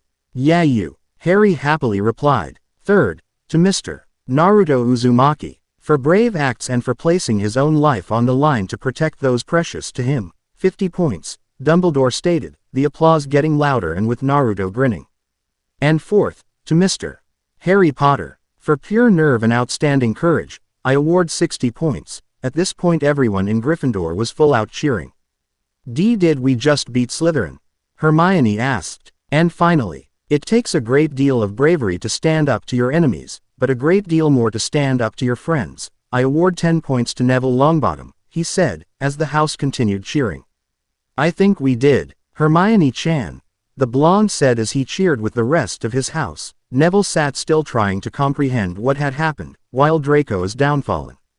Assuming that my calculations are correct, I believe that a change of direction is in order, Dumbledore said before he clapped his hands, changing the banners from black-green snake to red-yellow lion. Gryffindor House wins, he stated, the entire room filled with cheer and applause. Gryffindor Station. Later that day, students lined up as they board the train. Naruto, Hermione, Harry, and Ron stood away. Are you really going to stay here, Naruto? Harry asked, receiving a nod. Yeah, I've already talked to Dumbledore about it, seeing as how I'm an orphan and no place to go. Hagrid's offered me a place in his hut, he said. Harry, Ron, and Hermione are saddened by this. Relax, guys, you'll see me next year, or in Diagon Alley, he said. Diagon Alley? Ron asked. Yeah, I'm gonna look for a job there. You know, earn something for the following years, he said, receiving a nod from each. Hurry up now, the train's leavin', Hagrid said. The three nodded and gave the blonde a hug. Before boarding the train, we'll see you next year, Naruto. They shouted through the window. The whiskered blonde nodded and waved to them. Hey Harry, just one thing, Hagrid said as he handed over a red album, the Dark BR. Annette opens it to see a picture of him as an infant with his parents. Harry smiles and thanks the half-giant as the train started its trek. The four wizards waved goodbye as the train soon left the station. Naruto sighed sadly before he felt a hand on his shoulder. Well, best be on our way. Dumbledore's got a little surprise for you, Hagrid said. Naruto smiled and nodded, wondering what it was the elder wizard had in store for him. Meanwhile in Konoha, well done, Kushina, here's your pay, Hiruzen stated as he paid the red-haired woman for her completion of an A-rank mission.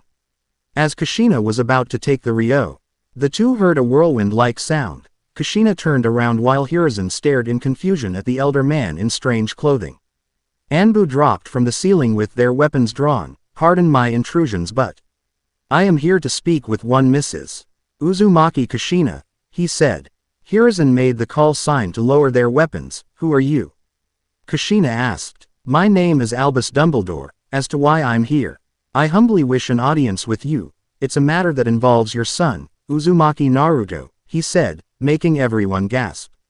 My Sochi? She asked. Yes, he said. Then Hiruzen's mind clicked. Naruto. He's not dead, is he? The aging Hokage asked. Kushina went wide-eyed. My Sochi. Is he? She asked. Mrs. Uzumaki, I can assure you, your son is very much alive, he said. Where is he? Is he okay? Please tell me, she pleaded. A mother could only worry for her child. Mrs. Uzumaki, I can take you to him if you wish, but I shall warn you, if you do, then I won't be taking you back, he said. Kushina held her breath. This was her one chance to finally meet her son, but that would mean to never return to the elemental nations. Go ahead, Kushina. She turned to Hiruzen. You two have been apart for too long. I think we can manage without you, he said. Kushina smiled tearfully and walked up to Dumbledore. Take my hand, he said. Kushina nodded and did so before they apparated away, leaving a gobsmacked Hokage and Anbu. Hogwarts. Headmaster's office. Kushina and Dumbledore reappeared. The redhead leaned up against a pillar as the room spinned around her. Sorry. First-time apparition always leaves one feeling sick, he said. Minutes passed and Kushina shook the feeling off. She got a chance to examine the room. Where are we? She asked. Hogwarts, a school F. Or witchcraft and wizardry, Dumbledore explained. Witchcraft, wizardry, what is this, a fairy tale? She asked, deadpanned. One would think, though I can assure you magic is quite real, your son in fact is one of the best students here, he states. Kushina shook her head, but had thought about it. There are giant talking animals and jutsu that could level mountains. Maybe magic really does exist. One of the best, she asks. Dumbledore smiled. He looked through several papers before handing over her son's report card. Student. Naruto Uzumaki House. Gryffindor Year. First. Wand. 13 in. Ebony Wood. Dementor Bone Core. Pass grades, fail grades, outstanding O, poor P. Exceeds expectations E, dreadful D. Acceptable A, troll T, astronomy E, charms O. Defense against the dark arts O, flying O. Herbology E, history of magic E, potions O. As a mother, Kushina swelled in pride at her child's performance, and before she could comment, they heard the griffin stature rotate. The two turned to see a large man with black hair and beard, wearing a dark brown coat. Next to him was a young blonde-haired whiskered boy, wearing a student's robe. Who's she? Naruto asked. Hagrid. Sochi. Kushina whispered. Next chapter. New friends, new rivals. And hope you guys liked it, because for the next few chapter will be non-canon. Anyway, so far, many of you voted for Harry to be adopted, and that's what will be happening. Anyway, about the Profusum Flamma spell, it's actually one from the Harry Potter card game, so that's to answer a question about it. Also, I had a question about whether Naruto W. Old be the only wizard from the elemental nations. The answer is no, there will be a few others that will make an appearance in later chapters, and something I want to say, the reason why Naruto's weak at the moment is simply because he's still in training and has no fighting experience, though that will soon change. That's it for today. I'll see you guys next time. Ciao. New friends, new rivals. N.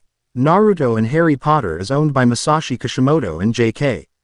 Rowling. Talking. Flashback. Flashback. Thoughts. Action. Spell. Mage Jinchuuriki. Chapter 5. New friends, new rivals. Who's she? Naruto asked. as he and Hagrid entered the headmaster's office. Sochi, Kushina said, not believing her eyes as they landed on her child. Sochi. Naruto raised an eyebrow. He heard the Kyuubi sigh in annoyance. Great. She's still alive, he said with sarcasm. Huh, baka, that's your mother, the Kyuubi replied as he slapped himself in the forehead. Naruto silently went from confused eyebrow to teary wide-eyed. Ka-chan, he said. Kushina nodded once. Naruto slowly walked towards the woman. They stared at one another before the blonde flung himself at his mother. Kushina K. kneeled down and hugged her child as she cried with joy. My Sochi, my little Naruto, she said. Dumbledore walked towards Hagrid. I believe it's best we leave them to themselves, he said. Aye, sir, the half-giant said as he wiped several tears. What's wrong, Hagrid? The elder wizard asked. Oh, just Sniff. Seeing them together reminds me of Sniff Norbert when he hatched Sabo. The memories. He burst out crying as he hugged Dumbledore. The elder wizard patted the half-giant. I am terribly sorry about that, Hagrid, but you know that we cannot keep a dragon on the school grounds, he said. Hagrid only cried harder.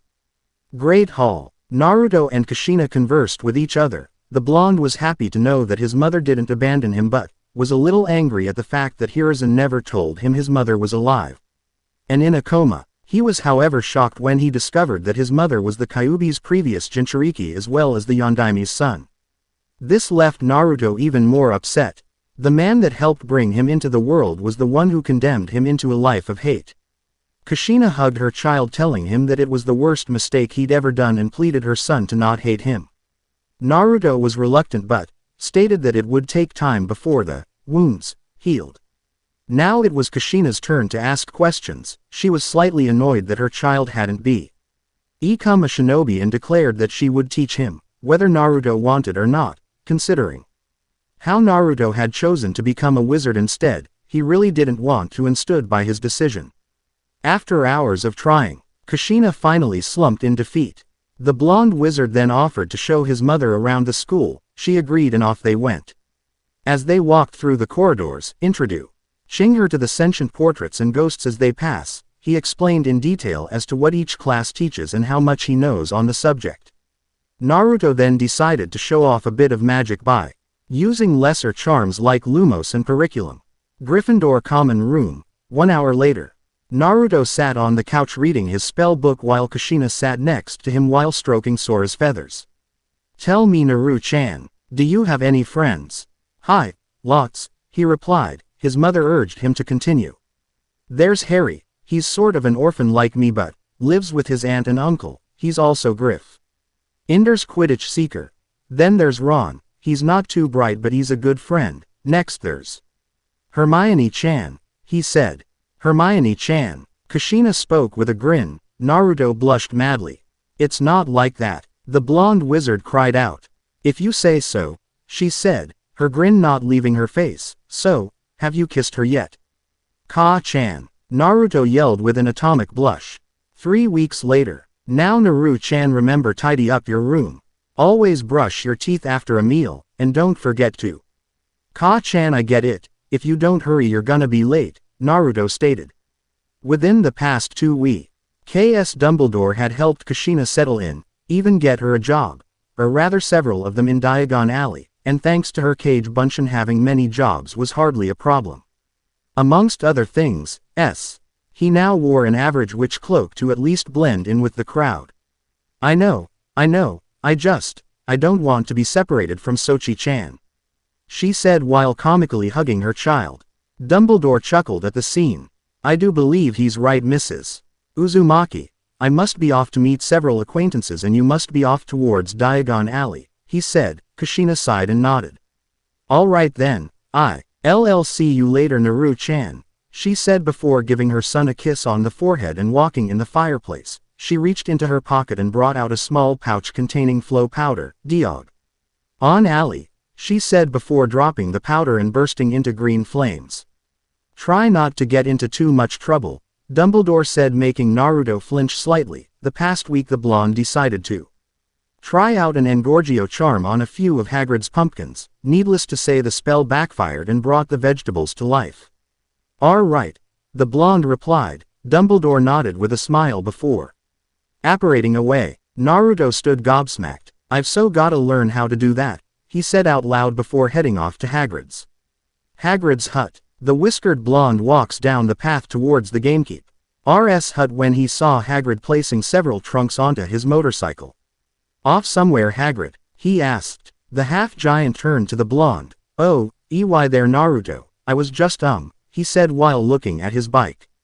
The blonde tilted his head. Okay. Dumbledore decided it was best I take the month off. I mean, I haven't really had a vacation in years, but I'm not complaining, Hagrid stated. Really? Where are you off to then? Naruto asked. I'm off to Romania. Figures, the blonde stated. You can come with me if you like, Hagrid offered, though Naruto declined. There's actually something I've been wanting to do, and besides, you're on vacation. Don't need to have you worrying about me, he said. Hagrid rubbed his chin. Well, if you say so. Just don't go wandering into the dark forest, he saw Id placing his helmet over his head and jumping aboard. Hey Hagrid, any idea where Madame Hooch stores the brooms? She always keeps them in separate cases in her office. Why? He asked, before he realizes what had come out of his mouth. I shouldn't have told you that, he said as Naruto was already en route. Hey wait. He called out. Enjoy your vacation, Hagrid, he heard the blonde call out. 30 minutes later, Naruto stood out in the field. He wore casual clothing along with his arm bracer with his wand in its sheath. He had easily gotten into the instructor's office and into the cases with the Alohomora charm. All right, let's fly, he said as he mounted his broom and sped off. Naruto smiled as he flew high above the clouds. From the small shock he gained, he knew he had passed the barrier shielding Hogwarts. How much of Europe can I see in a day? He asked himself before increasing his speed. England. Wales. 2 hours later.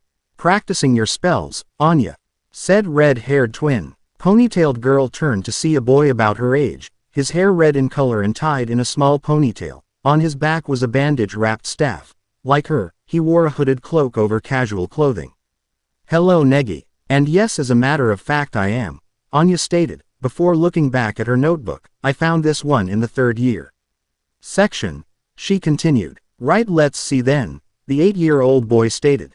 Omne flammans flamma purgatus, domini extinctionis et signum regenerationis, in mea manu ens animicum edit. Flagrantia rubricans, ever-burning fire of purification, Lord of destruction and sign of rebirth. Spring forth from my hand and throttle my enemy. Red blaze, she called out while raising her hand, and shooting a fire blast into the air at high speeds. Whoa Anya, you did it, Negi said in awe. Anya puffed out her chest in pride and was about to comment on her greatness, when the flames exploded. The two looked up to see a figure falling from the sky, stopping every few seconds before continuing its fall. Up in the air. No, don't do this to me. Naruto shouted as his broom was now on fire. The blonde attempted to stay airborne but failed as his broom came crashing down, on ground level. Negi and Anya watched as flaming figure splash into the lake. Eyes flickered open and closed due to the light. Am I dead? Naruto asked, as he rubbed his eyes. No, thankfully you are not. The blonde turns to see a lighter blonde-haired woman. That was quite a fall you took. If not for the lake then you would broken an arm, maybe a rib or two, she said while cupping her chin. Sorry but, who are you? He asked. Oh, pardon me, I get carried away sometimes. My name is Nakan Springfield, and you are? She asked. Hi, my name is Naruto Uzumaki, nice to meet you, he said while sitting up from his bed. Pleasure. Now I believe apologies are in order. Anya, you may come in now, she calls out. Naruto watches as 2 red-haired kids walk in. The girl shuffled her feet nervously. Sorry for shooting you with a fireball, she stuttered with an apology. The blonde chuckled. It's all right. I was just at the wrong place at the wrong time, still though to hit me at my current speed, it then hit him like a ton of bricks. Oh no. The broom, Madame Hooch is gonna kill me, he shouted. Nakan held a hand over her mouth to stop herself from laughing. Her fellow blonde was freaking out. Anya wasn't faring well either and Negi was trying to think of a way to help. Several minutes passed and Naruto calmed down with an idea. Wait, that's it. He said, surprising the three present. You three are wizards, right? He asked, getting nods in return. Does anyone have any flow powder? Anya and Negi grew confused. The what powder? Anya asked. Flow powder. It's a special kind of dust that lets one travel through the flow network. Nakan answered. We don't have any at the moment, but I'm sure the headmaster does, she continued. Really? Where can I find him? He usually spends most of his time at his office at Welsh Magic Academy. Negi, Anya, when our guest here recovers, could you please show him the way? She asked. Yes, of course, Negi replied. Actually, I feel fine. We can go right now, Naruto stated as he got out of bed and stretched his limbs. The three mages stood dumbstruck. The blonde may have survived the fall but should at least have muscle ache or some form of injury. 10 minutes later. So, Uzumaki-san? Negi asked but was cut off by said blonde. Please, just call me Naruto. Never was one for formalities, he said. Both Anya and Negi looked at each other and shrugged. All right then. You look to be a few years older than us. Are you taking classes by any chance? Yup. Starting my second year in September, he responded. Second year? What school do you go to? Anya asked, knowing that some if not most school have a different age requirement to enter. Me, I go to Hogwarts. You go to Hogwarts. That's one of the three most largest and advanced schools in all Europe, Negi proclaimed. Anya looked at the blonde in awe, while Naruto sheepishly scratched the back of his head. Hi, we're on vacation right now and I want Ed to see the rest of the country, Naruto explained. That explains why you were riding a broom. But, don't your parents know what you're doing? Anya questioned. Nope, my mom's at work and my dad, he's not around anymore, I'm sorry. Don't be, I haven't forgiven him yet, he said while whispering the last part. A moment of silence. Negi thought it was best to change the subject. So, what kind of magic do you use? He asked. You mean spells? Naruto replied. No, he means a type of magic, you know, like fire, wind, lightning, Anya explained. Element-based. Well, I know 2 fire charms and several others. I also know this one curse. He trailed off. However, the word charm made the 2 young mages that the blonde was accustomed to wand magic. So you use a wand, Anya stated, getting a nod from the blonde. Yeah, is there a problem with that? He asked. No, not really, it's just that most wizards prefer to use them over wand-less magic, Negi explained. Why's that? Naruto asked. Mostly because of the incantations. Wand-less spells are more effective but have a longer casting time, he responded. Now the term, more effective, caught the blonde's ears. Really? He said while looking at his sheathed wand. Think you guys can teach me? He asked. This got Negi excited and was about to accept. Hang on a second, Negi, Anya said, stopping her friend. What's in it for us? She said while elbowing the blonde. Anya, he's a fellow wizard asking for help. I think it's fair for us too. I can take you guys with me to Hogwarts, if not then to Diagon Alley, Naruto said, causing Negi to face vault. Deal, Anya nearly shouted. The redhead, like Naruto, she wanted to see more of the world, and when offered to go to both a famous castle and several wizarding shops, then how could she refuse? Great, let's hurry up then. The sooner we get the flow powder then the sooner I can take you guys to said places, he said. Anya nodded and took the lead, with Naruto and Negi trailing behind. Welsh Mage Academy, Headmaster's office. Good morning, Headmaster. Both Anya and Negi bowed, Naruto doing the same. Negi, Anya, how are our 2 prodigies doing today? The Magus asked. Great, but we actually need your help, Negi stated, causing the elder man to raise an eyebrow. With what exactly? We wanted to know if there was any flow powder we can use. Anya asked. Now why would you need to use the flow system? He questioned. That would be me, Naruto said nervously. And who might you be, young man? My name is Naruto Uzumaki, second year at Hogwarts, he said, causing the man's eyebrows to shoot up in surprise. Since we were on vacation, I decided to go sightseeing, but then I, sort of, crashed my broom, he said, a tad nervous. The Magus rubbed his chin. Can your broom still fly? He asked. Naruto shook his head. No, you see, it was, kind of on fire when I crashed, he said while eyeing Anya, who was looking away sheepishly. I see, the elder mage said while following the blonde's line of sight. Well, I might have some. Wait here, he said before standing from his seat and heading over to the cabinets. About a minute later, he walked back with a small mortar in hand. Well, I've got enough for a one-way trip. You could use it now or later if you wish. You are on vacation, are you not? He asked. Naruto nodded and could tell that there was something Headmaster wanted. Okay, I'll bite. What do you need? He asked, confusing Negi and Anya. Thank you. A few days ago we were given a report of a wild Valkor sighting near the woods. 2 wizards from T. He Durmstrang Institute have volunteered to investigate, but we have yet to hear from them. I would like you to find them and if possible, aid them in finding the beast, he requested. Naruto pondered for a bit. Well, he is giving me the flow powder. I guess I can do this for him, he thought. All right, I can do that, he responded. Excellent. Now do you have a way of contacting us? The Magus asked. I know the periculum charm. I'll shoot the flare if I find anything, Naruto responded, receiving a nod in approval from Headmaster. Naruto, are you sure about this? I mean, wild Valkors are extremely dangerous, Negi stated with worry. Don't worry about. I've been through worse, the blonde replied, remembering the troll that invaded Hogwarts, the encounter with Voldemort in the dark forest, and the fight with his shadow. I'll leave the powder here. Don't want to accidentally spill it anywhere, he said, handing back the mortar. Forest. 40 minutes later. Naruto hiked through the forest, his wand drawn and cautiously eyeing his surroundings. From what Negi had told him, Valkors are said to be at least 8 times taller than that of an average adult human, have enormous arm strength, and short tempers. He would have to be on full alert if he didn't want to end up dead. The blonde continued his trek through the woods. After several minutes, he tripped forward. Huh, he said. Looking down, he saw a large footprint. He turned to see more heading east and followed.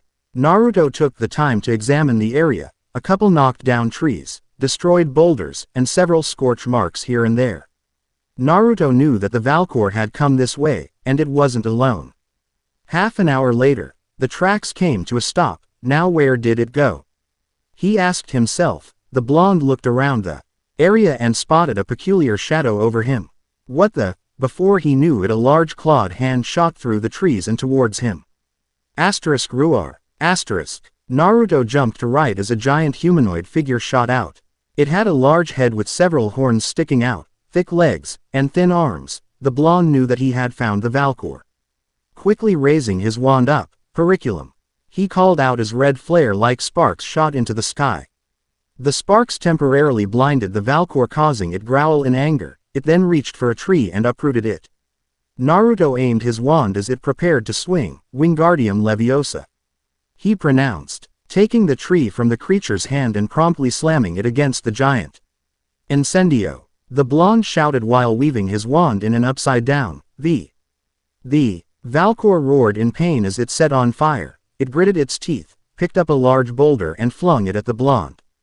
Defindo. Naruto shouted, separating the rock into several pieces which flew past him. The blonde shielded his eyes as the boulders caused dust and debris to fly upon impact. As he opened them, he went wide-eyed and fell back as the Valkor was inches away from crushing him with a clenched fist. Immobile, he was about to call out but was saved as sand was wrapped around the creature's arm. The Valkor tried to pull its arm away but failed to do so. It then roared in pain. Its limb was crushed under the sand's pressure. Naruto could only stare in shock as blood shot out like a fountain. You did well. The blonde turned to see 2 boys, one about his age and the other possibly a year or 2 older. The first had auburn red hair, black rings over his green eyes, and a kanji for love on the left side of his forehead. He wore a crimson short-sleeved shirt under a black unzipped vest. He also wore black pants and black low-top shoes. On his wrists he wore black, white checker bracelets and on his back was a large gourd. The second wore a tan long-sleeved turtleneck shirt with a red phoenix on it, along with black pants and casual shoes. We'll take it from here, the older boy said and brought out his wand as the Valkor roared and charged both of them. Immobilis, he said casually as a violet-blue spark shot from his wand and paralyzed the creature. Thanks for the assist, kid, he said, helping the blonde up. The name's Victor Crumb. The redhead over there is Gaara, he introduced. Naruto Uzumaki, and thanks for that, he said, shaking the boy's hand. No problem. If we hadn't seen your curriculum, then you would have been but a smear on the ground, Crumb said with a laugh, making the blonde sweat drop. So, are you guys from the Durmstrang Institute? The blonde asked. Yeah, that's us. Let me guess. The headmaster hadn't heard from us and sent you to find us, Crumb said, receiving a nod. Figures, he said, then quickly noticed the look in his partner's eyes. Whoa, take it easy, Gaara. He's not a threat, Crumb tried to reason. Is he? For some reason, Mother W. Ants his blood, he said before turning to the immobile Valkor and raises his hand. What's he doing? Naruto asked. He's going to kill it, Crumb stated, shocking the blonde. He can't do that. The VA. Elcor has to be taken in and dealt with by the Magizoologists, he stated. Too bad. Once Gaara gets like this, there's little to no guarantee of him stopping, Crumb explained. Naruto looked at the creature frantically as sand began to engulf the Valkor's body. He then aimed his wand at the redhead. Stop, he yelled, but sand continued to weave around the body. I wouldn't do it if I were you, Crumb warned. Naruto gritted his teeth as blood began to leak through the sand. Damn it, Expelliarmus, he shouted, firing a violet stream of magic at the redhead. Sand quickly wrapped around Gaara and repelled the spell. Gaara turned to the blonde with a glare and clenched his fist. Naruto watched in horror as blood exploded from what looked like a sand prison and knew that the Valkor's life had ended. Gaara's sand then spun around him and fired 5 projectiles at the blonde. Protega, he called out, creating a transparent blue shield and deflecting the incoming objects. Looking closely, he went wide-eyed. Shuriken, he thought, before Gaara appeared behind him in a swirl of leaves with his wand pointing at him. This guy, Naruto thought as he quickly used Protega once more. Reducto, Gaara called out, blasting away the blonde's shield and knocking him back. Confrigo, the redhead stated, and firing a series of explosions towards the blonde. Naruto quickly dodged out of the way. Expelliarmus, he shouted and fired his violet stream of magic, which was stopped once more by Gaara's sand. Periculum, Naruto declared, firing several flares at the redhead, which blinded him temporarily as he shielded his face with his arms. Incendio, he declared next. Gaara was set ablaze, but the flames were quickly doused by his sand. At this point the redhead was quickly getting annoyed and shot his sand forward. Sabaku Q, sand binding coffin, he said as the sand wrapped around the blonde. Naruto struggled to get free and managed to his wand arm from being engulfed in tea. He sidelines. Crumb turned away with his eyes closed while shaking his head, knowing full well what would happen next. Naruto knew this as well and took a glance at his wand. His mind clicked and threw it at the redhead. Gaara caught the incoming object and raised an invisible eyebrow. His wand. Why would he? He thought before going wide-eyed and dropping to his knees, finding it hard to breathe. The sand wrapping around the blonde dropped to the ground, releasing him. Gaara didn't know what was happening. His sand was unmoving, and his armor was starting to crack. He felt his life being pulled away as he gripped the blonde's wand harder. Gaara weakly looked up and came in contact with a fist. His armor shattered as he dropped to the ground and released his grip on the wand. Naruto panted as he reached down and picked up his wand. Crumb stared in disbelief. This was the first time he's ever seen Gaara be hit. The redhead gave the blonde a glare and was about to send out his sand once more, but stopped when several mages dropped down from the sky. All right, break it up you two, one stated, before they began to tend to the corpse and bring the boys back. Welsh Mage Academy, Headmaster's office.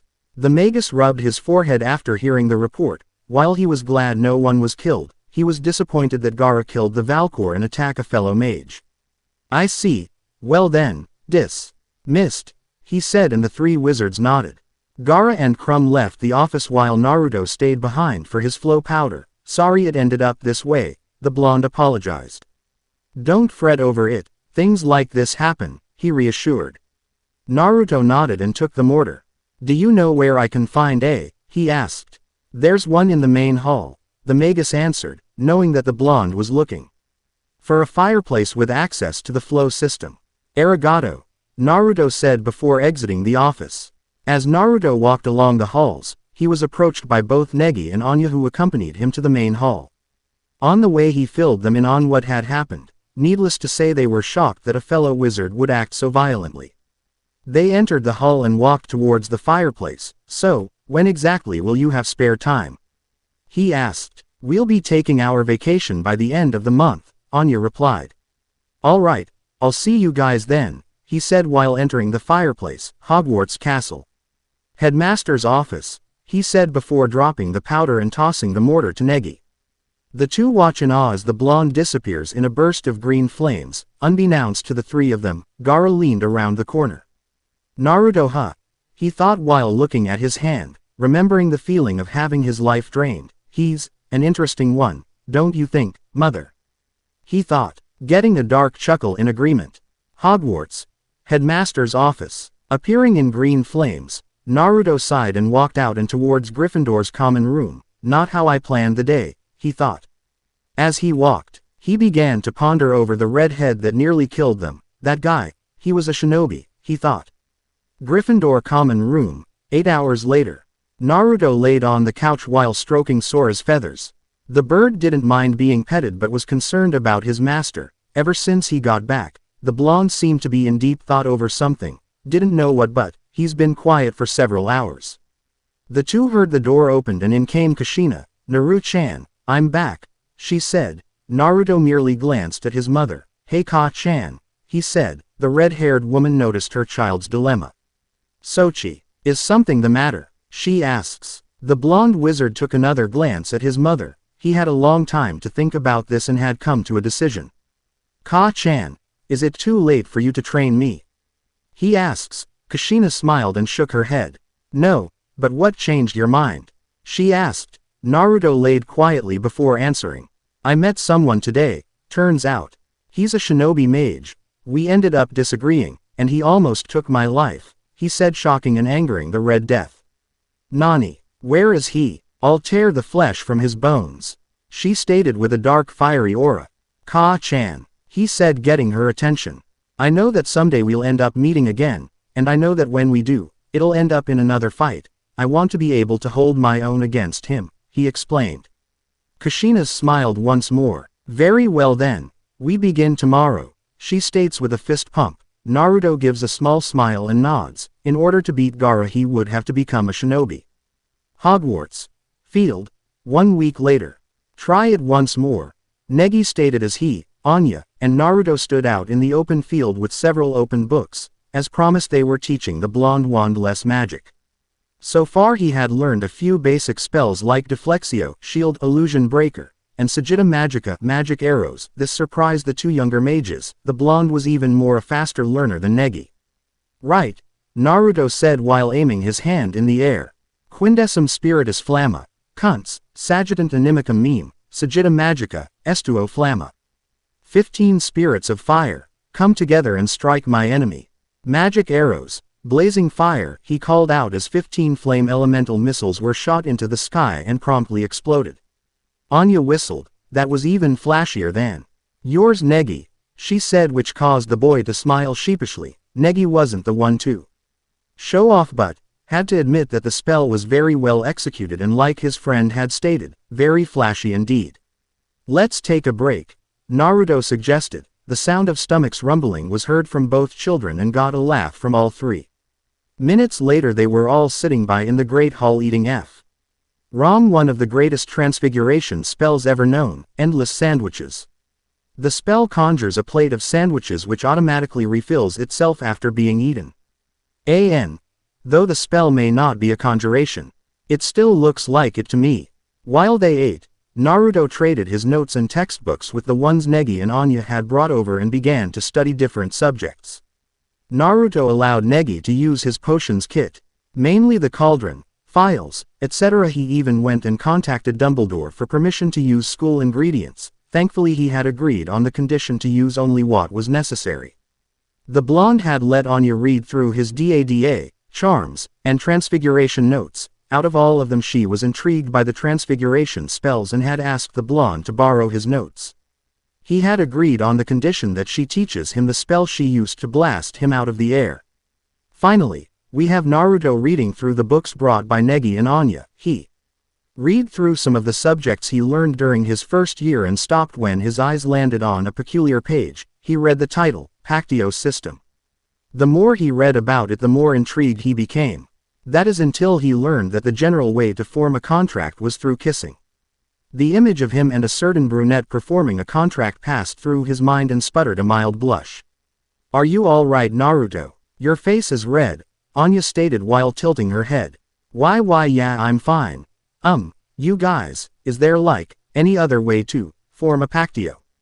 he asked. The two young mages stopped what they were doing and looked at the blonde with a blush across their faces, knowing full well of the system. Well, there is the blood swap Pactio. It was made by Del Rey F. Foe. Are those who weren't comfortable with kissing, Negi replied. This made Naruto eased up with a sigh. He wouldn't have to worry about kissing anyone and promptly went back to reading. The following week, "Come on Naru-chan, you still have 300 to go," Kushina stated as she whiplashed a chakra whip, causing the blonde to perform the exercise faster. On the first day of training, Kushina had Naruto try and open up his chakra paths. Surprisingly enough, he had already opened them. The blonde's only theory was that they were forced open when he tapped into his Biju's chakra. As of now, Kushina was having her son build up muscle and increase chakra control, mainly by doing at least 500 push-ups, sit-ups, pull-ups, etc. For his chakra control, she had taught him basic chakra molden and had him practice the 3 basic techniques, Henge, Kawarimi, and Bushin Jutsu. When Naruto attempted the Bushin, it appeared to be a failure every time he tried it. Kushina deducted that it was because he had too much chakra and would be extremely difficult to perform the low-level technique. Slumping, he continued on with his training. From time to time, Kushina would teach him weapon throwing and sword katas. One of the things that the blonde seemed to show the most progress in. Apart from shinobi basics, Naruto had told his mother that he would also be learning wand-less magic from of his friends and had set up a schedule with the 3 of them. For the following 2 months, the 4 met up with one another and continued each other's training. Naruto was surprised to know that both Negi and Anya have mastered the animagus and then proceeded to show their now brother figure. Naruto scratched Anya's ears as she turned into a calico cat and almost burst out laughing when Negi morphed into a mouse based off their Suka forms. He then joined the duo by morphing into a sun-kissed fox. They soon learned a valid lesson to never morph in front of Kushina as she squealed nearly suffocated them in a bone-crushing hug. Negi had improved greatly in potions making and herbology, whereas Anya took up transfiguration and charms, though most of what they learned was first-year subjects. They didn't mind and were always hoping to improve. Naruto had fully mastered several basic spells, those being the first 3 taught by Negi and Anya, along with Cura, Refectio, and Anya's Flagrantia Rubicans. He was also able to master Henge and Kawarimi. Due to his chakra reserves being so high, Kushina taught him one of the most useful techniques, Kage Bunshin. Welsh Ma, GE Academy, Main Hall, towards the end of August. "Well guys, it's been fun," Naruto said while Negi was comically shedding tears and Anya held her head down. "Oh, don't worry guys, we'll see each other again," the blonde said with a grin. "We'll miss you, Aniki," the 8-year-old sobbed out. The blonde 11-year-old scratched his cheek, then thought of something. "Hey, let's form a Pactio," he suggested. Both young mages shouted. "Relax, we'll do the blood swap Pactio," he said, before walking over towards one of the teachers and requested a piece of chalk. Minutes later, he drew a perfect circle on the ground. Both boys stood inside and initiated the ritual. Naruto reached into a holster tied to his leg and brought out a kunai knife that his mother had lent him. He then pressed the blade against his palm and slid it open, letting the precious red fluids to flow out. Naruto winced in pain and handed the blade over to Negi. The boy looked awfully nervous and gulped audibly. "Come on Negi. Don't chicken out on us," Anya said. "Don't worry Negi, just do it quickly and get it over with. The pain will last longer if you take your time," Naruto stated. Negi gulped once more, closed his eyes, and slit his palm. "Ready Anya?" Naruto asked. "Ready," she said, as both boys shook each other's bloody hands. "Pactio," she called out, causing the circle to shine brightly. The two boys released each other's hands as two cards appeared in front of them. Naruto raises his hand over Negi's, Kira. He said, healing their cuts before they huddled up and looked at their cards and were in awe at their artifacts. The blonde places a hand on Negi's shoulder. Negi, this here is not only proof of our contract, it's also proof of our friendship. You look upon our cards and remember of the times we spent together, don't worry. We will see each other again, he reassured. The boy gave a teary smile and hugged his brother figure. He then motioned for Anya to join, which she gladly did. Naruto then reached into his pocket and brought out his flow powder pouch. Giving the two a goodbye, he dropped the powder with his destination to Hogwarts. Next chapter. Second year. And there you guys have it. Sorry it's not the usual 20 to 30 pages, but it works. Anyway, as you guys have guessed it, Gaara has made an appearance. And what's this? He's at a higher level than Naruto, so to speak. Gaara is Naruto's rival in this series and they will meet again in the Triwizard Tournament. Hope you guys enjoyed the Negima I tossed in there, cause there will be more later on. For those of you wondering what Naruto and Negi's Pactio cards are, they are written below. Pactio type. Permanent card color. Black name. Naruto Uzumaki. Pactio sign. Libra. Title. Mage Jinchuuriki. Artifact. Particularu. M. Laminas. A magical sword with the capabilities to use the elements of wind, fire, water, earth, and lightning. The sword emits a high amount of holy energy and is therefore extremely effective against the undead, zombies, specters, vampires, etc. The sword resembles the Excellion blade. Image. Naruto holding his artifact in reverse grip by his chest along with his wand. On his upper torso he wears a red long sleeve shirt under a black short sleeve jacket and under a dark violet hooded yet tattered magi cloak. On his arm is a Hidai 8 with the kanji for 9.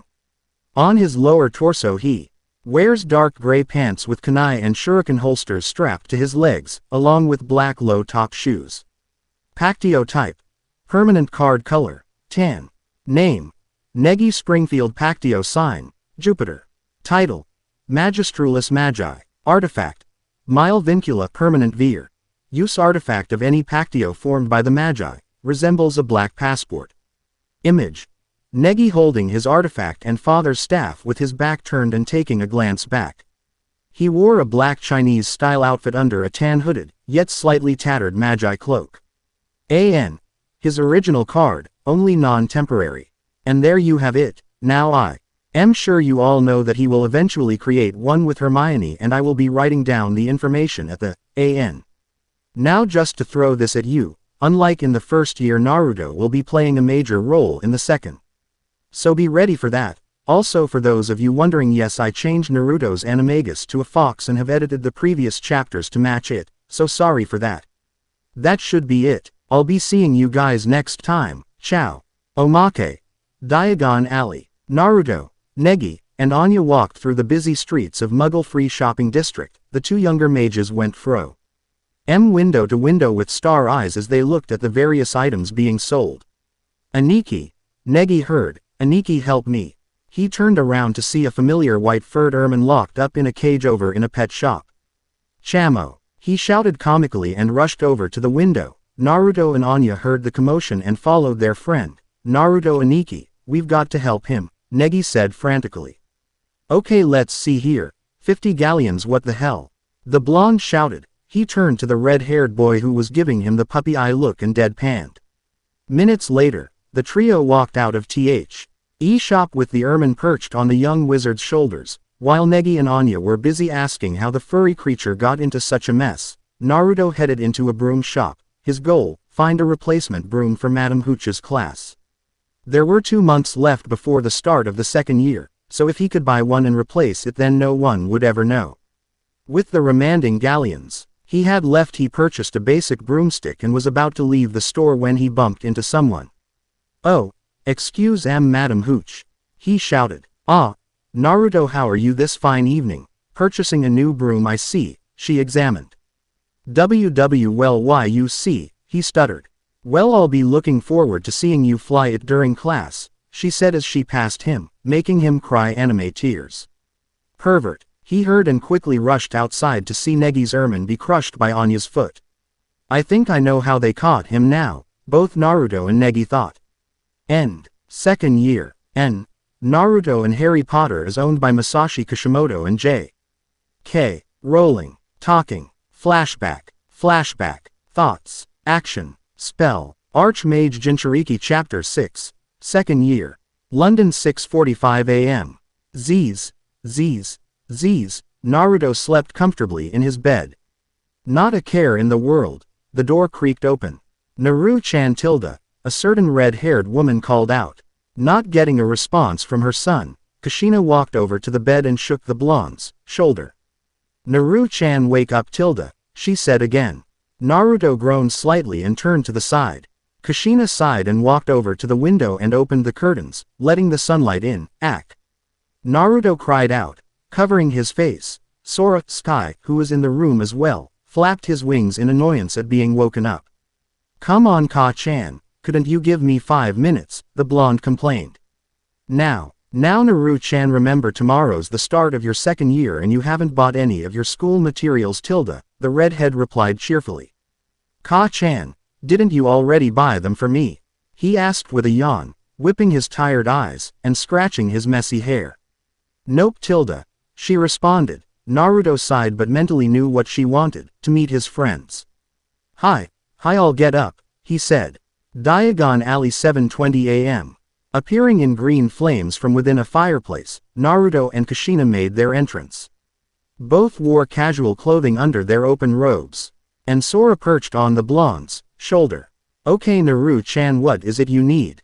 She asked. Naruto reached into his pocket and pulled out a folded letter. Dumbledore was kind enough to send the letter.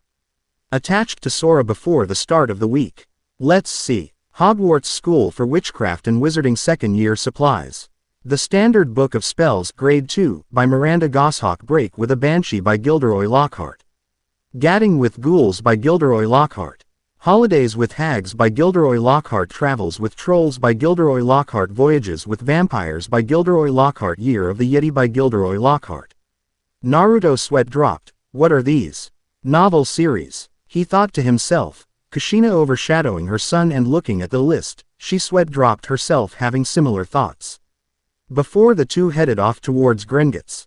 Not 5 minutes of walking down the busy streets. Hey Naruto. The two turned to see a familiar red-haired boy and brunette. Ron, Hermione-chan, he said, giving the two a hug. How've you been? He asked. Great. Me and my family spent most of our summer in Sweden before visiting my brother in Romania. Saw Hagrid over there, Ron replied, causing the group to sweat drop. When Hagrid returned from his trip he brought back several pictures of Norbert. The dragon had grown to near truck size, and from what Naruto and Kushina saw in the photos, Hagrid was still treating the dragon like a baby. What about you Hermione-chan?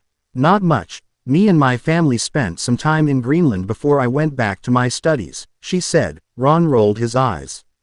Doesn't she know when to stop studying? He thought, knowing that one is supposed to enjoy their 2-3-month vacation, not spend it at a desk reading literature. What about you? She asked. Right. Guys, I'd like you to meet Kushina Uzumaki, my Ka-chan, aka, my mother, he said. Said woman waved with a smile. Ron and Hermione nodded before going wide-eyed. Wait, your mother, but weren't you an orphan? Ron asked. I was. Thanks to Dumbledore. He discovered her location, and as it turns out, she was in a coma, he explained. Ron and Hermione eased up a little, glad to know that their friend wasn't abandoned. Well, it's nice to meet you, Miss Uzumaki. Name's Ronald Weasley, but you can call me Ron, the boy introduced himself. It's nice to meet you too, she replied with a smile, before turning to the brunette. My name is Hermione Granger. It's a pleasure to meet you, Hermione introduced herself. Ah, so you're Hermione. It's good to finally meet you in person, Naruto spoke a lot about you, she said, getting a minor blush from the girl. He did? She asked. Of course, he always talked about how you were his best friend. How you two always study together, how he's got a big crew, before she could continue. Naruto covered her lips with both hands, his face sporting an atomic blush. A big what? Hermione asked. Ron raised an eyebrow before grinning like a madman. he knew what she was going to say. Well, what she was going to say, you see, gotta change the subject. Hey, it's Harry over here. He called out, causing the three to look in the direction the blonde had called out. The dark brunette along with Hogwarts gamekeeper turned to see three familiar faces. Ron, Hermione, Naruto, he waved to them. Oh, hey, it is Harry, the blonde thought as the lightning-scarred boy walked towards the group. Harry, are you all right? Mum said you misspelled Diagon Alley, Ron asked. Wait, what? Harry, do you know how dangerous that is? You could end up anywhere, Naruto stated. Yes, I know. I ended up in Nocturne Alley. If it wasn't for Hagrid here, who knows what could have happened, he stated while motioning towards the half-giant. Well, accidents happen. Harry's all right, so there's no need to fuss, Hagrid stated. They all nodded and proceeded towards Gringotts. Nice to see you, Hagrid. You too, Kushina, doing a bit shopping, are ya? He asked. Harry leaned in towards the blonde of the group. Hey Naruto, who's she? Harry asked while eyeing Kushina. My mother, Naruto responded. Harry gaped at the blonde's response. Gringotts Wizarding Bank. 5 minutes later. So you're dentists. Fascinating. I understand other muggles quite fear you. Why is that? One Molly Weasley asked. Both Wendell and Monica Granger, who were slightly nervous, not because of the wizards, but because of the creepy-looking goblins, sweat dropped at Molly's question. Not exactly, Monica replied, before she caught the sight of her daughter along with Molly's son and several others. Harry, thank goodness, we had hoped you've only gone one grade too far, Molly said with worry. Harry sheepishly scratched the back of his head. Yes, sorry, he apologized and went on to explain what happened. In the meantime, both Naruto and Kushina were introduced to Wendell, Monica, and Ginny. Will there be any more withdrawals? The group turns to the rather annoyed goblin, writing in his record book. Hey there, Griphook, the pseudo Jinchuuriki greeted. Kushina, the old goblin responded lazily. Diagon Alley. Streets. 30 minutes later. Naruto, Hermione, Ron, and Harry walked just ahead of their parents as they spoke amongst themselves. Isn't it thrilling? Gilderoy Lockhart's going to be there. We can actually meet him. I mean, he's written almost the whole book list, Hermione stated. Who? Harry asked. Have you checked your supply list? Look at the author for our books, Naruto replied. Harry did so and sweat dropped. When they arrived at Flourish and Blots, the group noticed a large crowd of women surrounding a particular spot, most holding books and others standing on their tiptoes, trying to get a better view of the celebrity. Oh, it's him, Molly pointed out. Mum fancies him, Ron said as he leaned towards his group. Unfortunately, his mother heard him and jabs him in the shoulder. Kushina shakes her head. Whether or not these girls were fangirls, it was still difficult to watch the female population act like this. The group continued watching until a rather short man bumped past Naruto and Harry, out of the way. This is for the Daily Prof. Ed, he said as he rushed towards Gilderoy with a camera. The author heard this, looked up, and flashed a shiny smile, or at least did when his sights landed on Harry. It can't be Harry Potter, he said. The crowd turns to the group and began to whisper amongst themselves as Lockhart dives forward, seizes the dark brunette's hand and turns toward the camera. Nice big smile, Harry. Together you and I rate the front page, he whispered. The boy stared at the older man before looking at the camera with a confused look. Flash, asterisk, as Harry rubbed his eyes. Ladies and gentlemen, what an extraordinary moment this is. When young Harry here stepped into Flourish and Blots this morning, to purchase my autobiography. Magical Me, which incidentally is celebrating its 27th week atop the Daily Prophet's bestseller list, he stated. Naruto noticed the dismay in his friend's face. The blonde knew that Harry didn't care about his fame, mainly because it reminded her of the death of his parents. And the mark that Voldemort had bestowed upon him. Is he okay? Kushina asked her son. The whiskered wizard shook his head. Harry doesn't really like being a celebrity, he responded. He had no idea that he would leaving with my entire collected works, free of charge. Lockhart proclaimed and motioned his flunky servant to come forth. The man wore dark blue robes and hat, and held a large stack of books in which he handed over to the dark brunette. The crowd clapped and Harry muttered a sheepish, "Thank you," before walking back to his group. Naruto and the others watch as Harry places the books in Ginny's cauldron. He blushed. "You can have these, I'll buy my own," he said. Ginny smiles and thanked the 12-year-old. Kushina, Molly, and Monica giggled amongst themselves at the cute scene. Wendell and Hagrid chuckled. Hermione raised an eyebrow while Naruto and Ron smirked. "Bet you loved that, didn't you, Potter? Famous Harry Potter. Can't even go to a bookshop without making the front page." The group turned to see Draco, who was sneering at the dark brunette. "Leave him alone. He didn't want any of that," Ginny defended. "Oh look, Potter, you've got yourself a girlfriend," Malfoy mocked. "Piss off, Malfoy." Naruto stepped up. "You looking for a fight now, are you?" Draco challenged, his hand on his wand. Before he could draw, Naruto appeared behind him with his hand gripping the slick-back blonde's wrist, making the boy go wide-eyed. The wizards who witnessed the blonde's speed stood gobsmacked. Kushina swelled in pride at her son's display of shinobi arts. "If that's what you want, then I'm more than happy to honor that request," he said. "You," Draco sneered. "Draco, enough." They turned to see an elder man with light blonde hair reaching his shoulder blades, wearing noble attire beneath black robes. This man was none other than Lucius Malfoy. Lucius takes notice of Harry's presence. "Ah, Mr. Potter, I don't believe we've met," he said while extending his hand towards him. Everyone figured the man wanted to shake hands. Instead he moves aside a bit of his hair enough to see the lightning scar. Harry backed away slightly. "Forgive me, Mr. Potter, but your scar is a legend. As of course the wizard who gave it to you," he said. Harry frowns. "He was a murderer," he responds.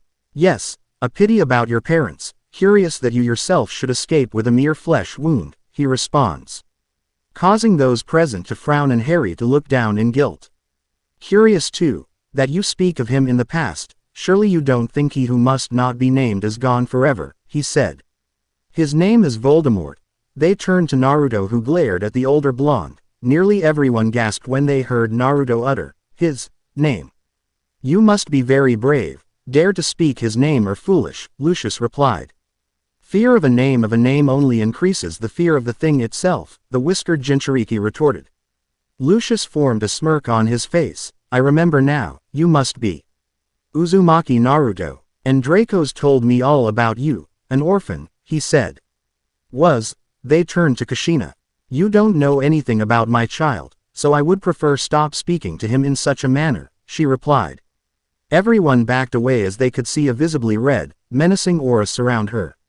Lucius was slightly shaken. "What is she?" he thought. "Ron, Harry, it's a madhouse in here, let's head UT sighed. The group snapped towards the man that spoke, Arthur Weasley. Kushina's aura dispersed as she too turned her attention to Ron's father. Well, Arthur Weasley," Lucius spoke. "Lucius," Arthur replied stiffly. "Busy time at the ministry, all those raids, I hope they're paying you overtime," he responds before walking over to Ginny and picking up a battered copy of A Beginner's Guide to Transfiguration from her cauldron. "Obviously not. Dear me, what's the use of being a disgrace to the name of wizard if they don't even pay you well for it," he stated, upsetting the group even further. "We have a very different idea about what disgraces the name of wizard, Lucius," Arthur responds. Lucius takes a glance at the Weasleys. "Clearly, the company you keep, Weasley, and I thought your family could sink no lower," he taunted. Arthur was about to rush forward with the intent of striking Lucius when Hagrid places a hand on his shoulder. "Ignore. I am Arthur," the half-giant said. Lucius tosses the book back in Ginny's cauldron. "Here, girl, take your book back, it's the best your father can give you," he states before exiting the shop with Draco. The group sneered at the man's retreating self. "Like father like son," Naruto stated, getting a nod from Harry and Ron. "No Malfoy's worth listening to. They're rotten to the core, the whole family," Hagrid stated. The leaky cauldron. Later that night, Naruto, Harry, Hermione, and Ron sat in a rented bedroom talking amongst themselves. "So Naruto, want to tell us how you got behind Draco?" Ron asked. Harry and Hermione edged, wanting to know as well. "It was Shundo instant movement, wasn't it?" Hermione claimed. Ron was gobsmacked, thinking that his friend had already learned something so advanced. Actually no, it wasn't Shundo, it W. As just an increase in speed using chakra, he explained, confusing the trio. Oh right, you guys don't know, well where me and my mum come from most people have the ability to use a special energy called chakra. It's a mixture of both physical and spiritual energy, my mum trained me to use it over the summer, he stated. Before they could ask any more questions, the three mothers walked into the room. All right, it's time for bed you four, Molly stated, getting a groan from the boys and sigh from Hermione. Come now, if you go to bed any late you'll miss the train, Monica added. Hermione nodded and proceeded to leave the room.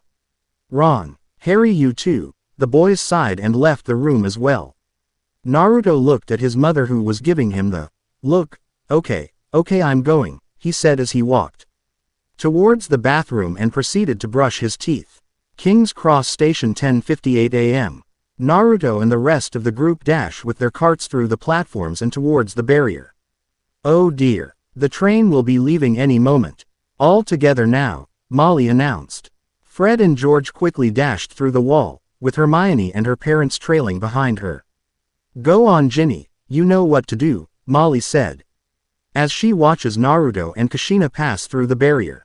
The young Weasley closed her eyes and rushes forward. As she opens them she gazes at the Hogwarts Express. Molly and Arthur soon appear by her side. Come Ginny, we'll get you a seat, Arthur said and leads her towards the train compartments. Naruto handed over his trunk and equipment over to the workers and quickly getting on board. He sat next to Hermione and Ginny. All right, Naru-chan, do your best and make Ka-chan proud, Kushina stated with a fist pump. Naruto nodded with a grin. Now Ginny, remember study hard, make lots of friends, Molly says. While Ginny nods at every detail, Arthur looked around, feeling as if something was missing. Now Hermione, do have everything, quills, books, files? Yes, Mum, I double-checked before we left, she replied. Are you sure? Wendell asked, raising his hand, holding a golden time turner. Hermione blushed in embarrassment as she took the golden hourglass necklace and placed it around her neck. She turned to Naruto who smiled at her. The express gave a loud whistle and let loose steam from the engine before the wheels began to turn. It wasn't until Naruto noticed something odd, much like Arthur. Guys, quick question, where's Ron and Harry? He asked, as the train departed from the station. Meanwhile, we better hurry, Ron states as he and Harry ran through the platforms. He took a glance at the clock, it read 10:59. Harry reaches barrier and proceeds to pass through, instead he crashes into the wall and stumbles down with his cart. What in blazes do you two think you're doing? A pass-by guard asked. Sorry, lost control of the cart, Harry replies as he picks up his belongings and places them back on the cart. Why can't we get through?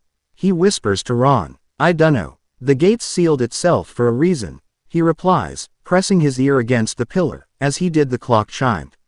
The train leaves at exactly 11 o'clock, we missed it, Harry states. Ron removes himself from the pillar with a thought in mind. Harry, if we can't get through, then maybe Mum and Dad can't get back, he said. Maybe we should go wait by the car, Harry responds. The car, Ron exclaimed, with Naruto. You think Harry and Ron will be okay? Ginny asked. I wouldn't worry too much, I mean they'll find a way to Hogwarts, Naruto replied. Can't they use the flow system? Hermione asked. They could, but the only one I know of is in Dumbledore's office and even then you'll have to use it from there to be able to travel back to it, he stated. Maybe Mum and Dad can take them by car, Ginny suggested, which got a deadpan look from Naruto. Right, like they're gonna get there on time by car, I mean how long would it take drive from London to Scotland? He asked. Ginny shakes her head. No, not like that, you see Mum's car can. This is mad, we can't drive to Hogwarts, Harry states. Who says anything about driving? You don't mean, Ron? No, the dark brunette said. Look, who knows when Mum and Dad will get back, and we've got to go to school, haven't we? And even underage wizards are allowed to use magic if it's an absolute emergency. Well, at least that's what Fred and George always say, Ron replies. Harry sighs. Something tells me we're going to regret this. So brooms and staffs aren't the only way to fly? Naruto asked, receiving a nod from Hermione. They sat in silence, You don't think they would? Hermione began. Knowing those two, defiantly, Naruto said. Ron, I should tell you, most muggles aren't accus. Tom to seeing a flying car, Harry said, looking out the window and spotting several pedestrians with disbelief glued to their face. Right, Ron replies and presses a small silver button, down below. The baffled pedestrians blink as the car seemingly vanished into thin air. Half an hour later, Naruto, Hermione, and Ginny continued to speak amongst themselves while eating some snacks they bought off the cart. I think I understand how it works, Hermione said after listening to Naruto's explanation on chakra and ninjutsu. The key to activating them are hand signs that trademark the Chinese zodiac. They allow one to manipulate the amount of chakra necessary to perform the jutsu, he stated. Before Hermione or Ginny could ask anything else, Naruto spotted a flying car throughout the window. Well, I'll be damned, he said, getting both witches' attention. The two girls looked outside to see the flying vehicle zoom past them. I told you, Ginny stated with a grin. Yeah, he ruffles her hair, gaining a pout in return. You think they saw us? Naruto asked. Doubt it, at the speeds they're going, we are very easy to miss, Hermione states. Up in the sky, Ron and Harry look out through the window. Attempting to find the train, luckily Harry managed to spot a single line of train tracks on a steep bridge. They're up ahead, look, Harry pointed out. Brilliant, Ron shifts the car and glides down towards the rails. They managed to stop the car only several inches off the ground. It must be around here, somewhere, Harry spoke as he and Ron look up in front for the train. They did S.O. for several seconds until they heard a familiar sound, like that of an active train. The two share a glance before looking at their respected rear-view window. They saw their objective coming in fast. Harry and Ron looked at each other once more. Ah! They screamed. Ron quickly spins the wheel and hits the gas. The car whips out of the train's path, sadly doing so caused the vehicle to momentarily flip upside down as it jet underneath the bridge.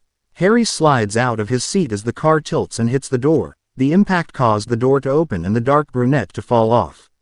Harry, Ron shouted. I'm still here, Harry shouts back as he dangled from the car's open door. From within the express, Hermione pinched the bridge of her nose while mumbling, idiots. Ginny stared in shock at what was happening. While Naruto opened the window slightly and aimed his wand. I got this, Wingardium Leviosa, he proclaimed. Harry, who was reaching for Ron's hand, was suddenly picked up and tossed back into the car.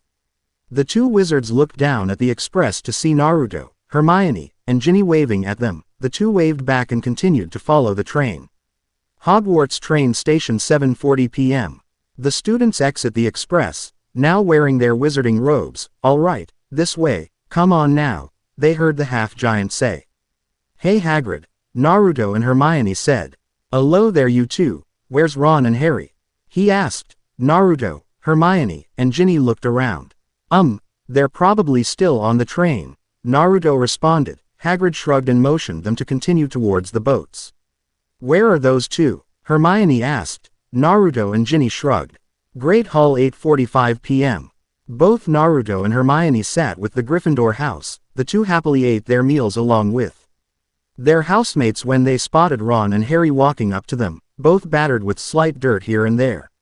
Wow, you guys look like hell, what happened? Naruto asked. Well, you see, Harry started. Flashback. Making good time as the duo continued to fly the car, it suddenly groans and clicks several times. Ron, just out of interest, have you ever landed a car before? Harry asked. Well, no, but until a few hours ago. I'd never taken off in one either, he replied, a little shaken, and with that, the car lurches forward and drops out of the sky. They managed to evade several wall arrow. The castle until they crashed into a rather large willow. The two groaned and adjusted themselves. My wand, look at my wand, Ron whines as he held a broken wand. Be thankful it's not your neck, Harry replied. Just then, something hit the car which sent a shudder throughout the vehicle. Harry looks out to see the branches curl up and lash themselves towards the car.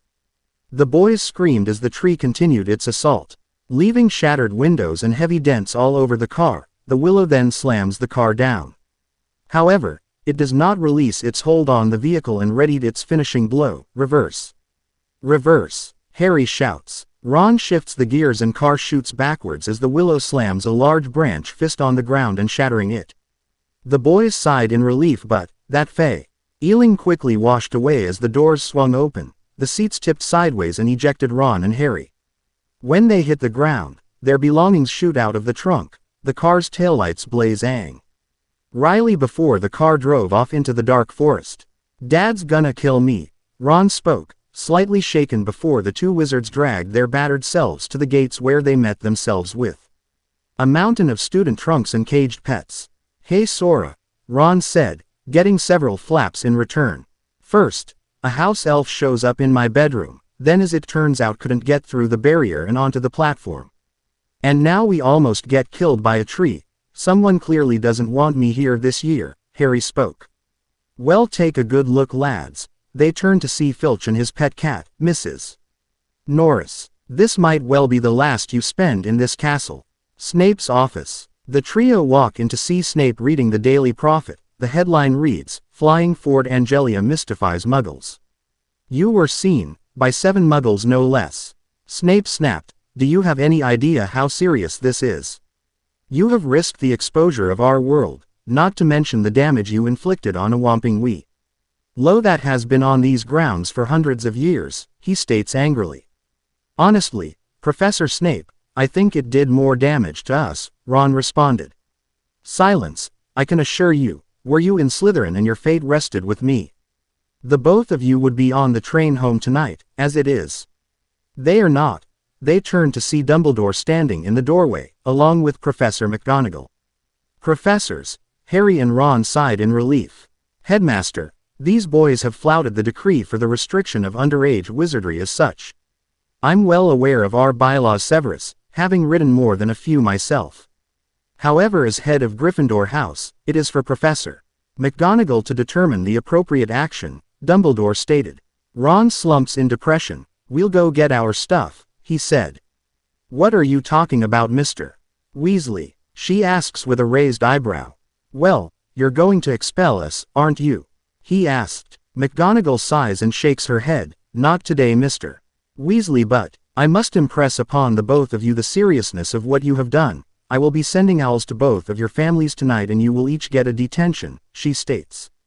Harry and Ron give a low sigh but flinch under Snape's cold gaze. "Splendid. Now I suggest we return to the feast. There's a delicious-looking custard tart that I want to sample," he said before walking out with the rest of the group.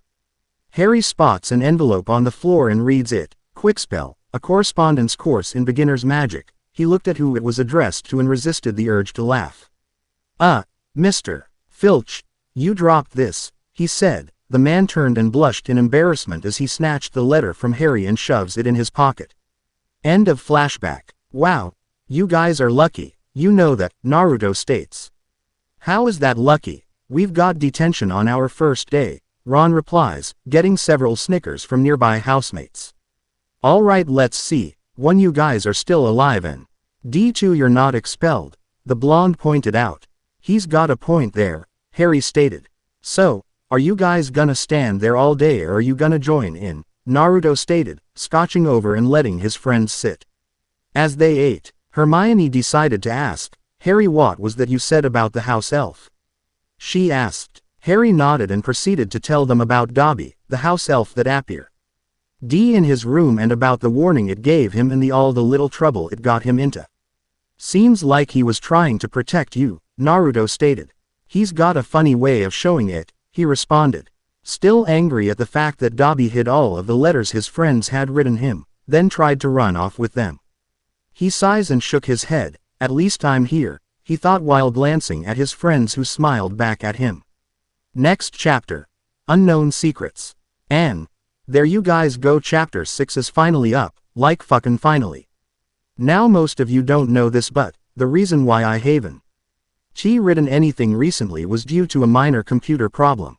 The charger on my laptop died and I had to buy a replacement or risk the computer shutting down due to low power. Anyway, like I did Naruto's Animagus, I changed Sky's name to Sora, which is the same thing, now most of you guys bitched about it being unoriginal. Well, you know what, I really don't give a crap, instead of complainin'. Gee, to me you could just suggest a thing or two to help me make the story better. Geez, people be hating on everything nowadays. Now for the few of you who PM'd me about the Pactio and didn't get it or questioned it. Well, yes, I did change it a bit. Unlike the Nagima Pactio, I've done it so that the feature between wizard and servant be between a mage and a non-magic user, any Pactio formed between. Wizards will gain an artifact and a copy of their partner's card, telepathic contact, summon, non-usable artifact. However, if a wizard already has an artifact, he or she will not gain another if they form any more contracts. Hope that helps, cause that's my version of the Pactio, still has some aspects of the original like increase their partner's abilities and such. That should be about it. I will be writing the next chapter of Konoha's Dovahkiin, followed by The Darkest Light, so be ready for those. Ciao. Unknown Secrets. N. Naruto and Harry Potter is owned by Masashi Kishimoto and J.K. Rowling. Talking. Thoughts. Flashback. Flashback. Action. Spell. Mage Jinchuuriki Chapter 7. Unknown Secrets. Hogwarts, 10:30 p.m. Naruto, Harry, Ron, and Hermione stood alongside their classmates within the school's third greenhouse. The whiskered blonde watched as Ron sulked. Due to the fact of gaining detention on the first day, Naruto couldn't help but sigh in annoyance. He's ONL. Why worried about spending time after class, when he should be more concerned about the car he and Harry trashed, he thought. Both he and Harry watched as Ron and Hermione bickered over the event, glaring at each other. Ron telling her to mind her own business and Hermione stating that he should be lucky to have only gotten a detention. It wasn't until a brown-robed elder woman came walking in, tapping her wand on several pots. Gaining the attention of the students. Good morning class, my name is Professor Sprout and welcome to Greenhouse 3, second years, she said. The students greeted her and proceeded to open their notebooks. Today, we will be repotting mandrakes, she said, causing Naruto to snap his head forward, which didn't go unnoticed by his friends. Now, who here can tell me the properties of the mandrake? She asked as she examined her class. Most students either looked away or turned to their fellow classmates, wanting to know if they knew the answer. How about you, Miss Granger? She asked. Hermione smiled and nodded. Mandrake, or mandragora, is used to return those who have been transfigured to their original states. It's also quite dangerous. The mandrake's cry is fatal to anyone who hears it, she explains. Don't remind me. She turns to Naruto, who gave a nervous smile. Hermione sheepishly scratches the back of her head, knowing that her best friend wasn't looking forward to working with these plants. Excellent. 10 points to Gryffindor. As our mandrakes are only seedlings, their cries won't kill yet, however they will knock you unconscious for several hours. Which is why I have provided each of you with a pair of earmuffs, she said, taking a small box from a nearby cabinet. Naruto sighs in relief, not wanting to hear the plant's death screech. If you would then, she asks one of the Ravenclaws. After the students take their muffs, they place them over their heads and await further instruction. Naruto, Harry, and Hermione snicker ever so quietly. While Ron's eye twitched in embarrassment, he had gotten a pair of bright pink, fluffy earmuffs. Now, you first grasp your mandrake firmly before you pull it out and into the pot, they walk. TCH as Professor Sprouts takes a hold of one of the rough branches of the growing plants and gave it a pull. The class watches in slight disgust as a small, muddy, and hideous baby was unearthed. They were able to hear a faint screech from the plant before Sprouts plunges the bawling plant deep into a pot, the students following suit. Naruto stared at the mandrake for several seconds before plunging it into his pot. The students removed their earmuffs. Thank God that's over. I swear it was peering into my soul, the blonde stated, slightly shaken. Oh, grow up, you big baby, Hermione playfully states.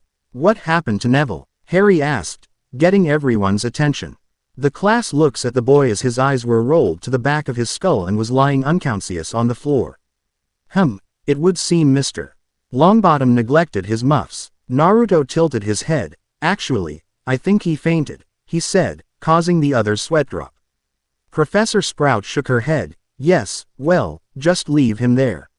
There's plenty of mandrakes that need to be potted, so on we go. Everyone grasps your mandrakes, pull it up and into the pots, she said. Great Hall 12:10 p.m. At the Gryffindor table, It House was enjoying their midday meal while performing their curricular activities. Naruto and Harry had their notebooks out along with their textbooks, magical drafts and potions. Professor Snape had given the class lots and lots of homework. The assignment was to create a hair-raising potion which would take at least 2 months to brew. Naruto personally didn't mind that, however, the fact that he still had to do the paperwork is what got him annoyed. Hermione sat next to him, her face buried in Gilderoy Lockhart's Travels with Trolls, while Ron ran gobs of Spello tape over his broken wand. Say it. I'm doomed, he said in a deadpan tone as he stared at the nearly useless wand. You're doomed, Naruto said as he continued to write down his report, before a bright flash blinded the group. Harry blinks and finds a small boy standing before him with a camera. Hiya Harry, I'm Colin Creevey, I'm Gryffindor too, the light brunette introduced himself. The dark brunette waves at the boy sheepishly. Hello Colin. Nice to meet. He was quickly cut off by said boy. They're for my dad. The pictures, he's a milkman, you know, a muggle, like all our families been until me, no one knew the odd stuff I could do was magic till we got my letter from Hogwarts, everyone thought I was mental, Colin states. Imagine that, Ron said. Say Harry, do you think your friend could take a photo of me and you standing together? You know, to prove I met you, he asked. Before Harry could ask Ron, owls streamed into the hall carrying packages, letters, etc. Post is here, one Dean Thomas states as he caught a letter. One by one, the birds swooped gracefully down and back up into the air before exiting via window, all except one who crashes beak first into Ron's soup. Said Weasley noticed the owl as his own. Bloody bird's a menace, he said before his eyes landed on the letter it was holding, damp red in color and shaking uncontrollably. Oh no, he muttered with fear. Heads up everyone, Weasley's got himself a howler. Seamus shouted, getting everyone's attention. Go on Ron, I ignored one from my gran once, and it was horrible, Neville said with a shudder. Ron paled as he slowly and shakily takes it. With an audible gulp he opens it, causing the letter to open up and yell in a thunderous voice resembling that of Molly Weasley. The shout was strong enough to rattle plates, spoons, etc. Ronald Weasley, how dare you steal that car? I am absolutely disgusted. Your father's now facing an inquiry at work and it's entirely your fault. If you put another toe out of line we'll bring you straight home. The letter shouted, making Ron cower in his seat under its paper-like face. The howler then softened its voice as it turned to Ron's little sister. Oh, and Ginny dear, congratulations on making Gryffindor. Your father and I are so proud. Ginny, who was sitting slightly apart from the group, looks up shyly before she returns to the small black book she was scribbling in. The group watches as the howler rips itself apart, before Ron endures the howls of laughter from both Gryffindor and the other house tables. Colin snaps a few photos while Harry and Naruto look at Ron sympathetically. Well, look at it this way. How much worse can things get? Harry asks. Naruto shakes his head. Harry, why'd you say that? He thought. DADA, Defense Against the Dark Arts, Class 1:15 p.m. Naruto's eye twitched as one Gilderoy Lockhart paced before the class. What got him annoyed was that Hermione, as well as nearly every girl in the class, had their sights on the curly-haired wizard. Harry, Ron, and several boys, however, eyed the large covered cage on the desk, which rattled mysteriously. Let me introduce you to your new Defense Against the Dark Arts teacher, me, Gilderoy Lockhart, Order of Merlin, 3rd class. Honorary member of the Dark Force Defense League and 5 times winner of Witch Weekly's Most Charming Smile Award, but I don't want to talk about that. I didn't get rid of the band and banshee by smiling at her. Lockhart introduced himself, awaiting laughter from his students only to receive a few weak smiles from the class and a tisk from Naruto. I see you've all bought a complete set of my books. Well done. I thought we'd start today with a little quiz, nothing to worry about, just to check how well you've read them, how much you've taken in, he said as he hands out papers. Naruto looks at the sheet and a tick mark appears on his head. The bloody hell is this? He whispered. Ron and Harry look at the blonde. What's what? Harry asked. Look at these questions. They're all about him, he said, showing them his sheet. What is Gilderoy Lockhart's favorite color? Harry read. What is Gilderoy Lockhart's greatest achievement to date? Ron spoke. Single quote. When is Gilderoy Lockhart's birthday and what would his ideal gift be? Question mark single quote. Hermione, who had looked at the paper, sweat dropped before looking over at the new teacher in confusion. You have 30 minutes, start now. 30 minutes later, Lockhart rifles through the completed exam. Tut, tut, hardly any of you remembered my favorite color is lilac, but Miss Hermione Granger knew that my secret ambity on is to rid the world of evil and market my own range of hair care potions. Good girl, he praised. Hermione beams while Naruto's eye twitched for the second time that day. Lockhart's expression suddenly darkens. Now be warned, it is my job to arm you against the foulest creatures known to wizard kind. You might find yourself facing your worst fears in this room. Know only that no harm can befall you whilst I am here. Giving a showman's flair, Lockhart turns the cage. I must ask you not to scream, it might provoke them, he warned. Naruto raised an eyebrow and leans in along with Ron and Harry. While Neville pales and draws back, Lockhart lets the tension build before it whips the cover off the cage, uncovering several electrical blue creatures, 8 inches tall, with pointed faces and wings. They rattle the bars and give bizarre looks to the class. Cornish pixies, Naruto stated in a deadpan tone. Freshly caught Cornish pixies, Lockhart pointed out. Seamus snorts and laughs quietly, which didn't go unnoticed by Gilderoy. Laugh if you will, Mr. Finnegan, but pixies can be devilishly tricky little blighters. Let's see what you make of them now, he stated before he flung open the doors and letting the pixies swarm the room, spraying students with ink bottles, breaking beakers, shredding books, etc. To grab Neville by the ears, lift him into the air, and begin to circle the ceiling. The students scampered around the room, avoiding the crazed lightning-fast pixies. Come on now, round them up, they're just pixies, Lockhart said. At this Naruto grew irritated with the man. You're the teacher, shouldn't you do something? He yelled as he ducked down to avoid a flying textbook. Lockhart sighed smugly. Very well, he brandishes his wand, pesky pesternomi, he declared, only for his spell to have absolutely no effect on the creatures. The pixies turn their attention to the teacher, fly towards him, seize his wand, and tosses it out a window.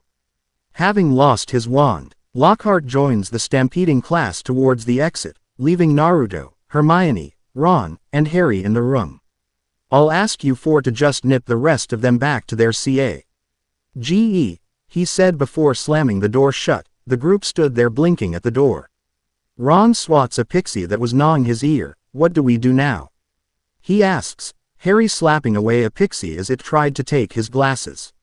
Okay, I've had enough, Hermione-chan, Naruto called out. Both wizards brought their wands out, immobilis. The declared, shooting a blue flare which spread throughout the RO. And rendering the hyperactive pixies immobile. Neville falls and plops onto Lockhart's desk. Why is it always me? He asks, slightly shaken. The five exit the room and walk with what was left of their belongings. Okay, I officially hate this guy, Naruto stated. Can you believe him? Ron added in. Hermione shook her head. I'm sure Professor Lockhart just wanted to give us some hands-on experience, she responded. You're joking, right? Her blonde friend retorted. Hermione, he didn't even have a clue as to what he was doing. By the looks of it, he let the pixies out to get back at Seamus, Harry said. Rubbish. Read his books. You'll see all the amazing things he did, she huffed and walked ahead of the group. Naruto, Harry, Ron, and Neville look at each other. He says he's done, the redhead muttered as he shook his head. 2 months later, courtyard, with Harry. The Gryffindor Quidditch team, organized by the following people: Harry Potter, Fred and George Weasley, Alicia Spinnet, Katie Bell, and Angelina Johnson, trail behind their captain, Oliver Woods. They continued to walk, passing by several students who were studying. I spent the summer devising a whole new Quidditch program. We're going to train earlier, harder, and longer, Woods stated before he caught a glimpse of another team and squinted his eyes to get a better look. I don't believe this, he said, as they all soon came in contact with the opposing team, branding green robes and broomsticks. At their lead was Marcus Flint, captain of the Slytherin team, Ron, who was at a table with Naruto and Hermione, looks up. "Uh-oh, I smell trouble," he said, making both blonde and brunette wizards to turn their attention to the two teams. "Clear out, Flint. I booked the pitch for Gryffindor today," Oliver stated. "Easy, Woods. I've got a note," Flint stated smugly, holding up a parchment. Woods snatches the note and scans through it. "I, Professor Severus Snape, do hereby give the Slytherin team permission to practice today, owing the need to train their new seeker," the note stated. "You've got a new seeker? Who?" Woods asked with slight disbelief, as a pasty-faced boy pushed himself to the front. "It's Malfoy," he said. "Draco." Harry spoke with definite disbelief. "That's right, and that's not all that's new this year," he said as the 7 Slytherin Quidditch players held out their new broomsticks. "Though, heir Nimbus 2001s, Ron stated as he walked up to his house team along with Naruto and Hermione. "A generous gift from Draco's father," Flint responded smugly. "That's right, Weasley. You see, unlike some, my father can afford to buy the best. At least no Gryffindor team had to buy their way in. They got in by pure talent," Hermione retorted. Malfoy turns to the brunette with a glare. "No one asked for your opinion, you filthy little mudblood," he said, causing everyone with the exception of Harry, who was confused by the term, to freeze in shock. Woods noticed Fred and George were about ready to tackle the blonde and possibly beat him to an inch of his life, and was about to stop them, only for a second blonde bullet to connect a fist with Malfoy's face. "Whoa!" both teams shouted. As they grabbed their younger housemates, Malfoy clutched his jaw and part of his nose as blood trailed down from it, while Naruto was held down by Oliver, Fred, George, and Alicia. "Why you?" Malfoy stutters angrily. "Take that back, damn it.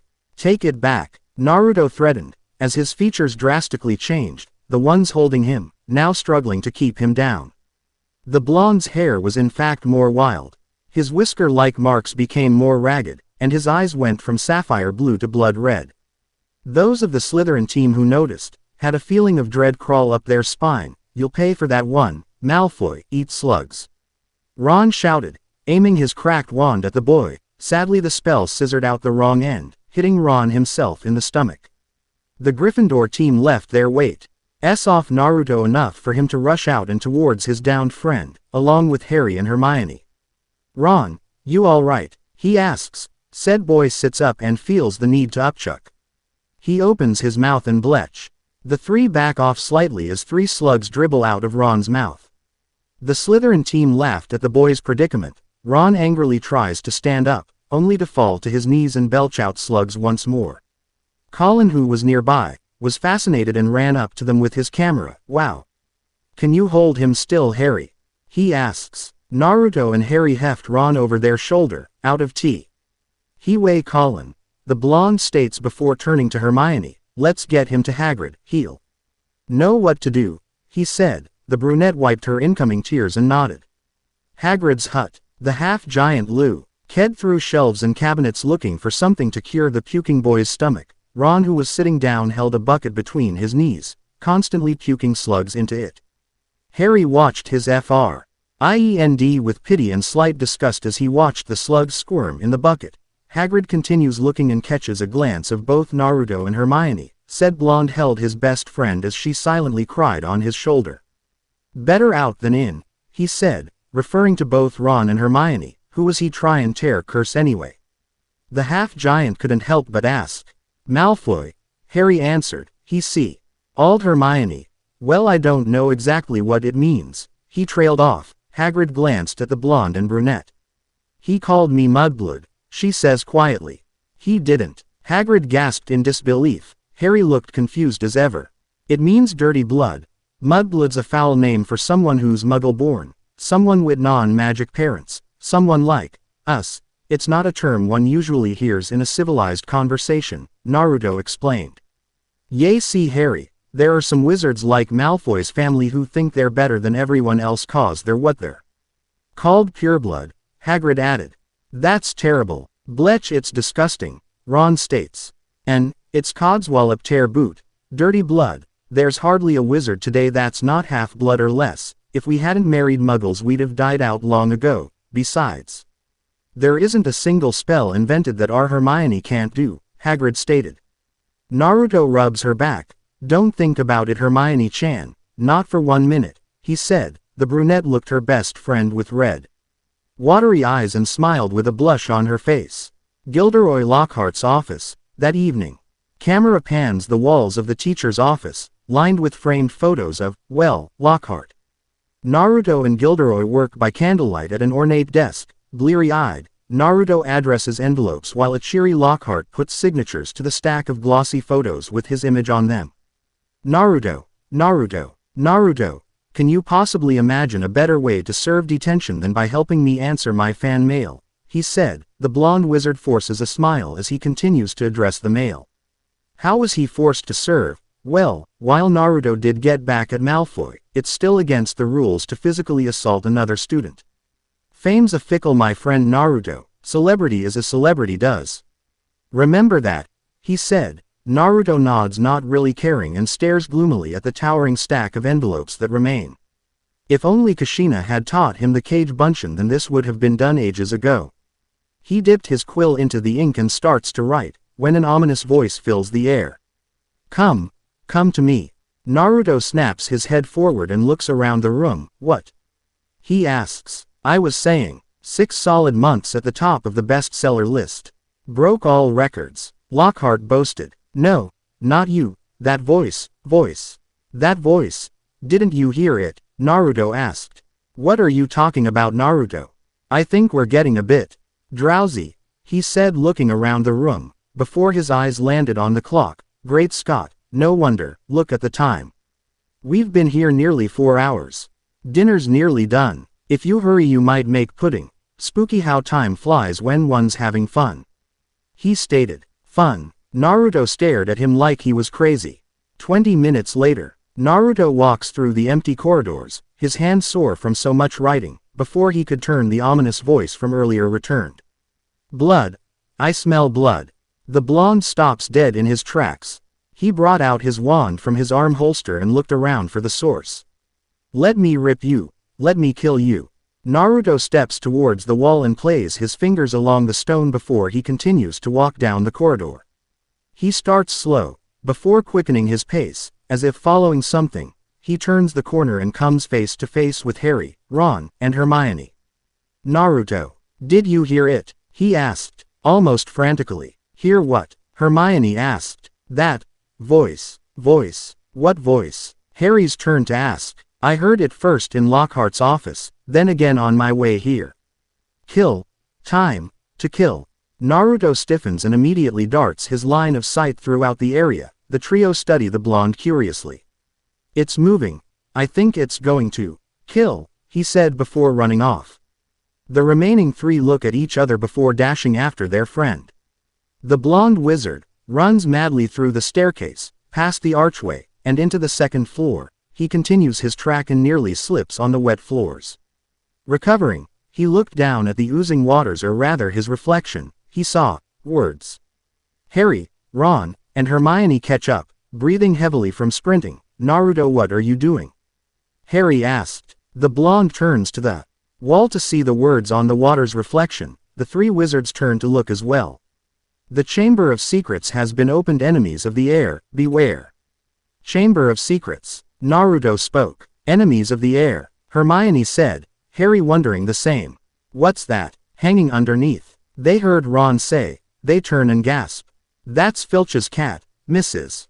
Norris, Hermione said, as the cat hung by its tail from a torch basket, eyes open and blank, indicating that it was dead. Naruto turns to a window to see a small spider scuttle up a silver thread, trying to get through a crack within the glass. Look at that. Have you ever seen spiders act like that? He spoke. Harry and Hermione getting a closer look. He turns to Ron, who was backing up.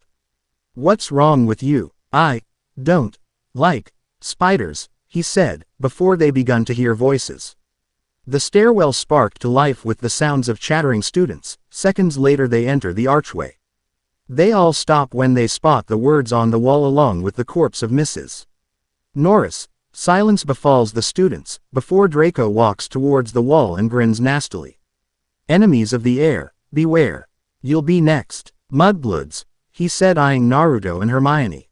Naruto growls and walks towards the boy, only to stop upon hearing Filch's voice. What's going on here? Go on now. Make way. He stops dead in his tracks upon seeing his dead cat. Mrs. Norris, he said, before staring at the four before him. You've murdered my cat. I'll kill you. Argus. He stops and turns to see Dumbledore. The elder wizard marches forth along with the school staff and read the wall. Dumbledore's face darkens. Everyone will proceed to their dormitories immediately, he orders. The students then began to leave the area. Naruto and his group about to follow. Everyone except you four, he states. As the corridors finally empty, Dumbledore carefully removed the cat from the torch basket. It was definitely a curse that killed her. Probably transmogrifian torture. Encountered it myself once, in Ouagadougou. The full story's in my autobiography, Lockhart stated.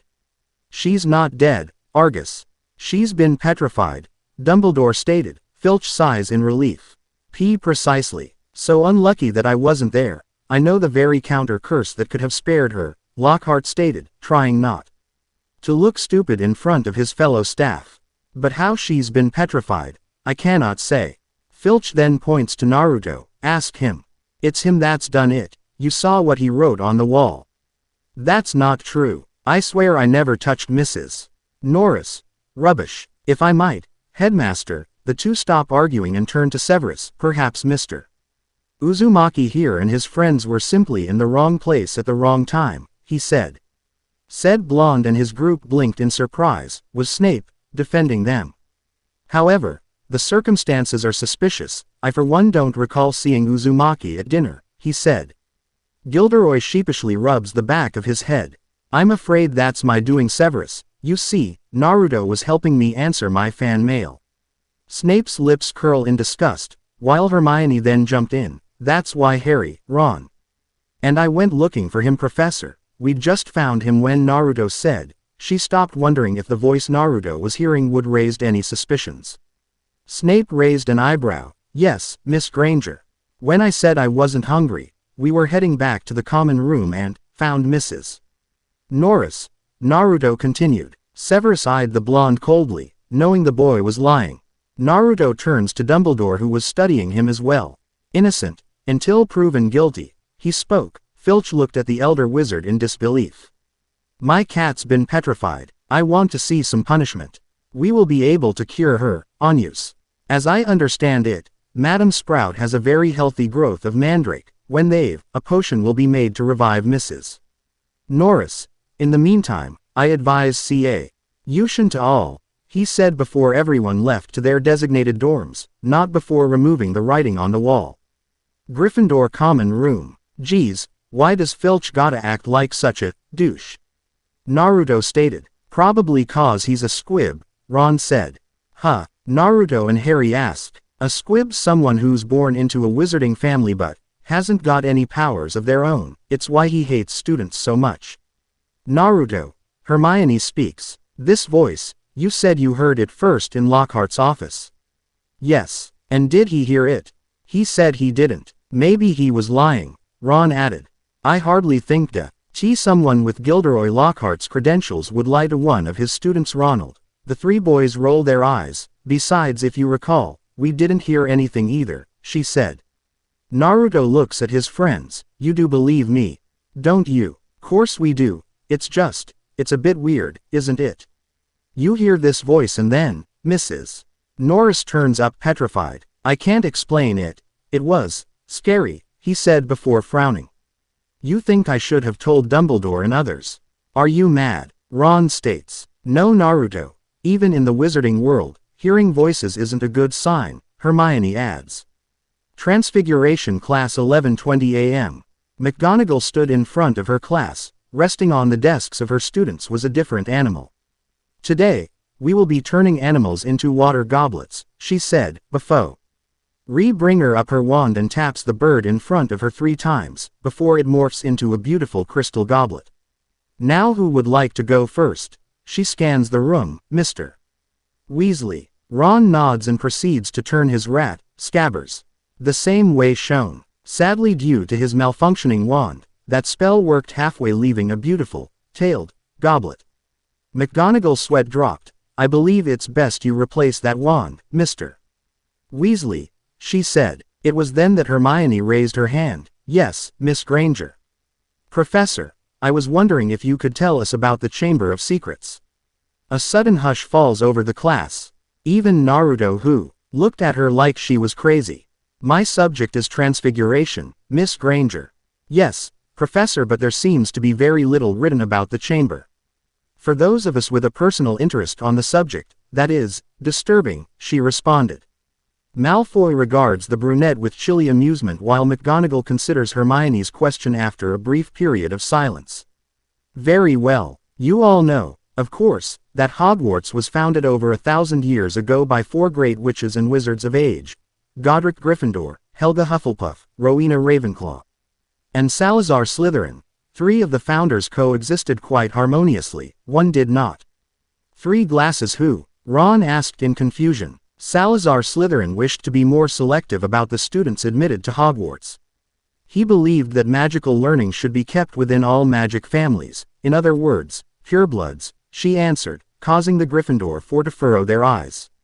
Unable to sway the others, he left the school. According to legend, Slytherin had built a hidden chamber in this castle, known as the Chamber of Secrets. Shortly before departing, he sealed it until the time when his own true heir returned to the school. The heir alone would be able to open the Chamber of Secrets and unleash the horrors within, and by doing so, purge the school of all those who, in Slytherin's view, were unworthy to study magic, she finished. Muggle-borns? Naruto asked. Yes, naturally. The school has searched many times for such a chamber, it has never been found. Professor, what exactly does the legend tell us, lies within the chamber? Hermione asked. The chamber is said to be the home to something which the heir of Slytherin alone can control. It is said to be home of a monster, she explains. Ron turns to see Malfoy smiling to himself. After class, do you think it's true? Do you really think there's a Chamber of Secrets? Ron asked. Yes, couldn't you tell? McGonagall was worried. All the teachers are, Hermione stated. But if there really is a Chamber of Secrets, and it's been opened, then that means, Harry started, that the heir of Slytherin has returned to Hogwarts. The only question is who? Naruto finished. Ron places a hand on his chin. Let's think, who do we know who thinks Muggle-born or scum? He said in mock puzzlement. The 4 look up EAD to see Malfoy walking with Crabbe and Goyle, if you're talking about him. Of course, you heard him, you'll be next, Mudbloods. I heard him, but Malfoy, the heir of Slytherin, she stated, clearly not believing. Dunno, maybe Ron's right, Hermione. I mean, look at his family, the whole lot of them have been in Slytherin for centuries, Harry states. He does have a point, Naruto added in before eyeing Draco's goons. Crabbe and Goyle must know, maybe we could trick them into telling, he pondered. No, even they aren't that thick, but there might be another way, mind you it would be difficult. Not to mention we'd be breaking about 50 school rules and it would be dangerous, very dangerous, Hermione states. I see. Well, better get started, the blonde said. Library. That night, Naruto, Hermione, Ron, and Harry huddle around the book entitled, Most Potenti Potions. They spotted pages littered with disturbing illustrations. Here it is, the Polyjuice Potion, when properly brewed. The potion allows the drinker to transform himself temporarily into the physical form of another. Hey, I can do that, Naruto stated, causing the 3 to look at him. Dog, boar, ram, henge. Transformation in a plume of smoke. Naruto's appearance was replaced with that of Harry. The 3 were gobsmacked. So what do you think? We're like twins, he said, imitating Harry's voice. That's bloody amazing, Ron stated. Well, then we don't need to worry about using the potion, the original Harry states. Yeah, about that. Remember when I told you guys about chakra? Well, ya kind of need it to be able to transform like I did. And there's only one of me, so either you or Ron will have to take the potion, Naruto explained, releasing his transformation. Ah, Harry and Ron complained. Right, Oh, Hermione-chan, what does the recipe say? It's tricky. I've never seen a more complicated potion. Lacewing flies, leeches, fluxweed, and of course a bit of whoever we want to change into. Whoa, now hang on a second. I ain't drinking anything with Crabbe's toenails in it, Ron stated.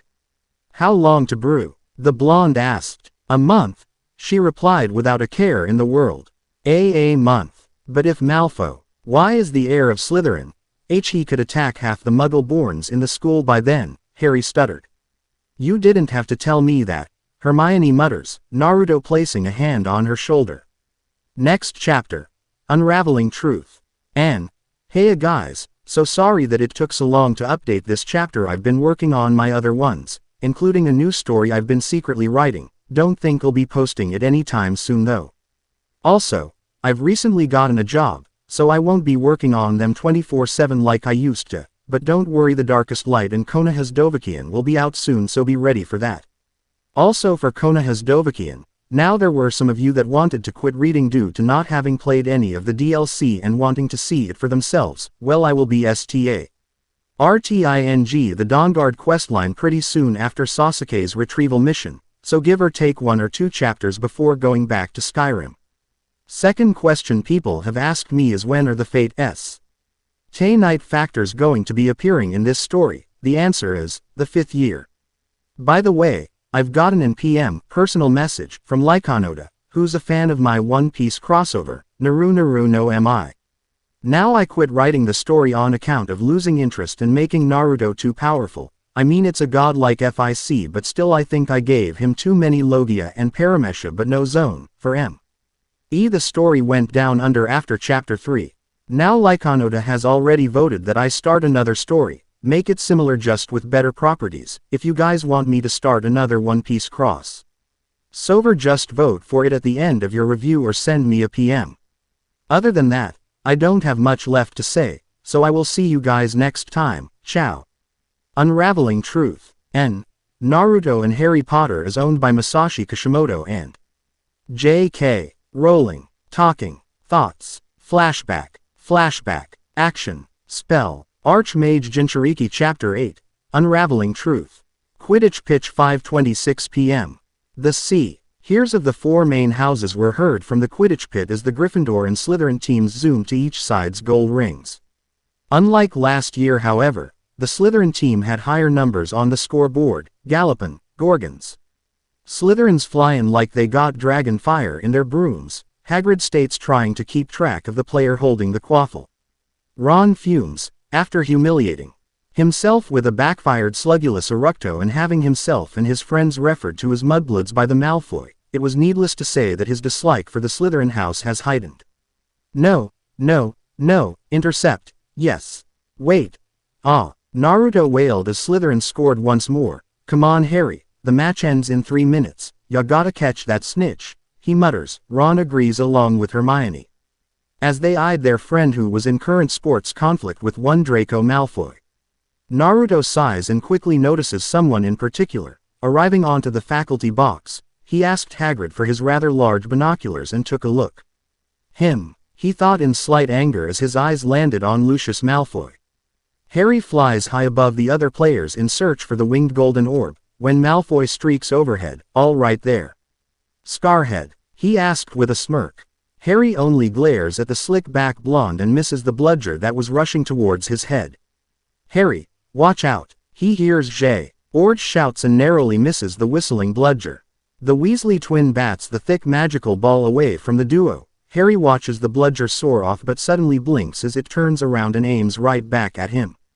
He immediately takes off with the bludger hot on his trail. Naruto states, still in possession of the binoculars.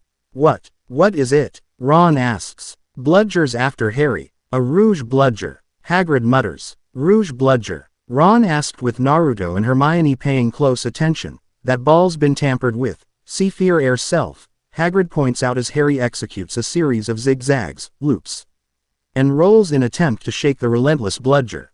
Ron draws his wand and takes aim, only for Naruto to drop it down. Easy there Ron, already forgotten about your broken wand now have you? He's right, even with a proper wand it's too risky. You can hit Harry, Hermione responds. Back on the airfield Harry dips and dives whilst avoiding the incoming bludger. Drac on the other hand merely cruises overhead, training for the ballet Potter.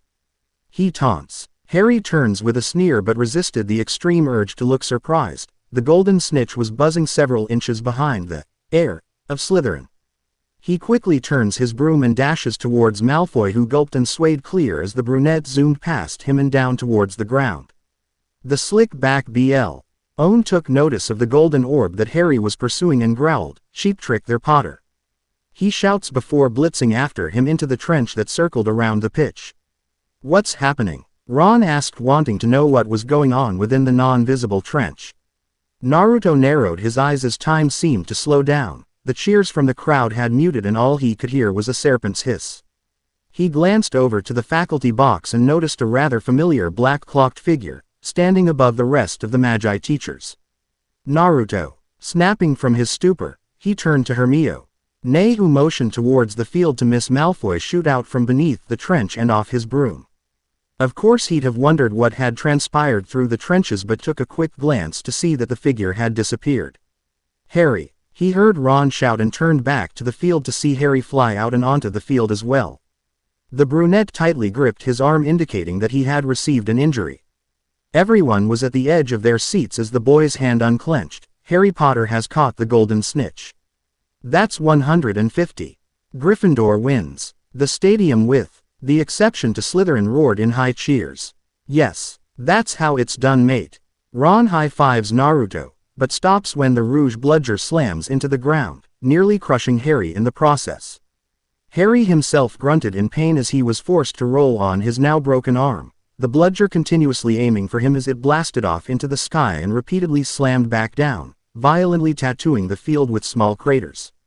"Someone get him out there," they heard Neville shout. Naruto tapped his fingers along the railing. It would take too long to take the stairs, especially with all the students in the way. Only one thing he could do. Bringing out his wand, he took aim and timed the precise moment that his spell would intercept the bludger, Immobilis. Barely managing to capture the bludger in a stasis form, Naruto gave the go. "Hermione now. Right. Finite incantatum." A multicolored flare shot from her wand and strikes the possessed ball, causing it to explode in its Syro state. Not wasting any more time, the Gryffindor house and half of the faculty got onto the field and rushed towards Harry, while the remaining teachers and Slytherin house attended Malfoy. "You all right, Harry?" "No. I think my arm's broken." Just as those words left his lips, Gilderoy Lockhart pushed through the crowd and towards the scar-headed brunette. "Not to worry, Harry. I'll fix that arm of yours straight away." This caused the boy to grimace. "No. Not you. Poor boy doesn't know what he's saying. This won't hurt a bit." Harry braces himself as Lockhart twirls his wand and zaps his damaged limb. At first nothing happened, which relieved the brunette, but once he looked up to the horror-stricken faces of his friends, he slowly looked down to see that his arm was in a rubber-like state. "Ah. Yes, well. That can happen sometimes. The point is the bones are no longer broken." Hagrid turned to the curly-haired Professor Brocken. "He doesn't have any bones at all," he stated. Harry was greatly disturbed as his boneless limb flexed in ways that weren't humanly possible. The medics brought over the stretcher and carried both boys to the hospital wing. Naruto watched his friend get taken and noticed a small figure peeking out from behind a banner. By the rags it wore, he could only deduct that the figure was a house elf. "Hey guys, you go on ahead, I'll catch up." Hermione and Ron looked at each other before shrugging. Behind the banner, the house elf cursed his luck. Sure, he had managed to injure Harry's arm, but he knew it wasn't enough to have him sent home. "You know, if you're gonna try and sneak around, the least you can do is stay out of sight." This caused the elf to jump in fright before to meet the blonde wizard that Harry is almost always seen with. "It shouldn't have been that hard. I mean, house elves have strong enough magic to disapparate, even tamper with everyday items," he mused, which frightened the elf, thinking he would be turned in and punished. "Now, do mind telling me what you were doing here?" Quote. The house elf fidgeted before answering. "Dobby is very sorry. All he wanted was for Harry Potter to be safe." So you were the cause of the Rouge bludger. Why did your master put you up to it?" he asked, knowing full well of a house elf's life of servitude. Surprisingly enough, the elf shook his head. No, Dobby did this of his own accord. Harry Potter shouldn't have come back to Hogwarts. Terrible things are about to happen now that history is to repeat itself." "Repeat itself," Naruto mused out loud, before he heard a serpent's hiss forcing him to snap his head up. He raised the banner up and stared onto the old castle that was Hogwarts. Kill. He replaying the message he heard, history. Attempting to solve the puzzle, he turned to House Elf, who gave a worrisome look. Dobby, you know what's about to transpire at Out School, you have to tell me. Dobby cannot. It's too risky to get you involved. After all, you are his descendant. His? What are you talking about? Quote. Naruto kneeled down in front of the elf. Oh no, Dobby has said too much. Stupid Dobby, stupid Dobby. He began to beat himself with his own fists, in which Naruto restrained. Hey, calm down, all right. Dobby slowed his breathing before looking up. There is more than one heir at Hogwarts, he stated before snapping his fingers and disapparating. Wait, what? Dobby, he shouted, but was useless as the elf had already disappeared. Hogwarts Hospital Wing. Naruto walked along the hallway and passed by a dazed Draco who had slumped out with Crabbe and Goyle. He entered to see Ron and Hermione stand by a bedridden Harry. Even several of the Gryffindor house members stood by. You feeling all right? Harry looked up and, with his free hand, wiggled his boneless limb. Do you really have to ask? He replies. He should have been brought straight to me. I can mend bones in a heartbeat, but growing them back, they heard Madame Pomfrey as she pours out a steaming beakerful cup of liquid from a spinal cord-like bottle, aka Skele-Gro. You will be able to, won't you? Hermione asks. I'll be able to certainly, but it will be painful. She turns to Harry. You're in for a rough night, Potter. Regrowing bones is nasty business, the school nurse states as she hands over the steaming cup. One sip and Harry felt the sudden urge to puke in disgust. Gulp it down, otherwise your arm will remain as boneless as a rubber glove. Harry forced the liquid down his own throat. Urg. That's gross. He's spitting out tiny liquid pellets from the aftertaste. Well, what did you expect? Pumpkin juice. Flash. Asterisk. The four shielded their eyes from the camera shot and mentally sighed as they knew who it was. That was brilliant today, Harry. Brilliant. Colin spoke excitedly. Madame Pomfrey decides that it's best for the scar-headed brunette to get the most rest he can, before the hellish night he would have to endure. Out.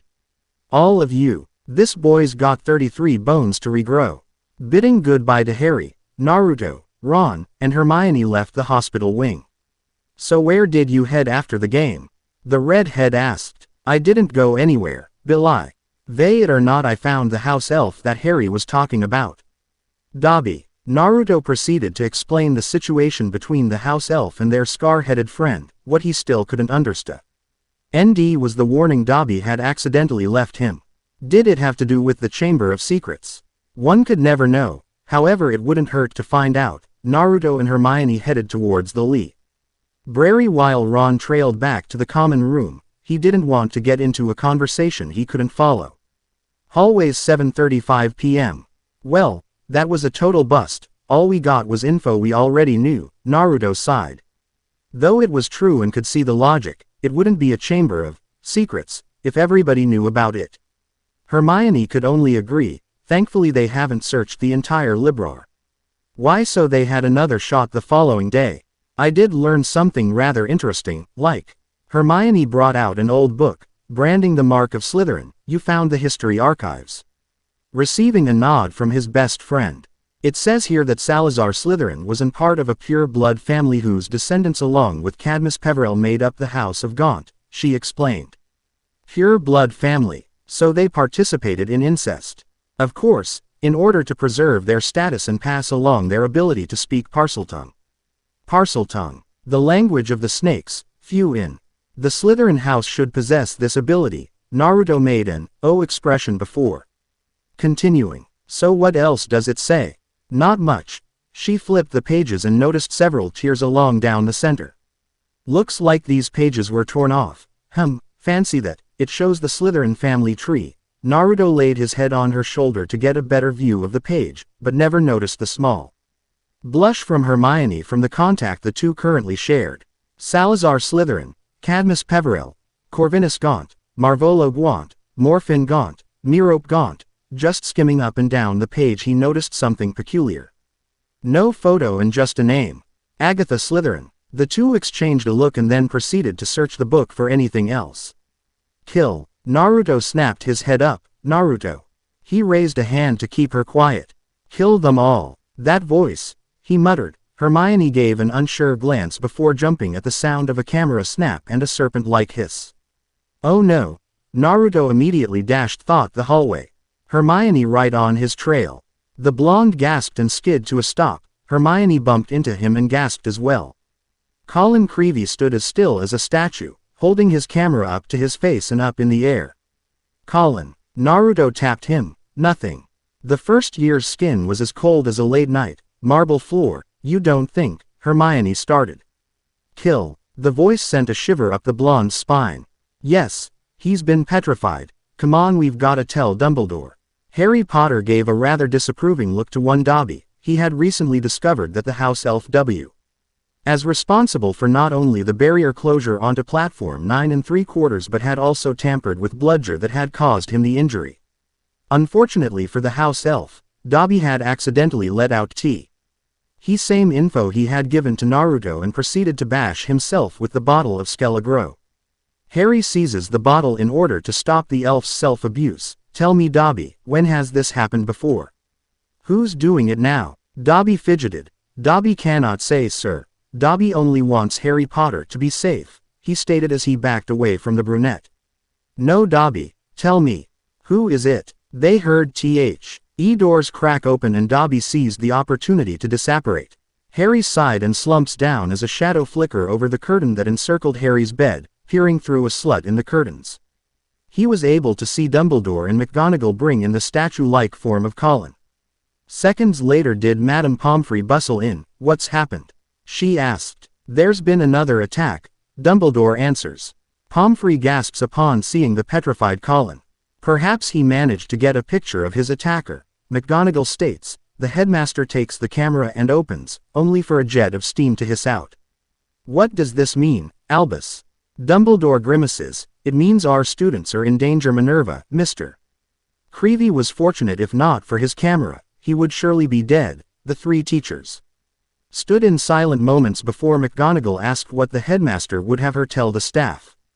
Tell them the truth. Tell them Hogwarts is no longer safe. Tell them it's as we feared. The Chamber of Secrets is indeed open again. Girls' bathroom. The following day, within the many restrooms located within the school, there was one that was always left alone, reasons being the horrible condition it was in. A gloomy place with cracked mirrors and chipped sinks, it was also the resting place of a certain ghost. Harry, whose bones were now fully restored in a rather painful process, stood alone. Sighed Ron as the two huddle over a small bubbling cauldron while Naruto and Hermione add in freshly stewed lacewing flies and 3 measures of knotgrass into the boiling cauldron. So that's what Dobby meant by repeating history. The Chamber of Secrets really has opened again, Naruto spoke. Yeah, it was probably Lucius Malfoy who opened it when he was at school here. Now he's told Draco how to do it, Ron replied. Maybe. Either all we'll have to wait for the Polyjuice potion to know for sure. The 3 boys nodded before Ron asked, enlighten me though, why exactly are we brewing this podio? In broad daylight, in the middle of a girl's lavatory, don't you think we'll get caught? Never. No one comes in here, Hermione responds. This caught their attention as the 3 boys looked amongst each other. Why? Harry asked. Moaning Myrtle. Who's Moaning Myrtle? This was a question the 3 asked themselves, however Ron wasn't as clever as to not say it out loud. A loud piercing screech was heard as the ghost of a young girl races out of a wall and comes face to face with the Weasley. Ron backs away as the ghost levitates away from the group. I'm Moaning Myrtle, I wouldn't expect you to know me. Who would ever talk about fat, ugly, miserable, moping, Moaning Myrtle? She then began to sob, rather loudly as she took off into the ceiling and dived head first into a toilet. Water splashed up upon impact. The 3 boys stared dumbfounded while Hermione only glances at the toilet with a small sweat drop.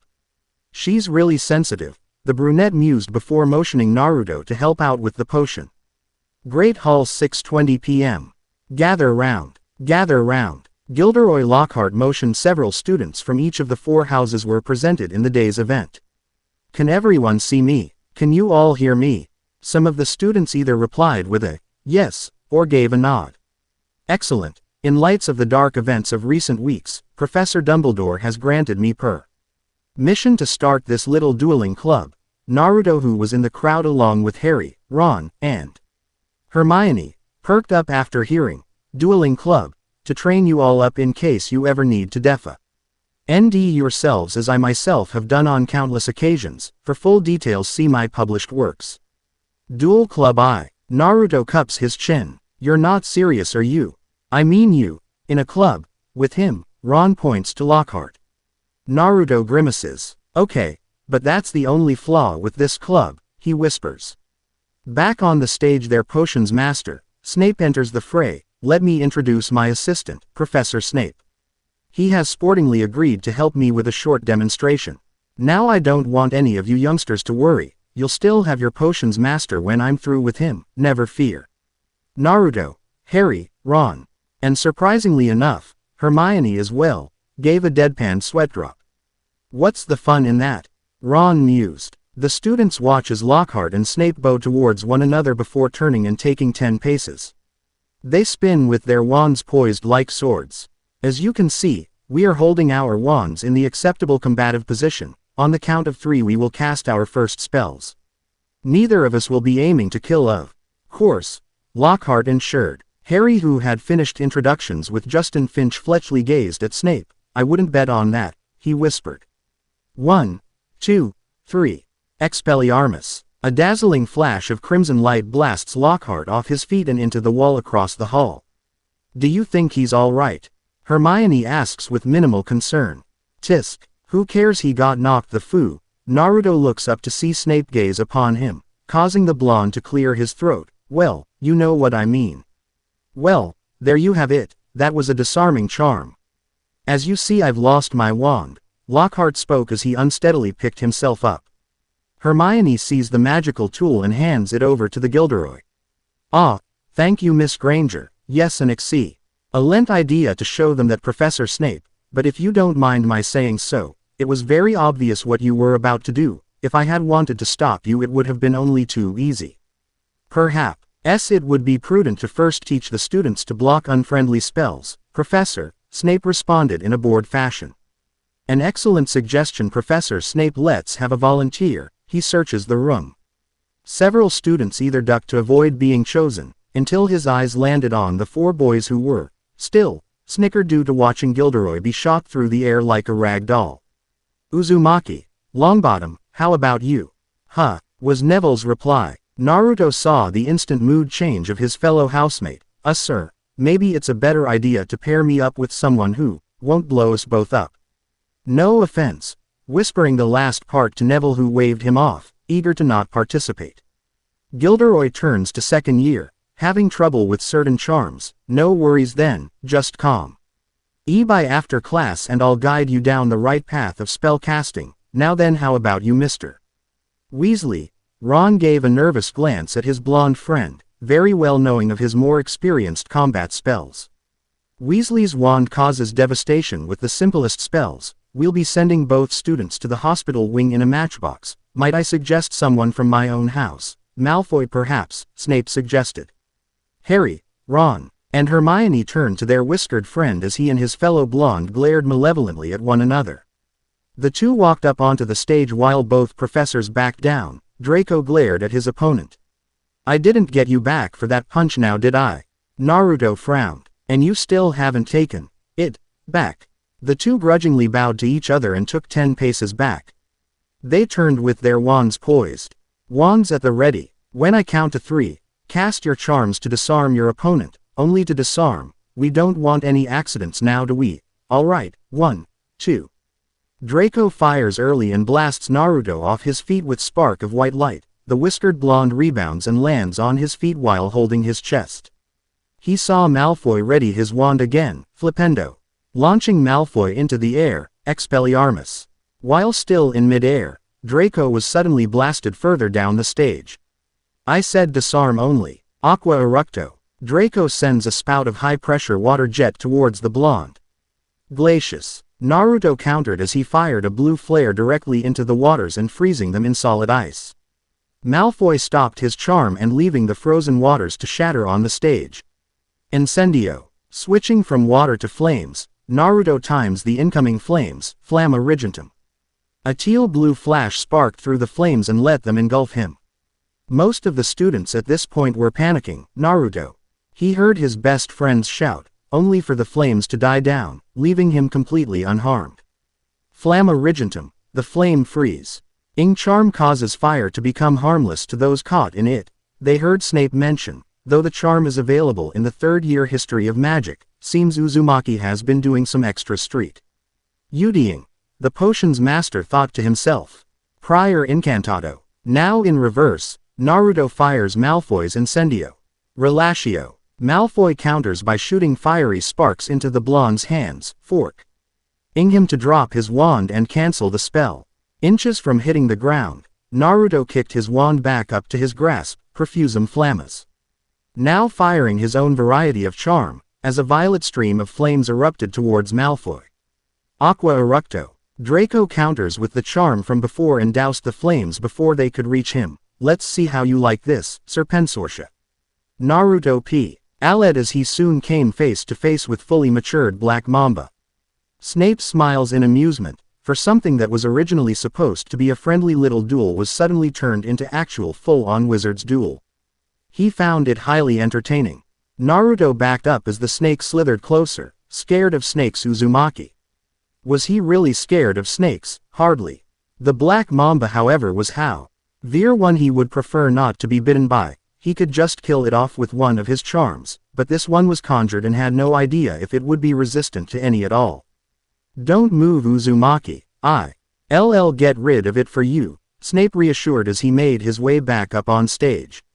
Allow me. Lockhart flicks his wand and sends the snake flying into the air. Sadly, it landed closer to Naruto. Now that the snake has been harmed, it hissed in rage as a sign of its high aggression and slithers towards its closest target, Justin Finch Fletchley. The students scream as they backed up away from the stage, but couldn't due to them being all huddled up. Harry, however, remained completely mesmerized by its scaly features. The snake rises with its fangs exposed and poised to strike when. Leave him. The snake snaps towards Naruto. Harry, not noticing the change in language, moved Justin out of the way. The serpent hisses at Harry. Leave them. Harry found it strange that he could understand what the snake was saying. It, however, was momentarily confused by the blonde's words before slithering back down and slumping to the stage. Two boys snap out of their trance. Naruto looked around to see the shocked and feared looks from his fellow students. Snape waves his wand and the snake vanishes in a puff of black smoke. He regards Naruto with shrewd and calculating look. Ron takes Naruto's arm. Come on, move, now. Hermione, and a confused Harry lead him back to the dormitory. Gryffindor common room. Ron and Hermione usher Naruto onto the couch. Harry glances up to see Ginny staring down at the group.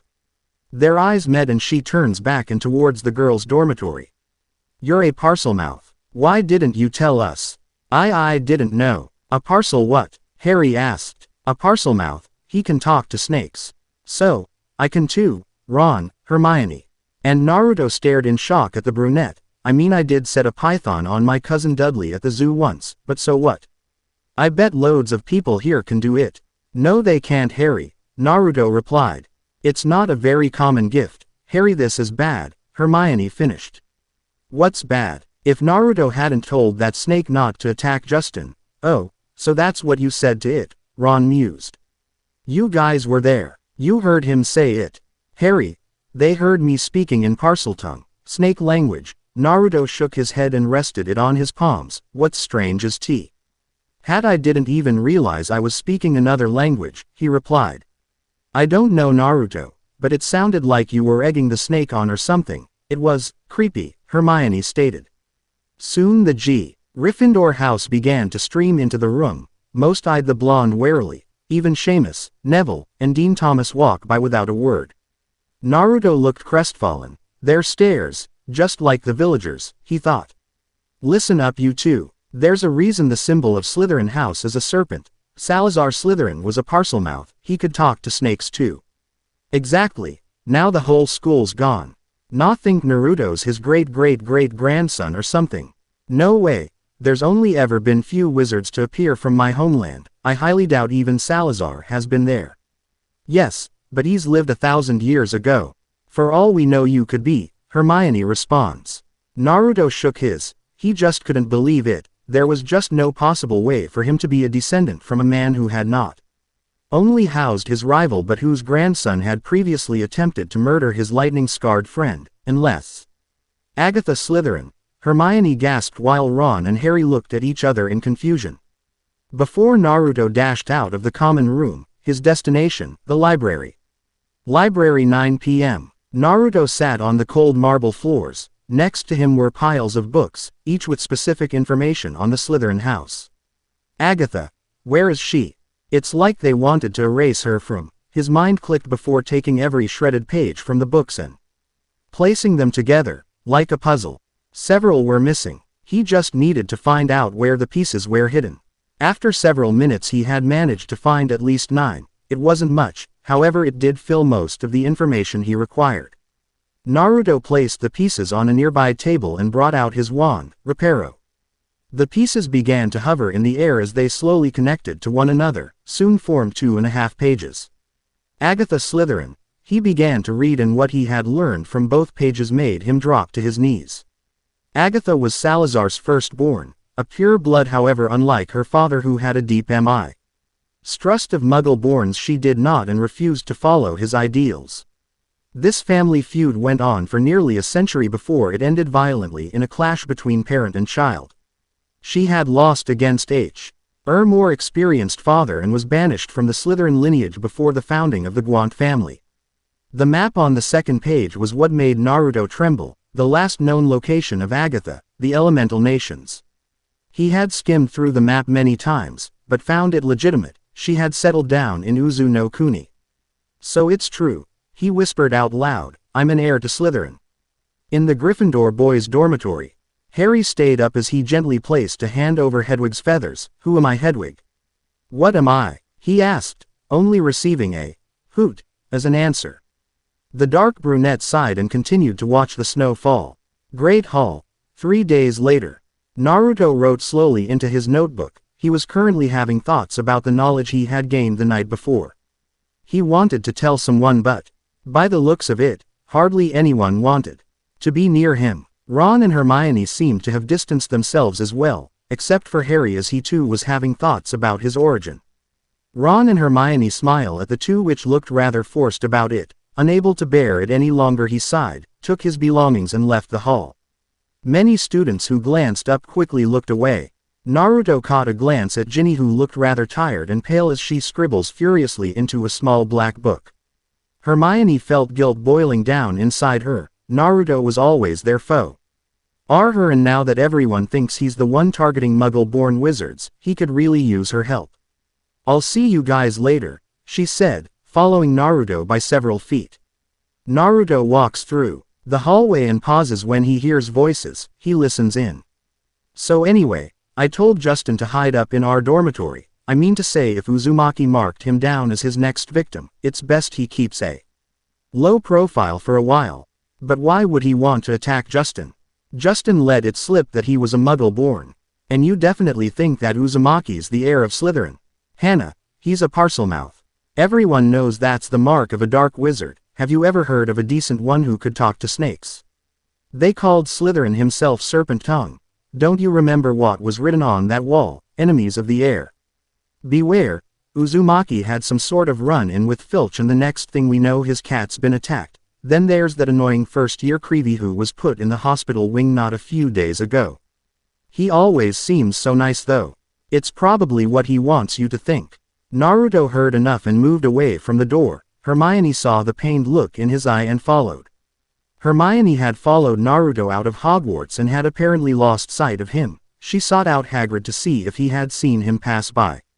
She found Hagrid in front of his hut, with a dead rooster dangling from his hand. Hagrid. What are you doing? She asked. Hagrid held the rooster up. Second one killed this term. Reckon it's either foxes or a blood-sucking bugbear. Nay. Dumbledore's permission tear put a charm round the hen coop. I see. Anyway, have you seen Naruto by any chance? Yeah, I've seen.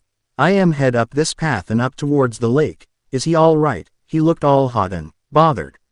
Hermione sighed. I better go talk to him. Slush. Slush, slush, splash. Asterisk. Naruto tosses small rocks up and down within his palm, skipping them across the water every so often. Naruto. He jumps and drops the stones in his hands into the water. Hermione-chan. Hey. The two stood in awkward for a moment. Naruto or you, Hermione, I need to tell. The two blushed in embarrassment. You first, she insisted. Naruto sighed and motioned her to come sit by the lake. I found 2 missing pages of Agatha Slytherin. I'm an heir of Slytherin. Next chapter. Web of Shadows. Sup guys. Looks like I finally updated this. We'll see a little more of the basilisk in the next chapter, in which Harry will finally be able to hear the snake as well. Anyway, Devil Among Shinobi is the next story in line for update. That's just about it. I got nothing else to say, so, ciao. Polyjuice Doppelgangers. Disclaimer. Naruto and Harry Potter are owned by Masashi Kishimoto, J.K. Rowling, TV Tokyo, Warner Brothers, and EA Arts. Please read and enjoy. It does not do to dwell on dreams and forget to live. Remember that speech. To the well-organized mind, death is but the next great adventure. Thoughts. Fear of a name increases the fear of the thing itself. Flashback. Indifference and neglect often do more damage than outright dislike. Creature entity speech. Profusum flammas. Spell technique. Archmage Jinchuuriki. Chapter 9. Polyjuice Doppelgangers. Headmaster's office. Early night. Naruto fidgets nervously as he stood within the entrance of Dumbledore's office, not too long ago. The blonde had left the main hall after a long depressing day of study and had stumbled upon the petrified bodies of Justin Finch Fletchley and near Headless Nick. Unfortunately, so had Filch and McGonagall. Dark magic, that's what you've got, Uzumaki. Even the air you breathe comes out poison. You're evil, evil as they come. Naruto gave a dejected sigh at the caretaker's harsh words.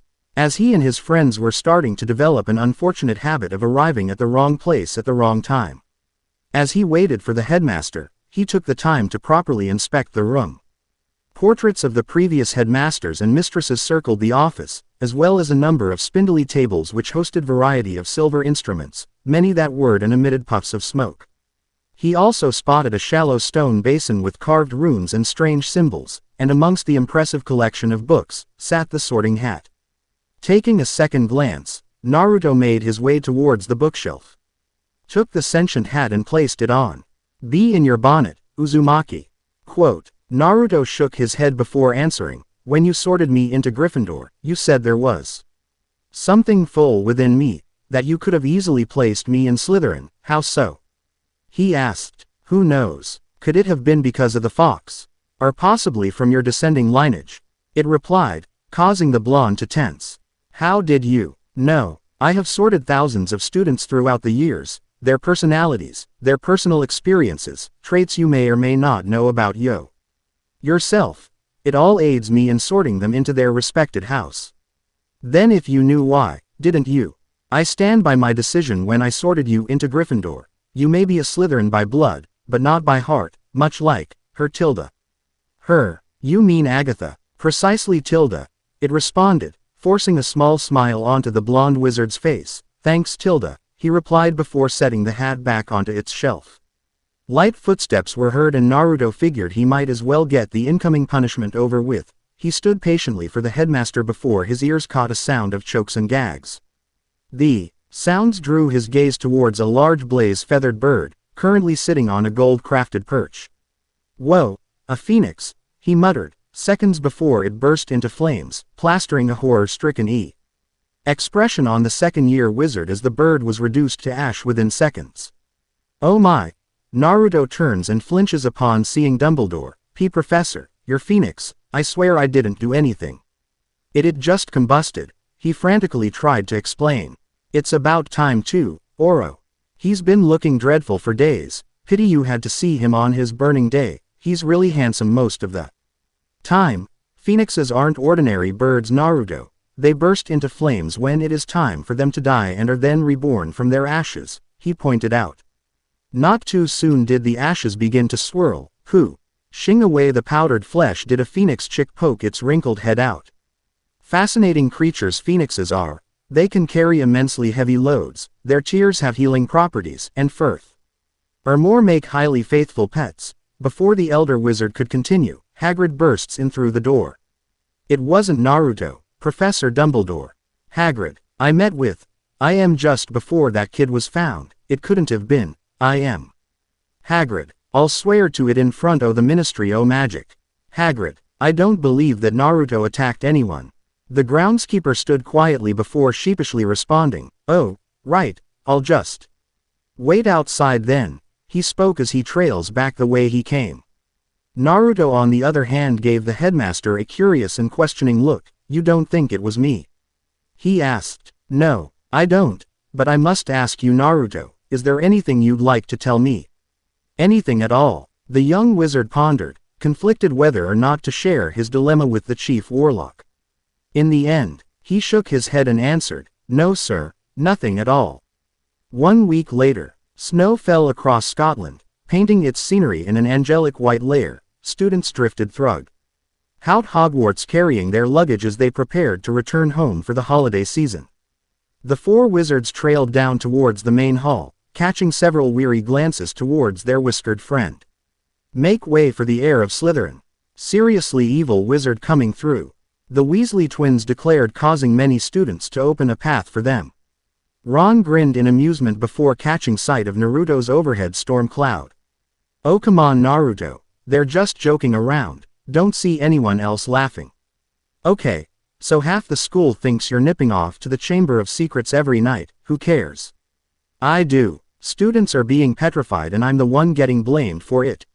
Well, if it makes you feel any better, I just heard that Malfoy's staying over for the holiday too, replied Hermione, earning herself a deadpan stare from her housemates. Hermione, how would that help anyone feel better? Harry exclaimed. Because in a few days the polyjuice potions will be ready. We'll then know who's the second heir. Having broken the news to Harry and Ron, the two were just as shocked as their blonde friend when he first discovered his heritage. They stood by him knowing full well that their friend was not comparable to the others of the Slytherin house. Momentarily the four found themselves sitting at the Gryffindor house table as dinner was promptly served. Naruto had his quill and ink out as he scribbled onto a sheet of paper in which he promptly folded into an envelope. Mom's probably gonna send a howler after this. Hope she understands Tilda, he spoke as he slipped the letter into his robes. Why? Asked Harry, not wanting to be in the same room when the ear-piercing letter arrived. Before any of this, I was kinda planning to spend the holidays over in Wales. With Mom and a few friends I met last summer. We all had something we were looking forward to. But, plans change. After what happened with Dad's car, I think I'm safer here than I am back home, Ron quirked. Harry smiled at the trio. However, deep down he wished he had someone waiting back home for him, someone that actually cared for him, unlike his aunt and uncle. So everything's set, yes, all we need is a bit of who we'll be changing into, Crabbe and Goyle. We also need to make sure that the real Crabbe and Goyle don't burst in on us while we're interrogating Malfoy. How? Asked Ron. His answer came at the sight of a dark violet potion. Sleeping Draught. We mix these into a pair of cupcakes, a single bite and they'll be out in a matter of seconds. Simple but powerful, the witch explained. The boys took a glance over at the Slytherin table, staring as both targets stuffed their faces full of any food currently present. This earned a sweat drop from the three. You know how greedy those two are. They won't leave until every last drop of trifle is gone. 4 days later, it was 0 hour. The polyjuice potion was complete and awaited its final ingredients. The four wizards trekked towards the girls' bathroom, all the while discussing their plan. Now, once they're asleep, hide them in a broom closet and pull out a few of their hairs, whispered the curly-haired brunette. And whose hair are you ripping out? I've already got mine. Bringing out a small vial containing a tiny hair, Millicent Bulstrode, she's in Slytherin, I got this off her robes. She said before pocketing the glass container and replacing it with a small bundle of twin chocolate cupcakes. I'll go check on the potion, just make sure Crabbe and Goyle find these. Handing over the cakes, Naruto, you work on getting us the password. Got it, he replied before they took their separate ways. Harry, yeah, have you ever heard of a plan where so many things could go wrong? Standing quiet Why in using the darkness of the corridors to coat his appearance, Naruto watched as a few black and green-clad students entered and escaped through the dungeon entrance. Taking quick glances behind him, he rushed towards the door and trailed down the staircase, hoping that no one would take the stairs back up. The blonde gave a sigh in relief as no students were seen upon his entry, although now he seemed to have found himself lost. With several passageways heading deeper into the dungeon, it made it difficult to navigate through the dark corridors. He would have spent hours wandering the pre-on had he not heard the echoing footsteps and girlish chattering. Naruto weaved his hands in a tiger seal, allowing his spiritual and physical energy to intertwine and circulate throughout his body, giving him access to his secondary energy source. Channeling his chakra to both arms and legs, he flipped up and attached himself to the ceiling. Soon enough a pair of girls passed by and turned the corner. These girls were Tracy Davis and Pansy Parkinson, two of Slytherin's most popular students. Naruto gave a hollow grin, knowing these girls would unknowingly lead him to the entrance but also give him the password needed to enter. It didn't take long for the girls to come across a lonely stone wall. Tracy stepped forward and spoke, "Pure blood." The wall accepted her words and opened inward. The reverse blonde rolled his eyes, figuring the password had something to do with their status. He glanced back down to see Tracy patting her waist, attempting to find something that wasn't there. "Damn it. I left my moleskin pouch back at the main hall. I be back. Don't start the game without me," she spoke before trailing back the way she came. "We'll do the opposite if you don't hurry," Pansy said with a shrug as she entered the hidden common room. Naruto watched as the doors closed and returned to the appearance of a normal dungeon wall. He then gave a small grin and crawled after his target. Cremati sinus cinerum in terra. Sit venature saturni, deducit vos in gratia compunctionis, ashes to ashes, dust to dust. Let the shrouds of Saturn guide you into graceful slumber, chanted the blonde wizard. Connecting his thumb and index finger, Naruto blew a dark violet shroud that engulfed Tracy in half of the corridor. A groan was heard which was followed by an audible thud. Naruto dropped head down and dragged the now snoozing girl into one of the many barred cells. Weaving through a total of 3 hand seals, a small cloud of smoke erupted and replaced the young wizard's overall appearance into a carbon copy of the sleeping witch. Girl's bathroom. Momentarily, Hermione hovered over a smoking cauldron. She now wore a black and green robe branding the Snake House emblem. The brunette examined the potion to see it resembling a thick, dark, bubbling mud-like product. "Hermione," called out Harry. "Did you get it?" "Got it." Both Ron and Harry rose their hands to show a pinch of snipped hair. "Good. I snuck these out of the laundry." She motioned to a pair of robes. The boys gave a nod in approval and proceeded to swap them with their house robes. "I'm sure I've done everything right. It looks just like the book said it should. Once we've drunk it, we'll have exactly 1 hour before we change back into ourselves." "Okay.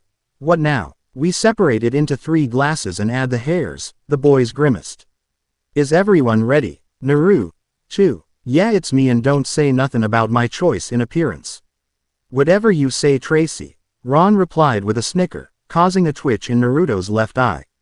"All right, you two, take a glass and drop the hairs." The 4 gathered around the cauldron. Harry and Ron add the hairs they gathered to a separate cup. They watched as the podio's color went from muddy brown to yellow, dark tan, and khaki. "Ah, essence of crab." Ron groaned as he, Harry, and Hermione gulped down their respected glass. The redhead doubled over as he felt his stomach turn. "Think I'm gonna be sick," he spoke, before rushing into a stall. Harry wasn't faring well either. With an ill look on his face, he staggered over to a broken mirror. "You guys okay?" Naruto asked. Hermione pauses with a worried look. "Something's wrong," she muttered. Within the stall, Ron bends over the toilet bowl and watches reflection melt like wax and before it reassembled to match that of Crab. Harry witnessed a similar reaction as he stares into the mirror as his facial features thicken to that of Goyle. Hermione took a slow glance at her arm to see several patches of fur grow across her wrist and hand. "Oh no." She panics and quickly scurried into a stall. "Hermione-chan?" Naruto asked in concern before Ron, or rather Crab, staggers through the door. The 3 morphed boys glanced at one another. "Harry, Ron, bloody hell." He breathed out with a hand to his stomach. The potion hadn't quite agreed with him. You guys still sound like yourselves, you need to adjust your voice, Tracy spoke. The two lowered their tone and proceeded to practice their speaking voice. Oi, where's Hermione? Asked Ron. I don't think I'm going. You guys go on without me, Hermione Chan. You all right in there? Just go. You're wasting time, she shouted with a tone that said, I don't want to talk about it. Corridors. Lower levels. Don't swing your arms like that. Crabbe holds them sort of stiff, Harry exclaimed. Quiet down you guys. Don't want to get the attention of the prefects now, do you? Sorry, not used to using hands that aren't mine. Seconds later, a shadow began to grow past the ground and up towards the wall. With the hour past curfew, the only ones up and walking would be either house prefects or the school faculty, which was worse if they were caught by Filch. Inside quick, Harry whispers as he brings out his wand and with an Alohomora charm, unlocked the doors to the third-year arithmancy class. The three carefully closed the door behind them, leaving a small crack open, just enough to see through. Light footsteps neared the door until one Percy Weasley passed by. Percy, what's he doing here? Ron spoke in utter confusion before Naruto and Harry slapped their hands on his mouth and getting a shush from the two. To their dismay, Percy's footsteps had stopped. What are you doing down here, Weasley? That voice. Draco. Mind your attitude, Malfoy. You want to show a little more respect to a school prefect. Oh, you actually think you can catch Slytherin's heir single-handedly? Won't be surprised they find your petrified body the following day. Percy held back a sneer. Head back to your dorm. You have no business wandering the corridors at night. Rather you wish to be the next one in the hospital wing as an immobile statue. This turned the second year's smug look into a frown. Maybe you should take your own advice, seeing as how all you prefects wander about. I'm willing to bet that one of you will end up frozen. He retorted as he walked past him and toward the dungeon. Percy glared harshly at the slick-back blonde before continuing in the opposite direction. That was close, Harry muttered, getting unnerved nods from his morphed friends. Slytherin common room. Stone walls shifted as the word, pure blood, was spoken. Malfoy glanced towards the opening of the dark-themed room. He rose an eyebrow as Tracy trailed by and towards the staircase. Soon afterwards did Crabbe and Goyle make an appearance. Where have you two been? Pigging out in the grate all this time, he exclaimed. Can you blame them? Today's dessert included chocolate truffles, they heard Tracy speak. Draco rolled his eyes at the antics of his lackeys and unfolded a copy of the Daily Prophet. He smirked. Hey, listen to this, Arthur Weasley, head of the misuse of Muggle artifacts office, was today fined 50 galleons for bewitching a Muggle car. Weasley has brought the ministry into disrepute, said Lucius Malfoy, a governor of Hogwarts. He is clearly unfit to draw up our laws and his ridiculous Muggle Protection Act should be scrapped immediately. Grinning, Malfoy took his eyes off the paper and towards his lackeys. Arthur Weasley loves Muggles so much he should snap his wand in half and go join them. You'd never know the Weasleys were purebloods. The way they behave, it's an embarrassment to the wizarding world, all of them, he spoke. Crabbe gives an audible growl and was elbowed by Goyle. Tracy, who was visibly leaning by the staircase opening, gave an impression that told the boys to stop. What's up with you? Malfoy asks, rather surprised at Crabbe's growl. Stomachache, he responded in a low tone. Well, go to the hospital wing and give all those mudbloods a kick in the ass for me. You know, I'm surprised the Daily Prophet hasn't reported all these attacks yet. I suppose Dumbledore's trying to hush it all up. He'll be sacked if it doesn't stop soon. Father always said Dumbledore's the worst thing that's ever happened to this place. This time it was Goyle who snapped, you're wrong. Leaving Crabbe and Tracy to glance at him in disbelief. We're gonna get caught before we can even start, she thought. What? Did you say I was wrong? You think there's someone here who's worse than Dumbledore? The boy's mind sped and quickly responded, Harry Potter. Draco grinned once again, good one Goyle. And you're absolutely right, St. Potter, he's another one with no proper wizard feeling, otherwise he wouldn't go around with those mudbloods, Uzumaki and Granger, haha. And to think people actually believe that blonde bastard's the heir of Slytherin, he snickered. The two morphed Gryffindors exchanged a sheepish glance at the present female as her eye twitched below a visible tick mark. Obviously not pleased by both insults, Goyle then decided to take advantage of Draco's response. "Then you must have some idea who's behind it all?" he asked. Malfoy rolled his eyes with a groan. "You know I haven't the slightest idea, Goyle. How many times do I have to tell you? But my father did say this much. It's been 50 years since the chamber was opened. He wouldn't tell me who opened it. Only that they were expelled, but I do know this. The last time the chamber was opened, a mudblood died." The three could feel their eyes widen, shock visibly pasted on their face. "It's only a matter of time before one of them's killed. As for me, I hope it's Granger." Both boys frowned, however grew a confused look when Malfoy shuddered. "Did it colder in here or is just me?" The two Gryffindors flinched upon witnessing their third member's glare. They too felt a chill crawl up their spine. It all changed however when she jumped in surprise and pointed at Goyle, then at her forehead. Crabbe flinched when he spotted a visibly growing lightning bolt scar surface beneath Goyle's skin, while the boy himself spotted his friend's hair shifting into a red hue. Tracy reached under her sleeve and brought out her wand, along with the 3 chestnut-sized smoke bombs. "Cracked by Gynar, Artiscat ignite," she whispered, and like a lighter a small flame flickered in existence. With it, she lit the smoke bombs and gave them a toss. "What's the matter with you two? You're acting very odd." Just as he finished, the room exploded in a thick cloud-like haze. Draco coughed harshly as the sound of a slamming door was heard. The smoke soon subsided and Malfoy was finally able to clear his throat. "What the bloody hell was that?" he shouted, shortly before noticing his 2 subordinates were missing. "Where'd they go?" Corridors. A now reverted Naruto and a still metamorphosing Harry and Ron dashed through the near-empty school.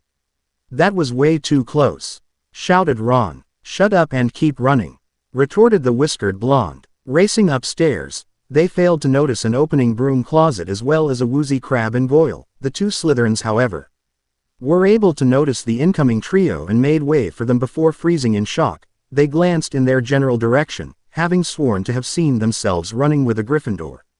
Minutes later, the 3 found themselves breathing heavily just outside the girls' bathroom. During that time, Harry and Ron managed to fully revert back to normal. Catching their breaths, the 3 entered the restroom eagerly, wanting to discuss their discovery with the clever brunette.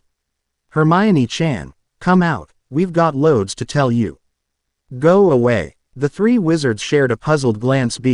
Before moaning Myrtle spirals into view, looking disturbingly happy. "Ooh, wait till you see, it's awful." She snickers as her hand phases through the stall and unlocks the slide. The door slowly opens, prompting the 3 to lean in closely. "Do you remember me telling you the Polyjuice potion was only for human transformations?" The boys visibly flinched at the brunette's change in appearance. In the shadows they could see the girl's face had sprouted fur, her eyes shined yellow, and pointed ears poked through her hair. "It was cat hair I plucked off Millicent Bulstrode's robes." "Look at my face. Look at your tail, Ack." Ron's response was ended with a quick jab to his right flank, courtesy of Naruto. Hospital wing. 3 weeks later. With the ending of the holiday season, classes had resumed to their previous schedule. Naruto, Harry, and Ron currently staggered beneath the weight of library books they currently carried. They make their way towards Hermione's bed, which was currently covered with even more books. "Oh good, put those anywhere." The trio gazed upon her book-covered bed. Seeing as there wasn't any more space, they dropped them onto the floor. "Madam Pants asked that we relay a message. She'd appreciate it if you'd leave a few books for the rest of the school," Ron joked. "I've got to keep up, haven't I?" she retorts as her tail twitches into view. "Is that thing ever going away?" "Any day now, according to Madame Pomfrey. I'm just thankful I've stopped coughing up fur balls." "We all are, believe me," he responded, as the 3 held back a shudder. "Now, what about the Chamber of Secrets? Any new leads?" "Nothing, absolutely nothing," Naruto replied. Hermione gave her best friend a sad look. "And, has it gotten any better? I mean, is anyone speaking to you?"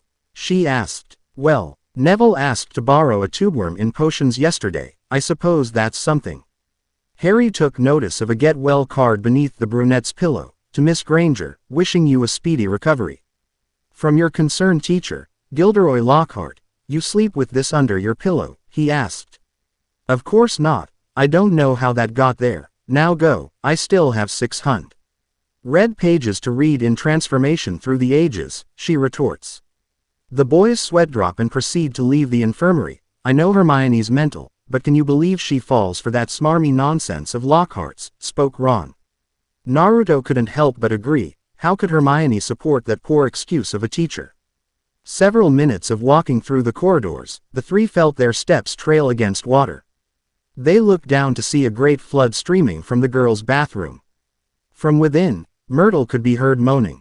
Looks like Myrtle's flooded the bathroom, Harry spoke before they splashed towards the bathroom. Yuck tilde. As they enter, Myrtle's huge, racking moans began to echo off the dreary tile.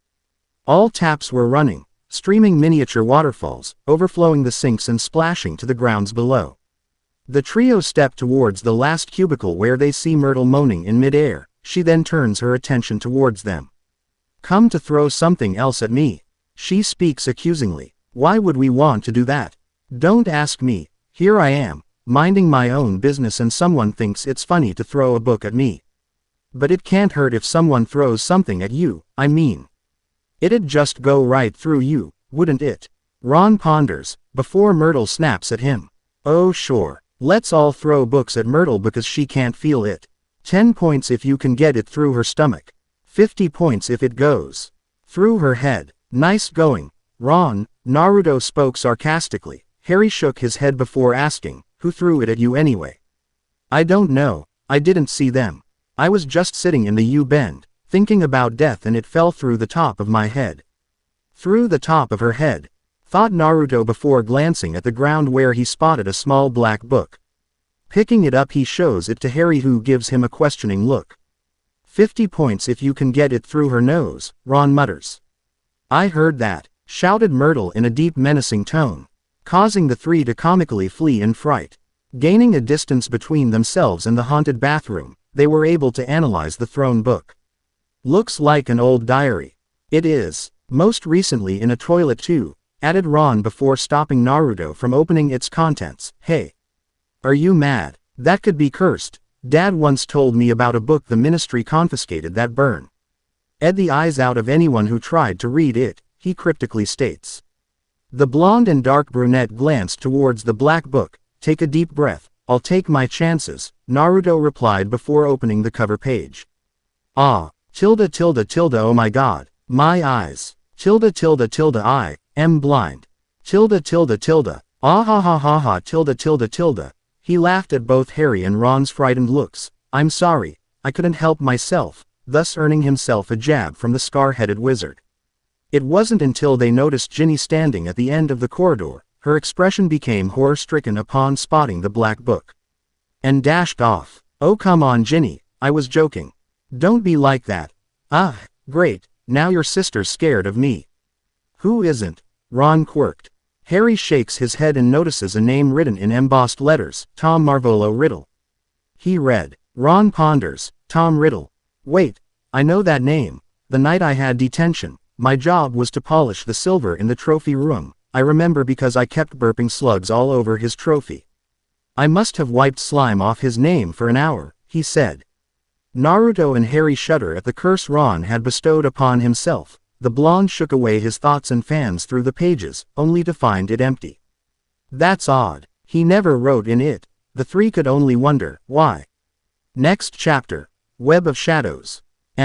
Alright guys, it's finally out and like I said before I was forced to rewrite this entire chapter from scratch along with the rest of my stories, which rather annoys me but you know, shit happens. Anyway, a few things you guys might have noticed in this chapter. One in particular was Naruto verbal wandless spells. Like all great wizards, they should at least have an arsenal of support and status spells. Now it is an original cast as I have yet to find a sleeper spell. I did base T off Nagima as I gave Naruto an activation keyword, it being, Crematis Sinus Cinerum in Terra. Latin translates to, ashes to ashes, dust to dust. I know it's not really original but, it's slightly better than the canon keywords. Second thing you'd notice, I didn't add Krishna's howler to the chapter, instead it's in the omake at the very end, so don't worry about that. Now a huge thing I would like to add. For fans of My Devil Among Shinobi FIC, most of you are wondering when I'm going to be updating it. Sadly, I won't, instead I will be rewriting it completely from scratch. I feel like I could have done better and I may have left several unexplained plot holes throughout the story. I'll keep the original up, just know that it'll be discontinued for an even better version. With that said, enjoy the omake and I'll be seeing you guys next time. Yane. Omake. The Howler of Christmas Present. Naruto entered the Gryffindor dormitories and immediately began to dig through his belongings. With Hermione being subconscious about her current appearance, he figured she could use his invisibility cloak to sneak her into the hospital wing. Tap, tap, tap. Asterisk. Raising his head, he took notice of his pet Sora, who was perched just outside the window, using his beak to get his master's attention. Hey Sora, let me get that for you. He unlocked the components and opened the glass door for his feathered friend. The silver-winged falcon flapped his wings and shook the powdered snow of his body. He then lifted a talon to show his delivery. Huh, whatcha got there? It was small, rectangular in shape, and in a color of bright red. Naruto stared at the crimson letter for a few seconds before his eyes snapped open in horror. Ah tilde tilde tilde. His voice echoed throughout the school. Many of the remaining students and faculty raised a head and took a confused glance at their surroundings, up catching the audible scream. He knew it was coming. He had seen the future when he had sent the notification. He, however, was nowhere near prepared for it. Grabbing the howler, Naruto reeled his head back and cautiously opened the letter. Uzumaki Naruto, how dare you avoid this national holiday with your mother? You left Negi and Anya devastated when you said you weren't coming. They were so anxious to see you again that they literally prepared a 20-foot to-do list that they never even got the chance to accomplish. Quote, Naruto trembled on the ground as the letter roared at point blank with thunderous fury. We were going to build snowmen, go caroling, and start the next Cold War using snowballs. I wasn't there for you for the first 11 years of your life. All I wanted was to make up for it, and you avoid it by staying in school. Just for that you won't be receiving any presents from US. And I'll be returning that Game Boy I bought for you. HMPH. It shrieked before ripping itself to shreds. Naruto was left twitching on the floor. Truly, the temper of an Uzumaki woman was legendary. End. The end. Remember to subscribe and like this video. See you in the next video.